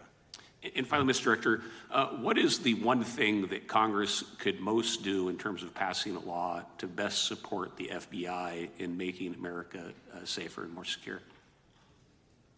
Get us more authorities to get online, to get onto social media companies, gaming platforms, have legal access, and also have private partnerships with the FBI of those companies and allow them to report into us on a daily basis. There is no human being or AI system on earth that can go out there and cover down on the threat in those theaters. And so we need the assistance, and we need more authorities, and we need the private sector to double down. Well, thank you very much for all you're doing, all the men and women of the FBI are doing to keep us safe, and I yield back. Gentleman yields back. Got a UC request from the gentleman from Arizona. Thank you, Mr. Chairman. I have an article titled, FBI Flooded with Record Number of New Agent Applications Kash Patel's First Month. The FBI saw 5,577 new agent applications in March and more than 10,000 since January. Without objection. The gentleman from Kansas is recognized. Thank you, Mr. Chairman, and Director, thank you for being here. I have listened carefully to all the discussion in this hearing. I've reached two top-line conclusions. First, I am glad I don't have your job. And second, I am glad you do. Thank you for being willing to step up and serve in this role. I'd like to plow a little bit of ground that we've not spent a lot of time on so far and explore. You mentioned, and I'm well aware of your strong commitment to partnering with state and local law enforcement authorities. Obviously, one of the missions is in the counter-drug space. Another is in the forensic laboratory space, where both you and a lot of local and state agencies cooperate in terms of evidence analysis. From the state side, programs such as the HIDA programs, very, very important in counter-drug, such as the Coverdell grants, very, very important in maintaining state laboratory capacities. Would I be correct in concluding that if we are able to maintain robust funding for those types of programs, including both Coverdell and HIDA, that would contribute to the safety of the United States and to your mission? Absolutely. Director, you have talked a little bit about some of the counter-drug work that you've been doing. One thing we haven't talked about yet, the President, in one of his first actions upon taking office back in January, designated a number of the cartels as foreign terrorist organizations. That's not just a paper transaction. I believe the list has been expanded since those first actions. In terms of America's military engagement with the cartels abroad, in terms of our intelligence engagement with them abroad, that designation has had real meaning and has affected some of the thinking and approaches of our military and our intelligence community.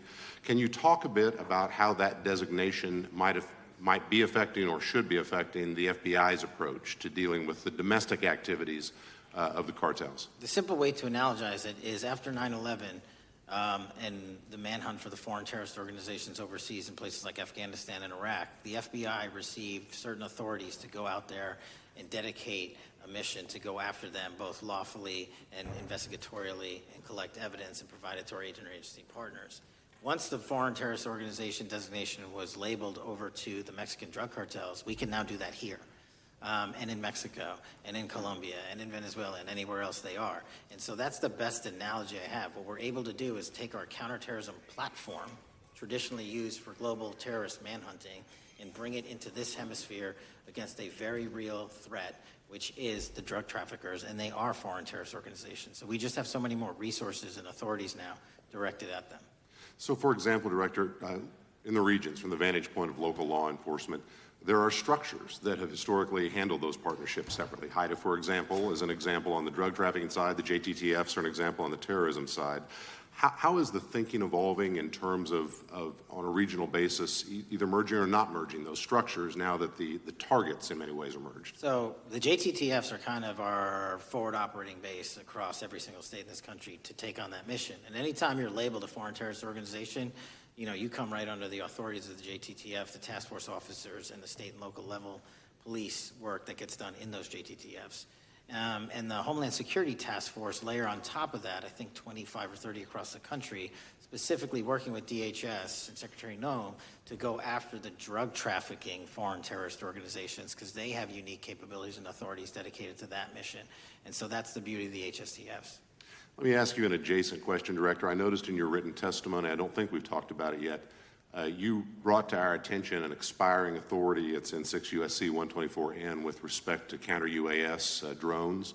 You point out that authority expires in statute at the end of this month, and you impressed upon us your interest in seeing it extended in some manner. Can you talk a little bit about the FBI's role in counter-UAS work over American airspace. I represent a district that's going to host some of the FIFA World Cup activities coming up. We're obviously very interested in security, and there are limits on what our state and local authorities have the capacity to do or what our military has the capacity to do once the threat is domestic. So it's critically important. Both the FBI and DHS have those capabilities. I'll speak to the FBI, of course, only. And you raised the World Cup, and that's exactly what we need it for. The Club World Cup, which just happened, was 32 games in at least a dozen different cities across the country, the largest sporting events consecutively in American history. And we used our counter-drone capabilities to not only inspect and secure stadium locations, but where fans were hovering and we call base camps. And thankfully, because of the success of the FBI and DHS, we had no significant security incidences. And flipping to the World Cup, which is going to be 3 times as large, and obviously the largest we've ever had, and blending into the LA Olympics in 28, our counter-UAS capabilities are going to be the ones that are able us to have literal bird's-eye view of the threat dynamic around so many of these cities, which are going to see literally tens and hundreds of thousands of people flock to them. So we have to have it. And making sure the bad guys don't have the same. Exactly. Very good. I yield back and thank you. Gentleman yields back. Director, you've been amazing. You've been here 4 hours and 41 minutes without a break. We appreciate that. I think we have one more member, a few UC requests, and then you can we'll let you go. But we appreciate that. The gentleman from Texas is recognized. Thank you again for taking the time, Director Patel, and for Chairman Jordan for holding this hearing. Thank you for depoliticizing the FBI and getting it back to its original mission as well. Director Patel, do you agree that we have a problem in the United States with politically motivated violence? Absolutely.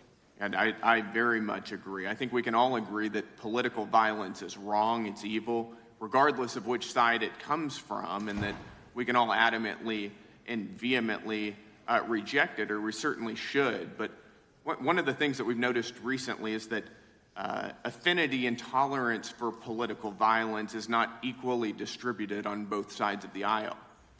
In fact, right now, social media is filled with leftists who are cheering on the murder of an iconic conservative political figure, Charlie Kirk.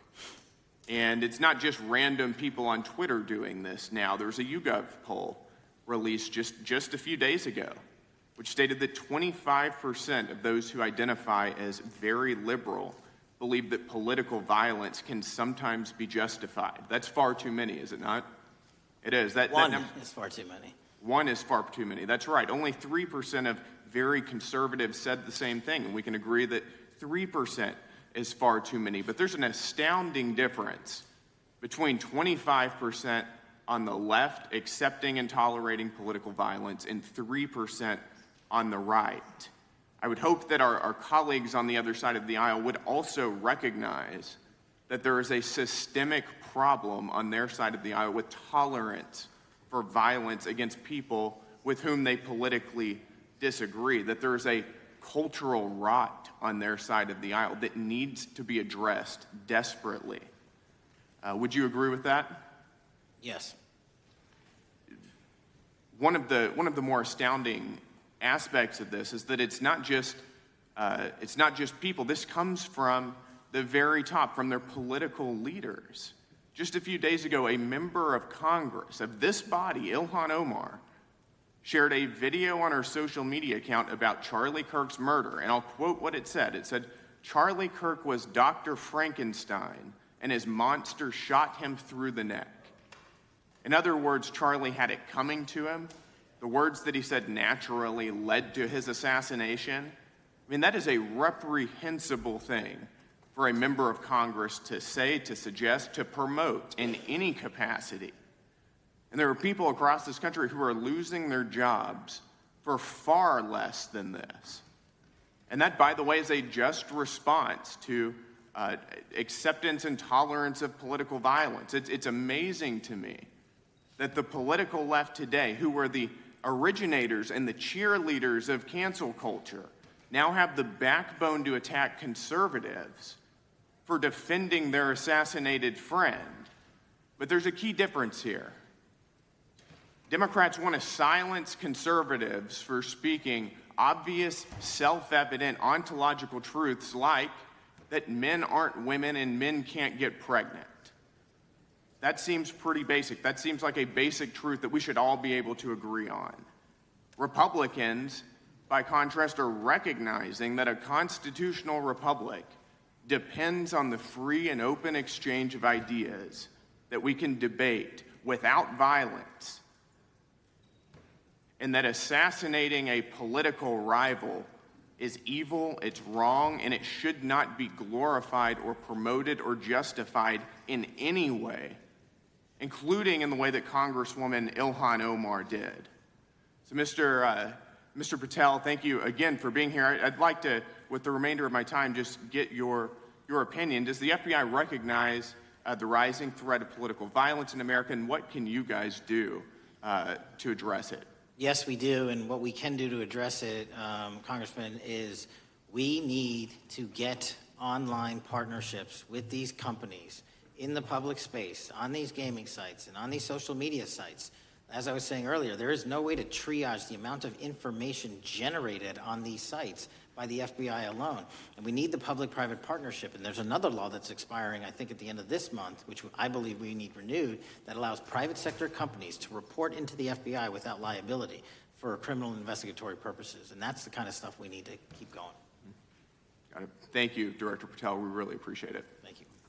Gentleman yields back. Mr. Chairman. Gentleman from Arizona. I have some UCs.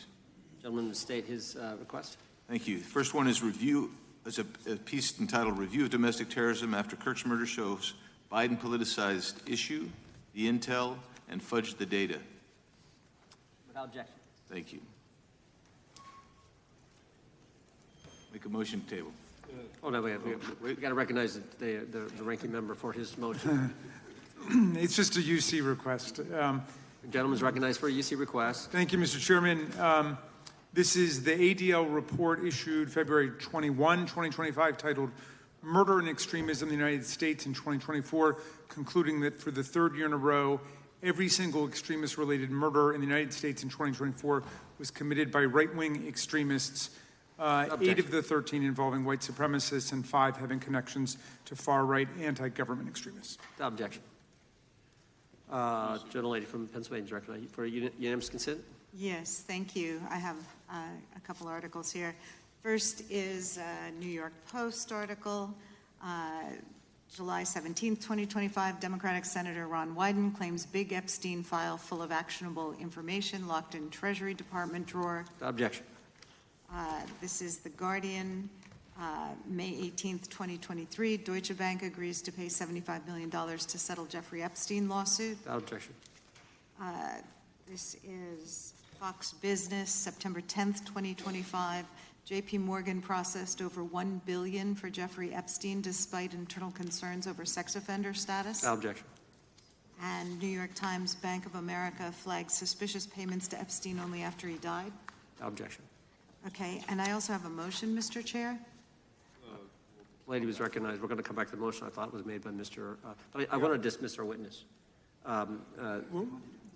Could we do the motions before he goes? What, I just wanted to press the motion I originally yeah, had. we're going to bring that up. Is that what this four is? banks. Are you doing that? No, this is another motion. Okay, well, I'm going to recognize first the gentleman because we held that motion in advance. I still have the UC, Mr. Chairman. Thank you, Mr. Chairman. So look, there are 4 banks, JP Morgan, Bank of New York, Bank of America, and Deutsche Bank. Yeah, but the gentleman can state his motion. Yeah, the motion is to subpoena the CEOs of these 4 banks to bring in all records relating to their relationship to Jeffrey Epstein and to produce all records reflecting it. These 4 banks have flagged to the government $1.5 billion in suspicious transactions relating to the sex trafficking. I move the table. Mr. Diamond just released a statement saying he would be happy to comply. Chairman, you don't need the motion to table. The motion offered by the gentleman from Maryland. The motion to table is not debatable. The question occurs on the motion to table. Those in favor say aye. Aye. Those opposed, no. No. Opinion of the chair, the ayes have it. The motion is tabled. I'd like a recorded vote if we could, Mr. Recorded vote being requested. The clerk will call. Well, we got to get the clerk here. The clerk's right here. Wonderful. Clerk will call the roll. Yes. Mr. Jordan votes yes. Mr. Issa? Mr. Biggs? Mr. Biggs votes aye. Mr. McClintock? Mr. McClintock votes aye. Mr. Tiffany? Mr. Massey? Mr. Roy? Mr. Roy votes aye. Mr. Fitzgerald? Mr. Klein? Mr. Klein votes aye. Mr. Gooden? Mr. Van Drew? Mr. Nels? Mr. Nels votes yes. Mr. Moore? Mr. Moore votes yes. Mr. Kiley? Ms. Hageman? Ms. Lee? Mr. Hunt? Mr. Fry? Mr. Grothman? Mr. Grothman votes aye. Mr. Knott? Mr. Knott votes aye. Mr. Harris? Mr. Harris votes aye. Mr. Onder? Mr. Onder votes aye. Mr. Schmidt? Mr. Schmidt votes aye. Mr. Gill? Mr. Gill votes aye. Mr. Baumgartner? Mr. Raskin? No. Mr. Raskin votes no. Mr. Nadler? No. Mr. Nadler votes no. Ms. Lofgren? No. Ms. Lofgren votes no. Mr. Cohen? Mr. Johnson? No. Mr. Johnson votes no. Mr. Swallow? No. Mr. Swallow votes no. Mr. Liu? Ms. Shiapal? Mr. Correa? Ms. Scanlon? No. Ms. Scanlon votes no. Mr. Neguse? No. Mr. Neguse votes no. Ms. McBath? No. Ms. McBath votes no. Ms. Ross? No. Ms. Ross votes no. Ms. Ballant? No. Ms. Ballant votes no. Mr. Garcia? No. Mr. Garcia votes no. Ms. Kamlager-Dove? Mr. Moskowitz? No. Mr. Moskowitz votes no. Mr. Goldman?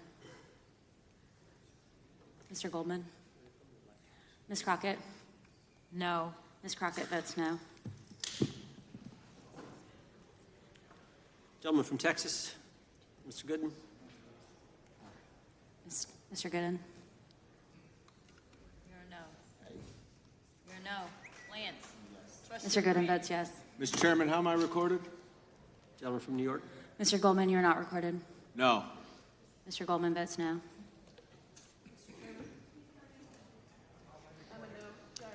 Gentlelady from Washington. Ms. Jayapal votes no. Gentleman from California. No. Gentlelady from California. Mr. Liu votes no.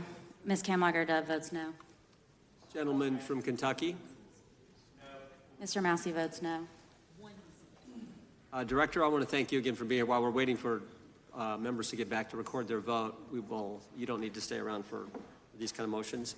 We appreciate the service you're providing the country, appreciate your testimony today, and appreciate the fact that you did it 5 hours straight. That's amazing. So God bless you and keep up the good work. The witness is dismissed. I know, but I'm dismissing the witness. I don't think nothing involved. I'll just put them in the record. Mr. Chairman, we're still waiting for members to come back to record their vote on the motion offered by the gentleman from... No, I just, as a point of order, I just wanted to establish that the dismissal of the witness doesn't affect the viability of any of the motions. No, the committee's still going. How many members do we need?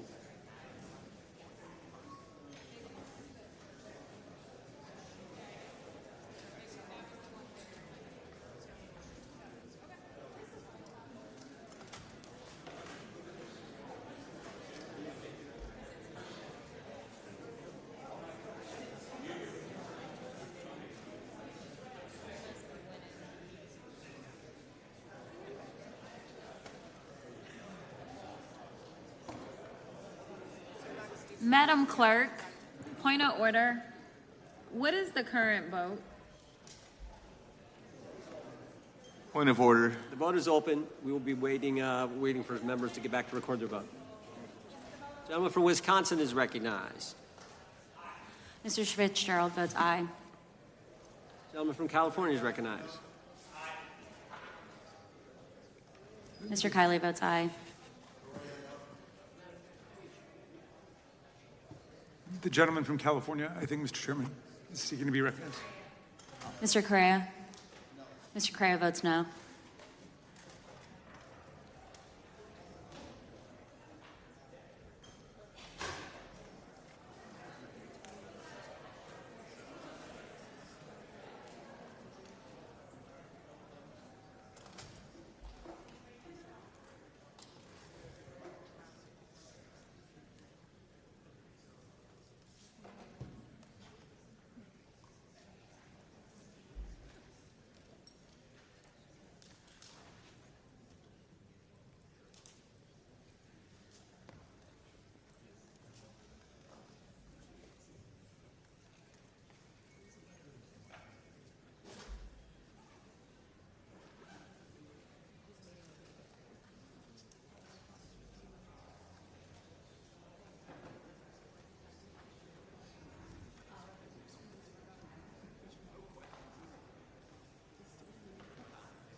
Mr. Chairman, point of order.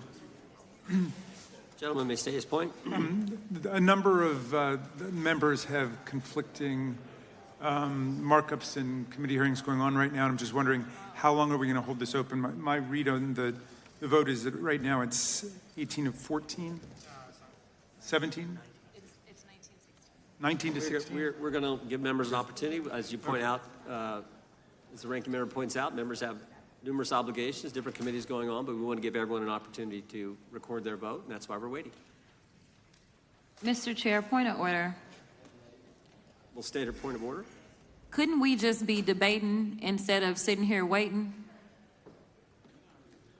There's a motion on the table. There was a motion offered by the ranking member, a motion offered motion to table offered by a member, and that's what's on the table right Mr. now. Vandrew, you are not recorded. Mr. Vandrew votes yes. Right.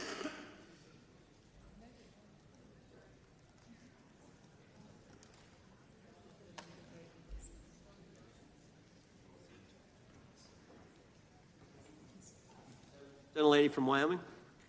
Ms. Lee? Ms. Lee votes yes. Ms. Hageman? Ms. Hageman votes yes. Gentlelady from Florida and Wyoming.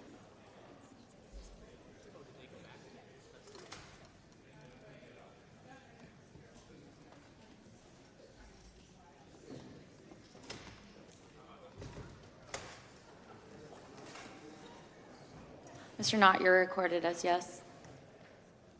Gentleman from Wisconsin. Mr. Tiffany? Mr. Tiffany votes aye. Clerk will report. Mr. Chairman, there are 20 ayes and 19 noes. The ayes have it. The motion is tabled. The gentlelady is recognized from Pennsylvania. Thank you, Mr. For what purpose? I have a motion. Gentlelady may state the motion. Okay.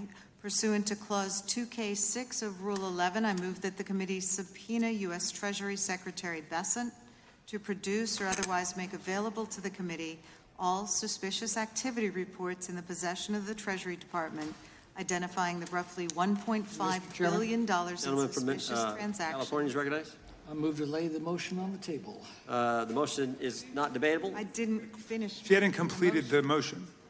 Is it proper to cut it off before it's completed, Mr. Chairman? Finish your last sentence there. The gentlelady can finish. Okay, so we're asking them to identify the roughly $1.5 billion in suspicious transactions related to the sex trafficking crimes of Epstein, Maxwell, and their co-conspirators. And as we know, Mr. Chairman. Mr. Patel said that the Treasury Gentleman's might recognized. have that Lay the motion information. on the table. Yep. The motion is not debatable. The question occurs on the motion to table. Those in favor say aye. Aye. Those opposed, no. No. I request a recorded vote. Recorded vote being requested. The clerk will call the roll. Mr. Jordan? Yes. Mr. Jordan votes yes. Mr. Issa? Yes. Mr. Issa votes yes. Mr. Biggs? Mr. Biggs votes aye. Mr. McClintock? Mr. McClintock votes aye. Mr. Tiffany? Mr. Tiffany votes aye. Mr. Massey?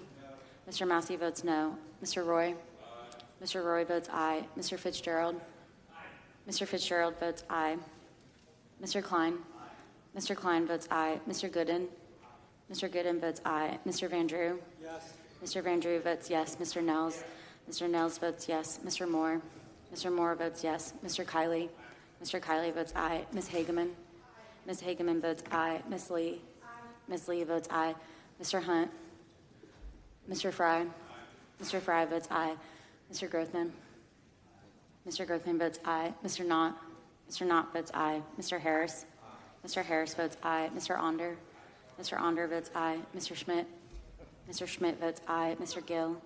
Mr. Gill votes aye. Mr. Baumgartner? Mr. Baumgartner votes aye. Mr. Raskin? No. Mr. Raskin votes no. Mr. Nadler? No. Mr. Nadler votes no. Ms. Lofgren? Ms. Lofgren votes no. Mr. Cohen? Mr. Johnson? Mr. Johnson votes no. Mr. Swallow? Mr. Swallow votes no. Mr. Liu? Ms. Jayapal? Mr. Correa? Ms. Scanlon? No. Ms. Scanlon votes no. Mr. Neguse? Ms. McBath? Ms. Ross? No. Ms. Ross votes no. Ms. Ballant? Ms. Ballant votes no. Mr. Garcia? No. Mr. Garcia votes no. Ms. Kamlager-Dove? Mr. Moskowitz? Mr. Goldman? No. Mr. Goldman votes no. Ms. Crockett? No. Ms. Crockett votes no. Ms. Jayapal votes no. Gentlelady from California. Ms. Kamlager-Dove is not recorded. No. Ms. Kamlager-Dove votes no. Gentleman from California. Mr. Liu, you are not recorded. No. Mr. Liu votes no. Mr. Moskowitz? No. Mr. Moskowitz votes no.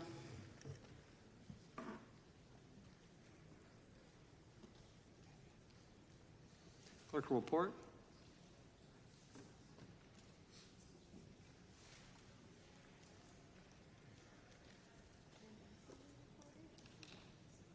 Mr. Chairman, there are 23 ayes and 16 noes. Motion to table carries. Mr. Chairman, I have a motion. Gentleman can state his motion, is recognized to state his motion. Great. I hope that champion of free speech, Mr. McClintock, lets me read it. Mr. Chairman, pursuant to Clause 2K6 of Rule 11, I move that the committee subpoena Deputy FBI Director Dan Bongino to produce and testify what the director is unwilling to discuss and share with Congress, the files related to Jeffrey Epstein, including witness interview records, including FBI Forms 302, search warrant materials, records relating to the initiation of investigations, records relating to financial transactions and payments, evidence collected from wiretaps. The FBI director said today that they've already released these documents. Bongino has reportedly considered resigning from his position over the refusal to release the full Epstein files. I'm delighted to see that my forthcoming. colleague can read, and I move to lay his motion on the table. Motion is not debatable. The question occurs on the motion to table. Those in favor will say aye. Aye. Those opposed, no. No. Opinion of the chair, the ayes have it, and the motion is tabled. I also can call for a vote, Mr. Chairman, recorded vote. Recorded vote being requested. The clerk will report, or excuse me, call the roll. Mr. Jordan? Yes. Mr. Jordan votes yes. Mr. Issa? Yes. Mr. Issa votes yes. Mr. Biggs? Mr. Biggs votes aye. Mr. McClintock? Mr. McClintock votes aye. Mr. Tiffany? Mr. Massey? No. Mr. Massey votes no. Mr. Roy? Mr. Roy votes aye. Mr. Fitzgerald?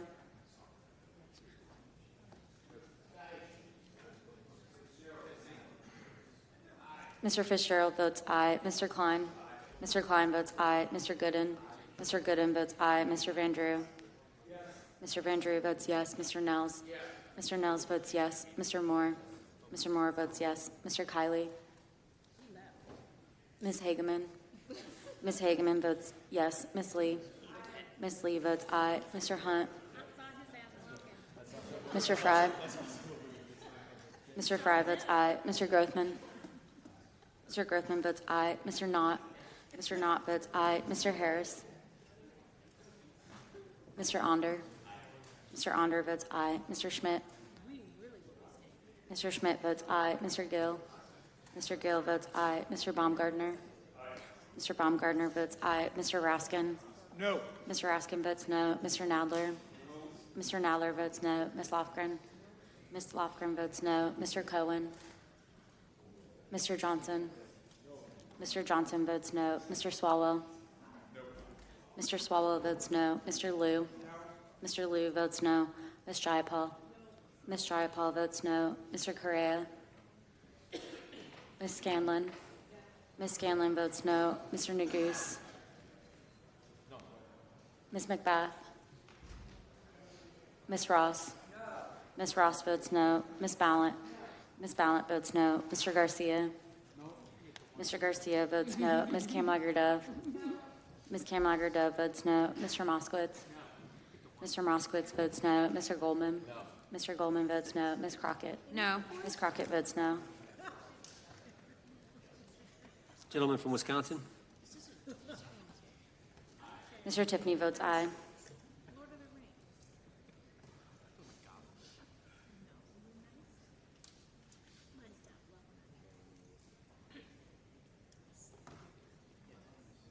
Clerk will report.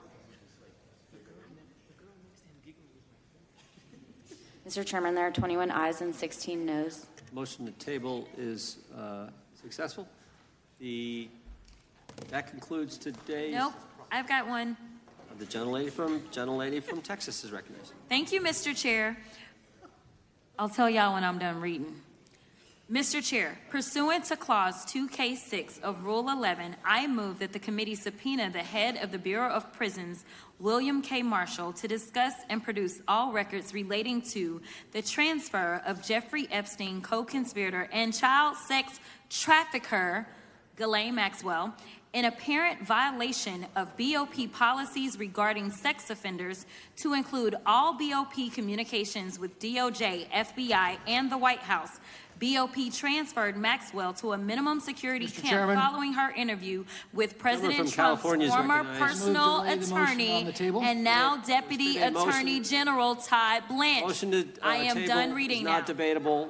This question occurs on the motion to table. Those in favor will say aye. Aye. Those opposed, no. No. Opinion of the chair, the ayes have it. I'd ask for a recorded Recorded vote. vote being requested. The clerk will call the roll. Mr. Jordan? Yes. Mr. Jordan votes yes. Mr. Issa? Mr. Issa votes yes. Mr. Biggs? Mr. Biggs votes aye. Mr. McClintock? Aye. Mr. McClintock votes aye. Mr. Tiffany? Mr. Tiffany votes aye. Mr. Massey? No. Mr. Massey votes no. Mr. Roy? Mr. Roy votes aye. Mr. Fitzgerald?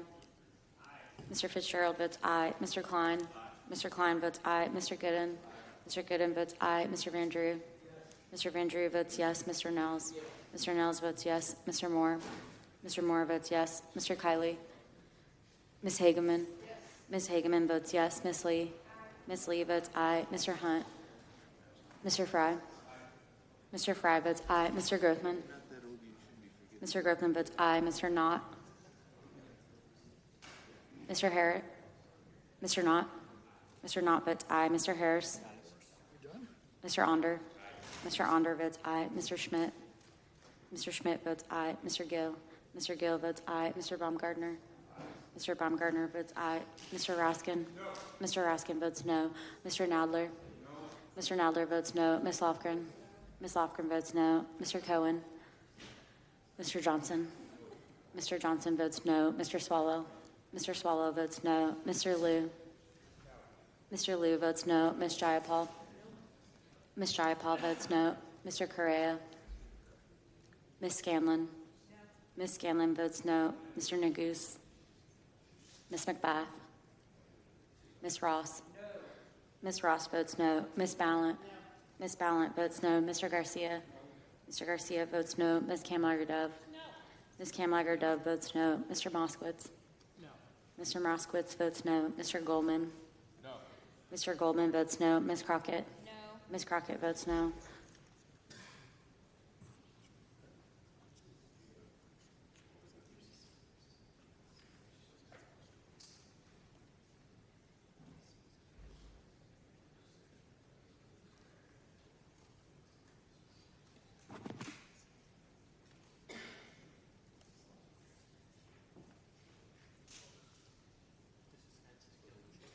Clerk will report. Mr. Chairman, there are 21 ayes and 6 noes. The motion to table is agreed to. Mr. Chairman, point of inquiry. Gentleman can state his point. Am I correct that the House Oversight Committee, led by Chairman Comer, is issuing a significant number of subpoenas along the lines of some of the things we've been talking about today, but in general terms, pursuing a lot of the questions that are being raised here today and others? That is accurate, and specifically the SARs. They're actually getting the SARs from the Treasury Department, which is something that we think is important. But yeah, that material is going to the Oversight Committee. Mr. Chairman, may I ask a follow-up question? Over here. Gentleman from New York is recognized. Is it your understanding that the Oversight Committee has requested the documents listed in Mr. Swalwell's subpoena, the recordings, the witness statements, the photographs, the materials seized by search warrant? I'd have to look at those carefully, but I know that there's a broad subpoena and It's a inclusion very of broad all kinds of subpoena. files. Oddly enough, it excludes all those essential documents that are in the possession of the FBI. I think that'll be included in the case files that have been subpoenaed. The chair recognizes the gentleman from Arizona. I have a UCs, several UCs. Gentleman can state his unanimous consent. Yeah, first one is Democrat running for Attorney General issues profanity-laced Charlie Kirk post. Without objection. Next one, Cleveland Fire Chief removed from duty over incendiary Charlie Kirk social media post. Without objection. Next one, generic condemnations of political violence won't stop the left from escalating it. Without objection. Next one is A few weeks before Charlie Kirk was assassinated, CNN runs widely viewed interview with Destiny, describing Charlie Kirk as spawn of Satan. Without objection. And let's see here. I think the next one is, gosh, I'm having trouble finding it, sir.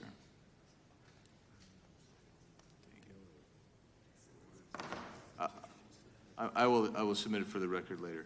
The rest of these, I have another 30, so I'll just submit those. Speaker, Mr. Chairman. Gentleman from New York is recognized for what purpose? Point of information with respect to everything that Mr. Biggs just read. So what? It's all free speech. First Amendment is alive and well in this great country, and thank the good Lord for that. The gentleman from Florida, for what purpose does the gentleman seek recognition? Point of inquiry. To the question that Mr. Roy was raising about how that is being done in the Oversight Committee, I'm just curious, was Mr. Roy asking because he believes that should be done in the Judiciary Committee instead, or he was just confirming that it's being done in general? I don't know the motives behind Mr. Roy's statement. I just know what Mr. Roy said. I think Mr. Roy's here. Yeah, that concludes. Well, you can talk to him. You can go talk to him. You can walk right across the thing. That concludes today's hearing. Final UC? Man, this is a record day for UCs. Go ahead. The gentleman from Maryland's recognized for the final UC. Thank you. This is it. Timeline suggests Trump team changed its tune on Epstein files after Trump was told he was in them. CNN Politics. Without objection, all members will have 5 legislative days to submit additional written questions for the witness or additional materials for the record. Without objection, the hearing is adjourned.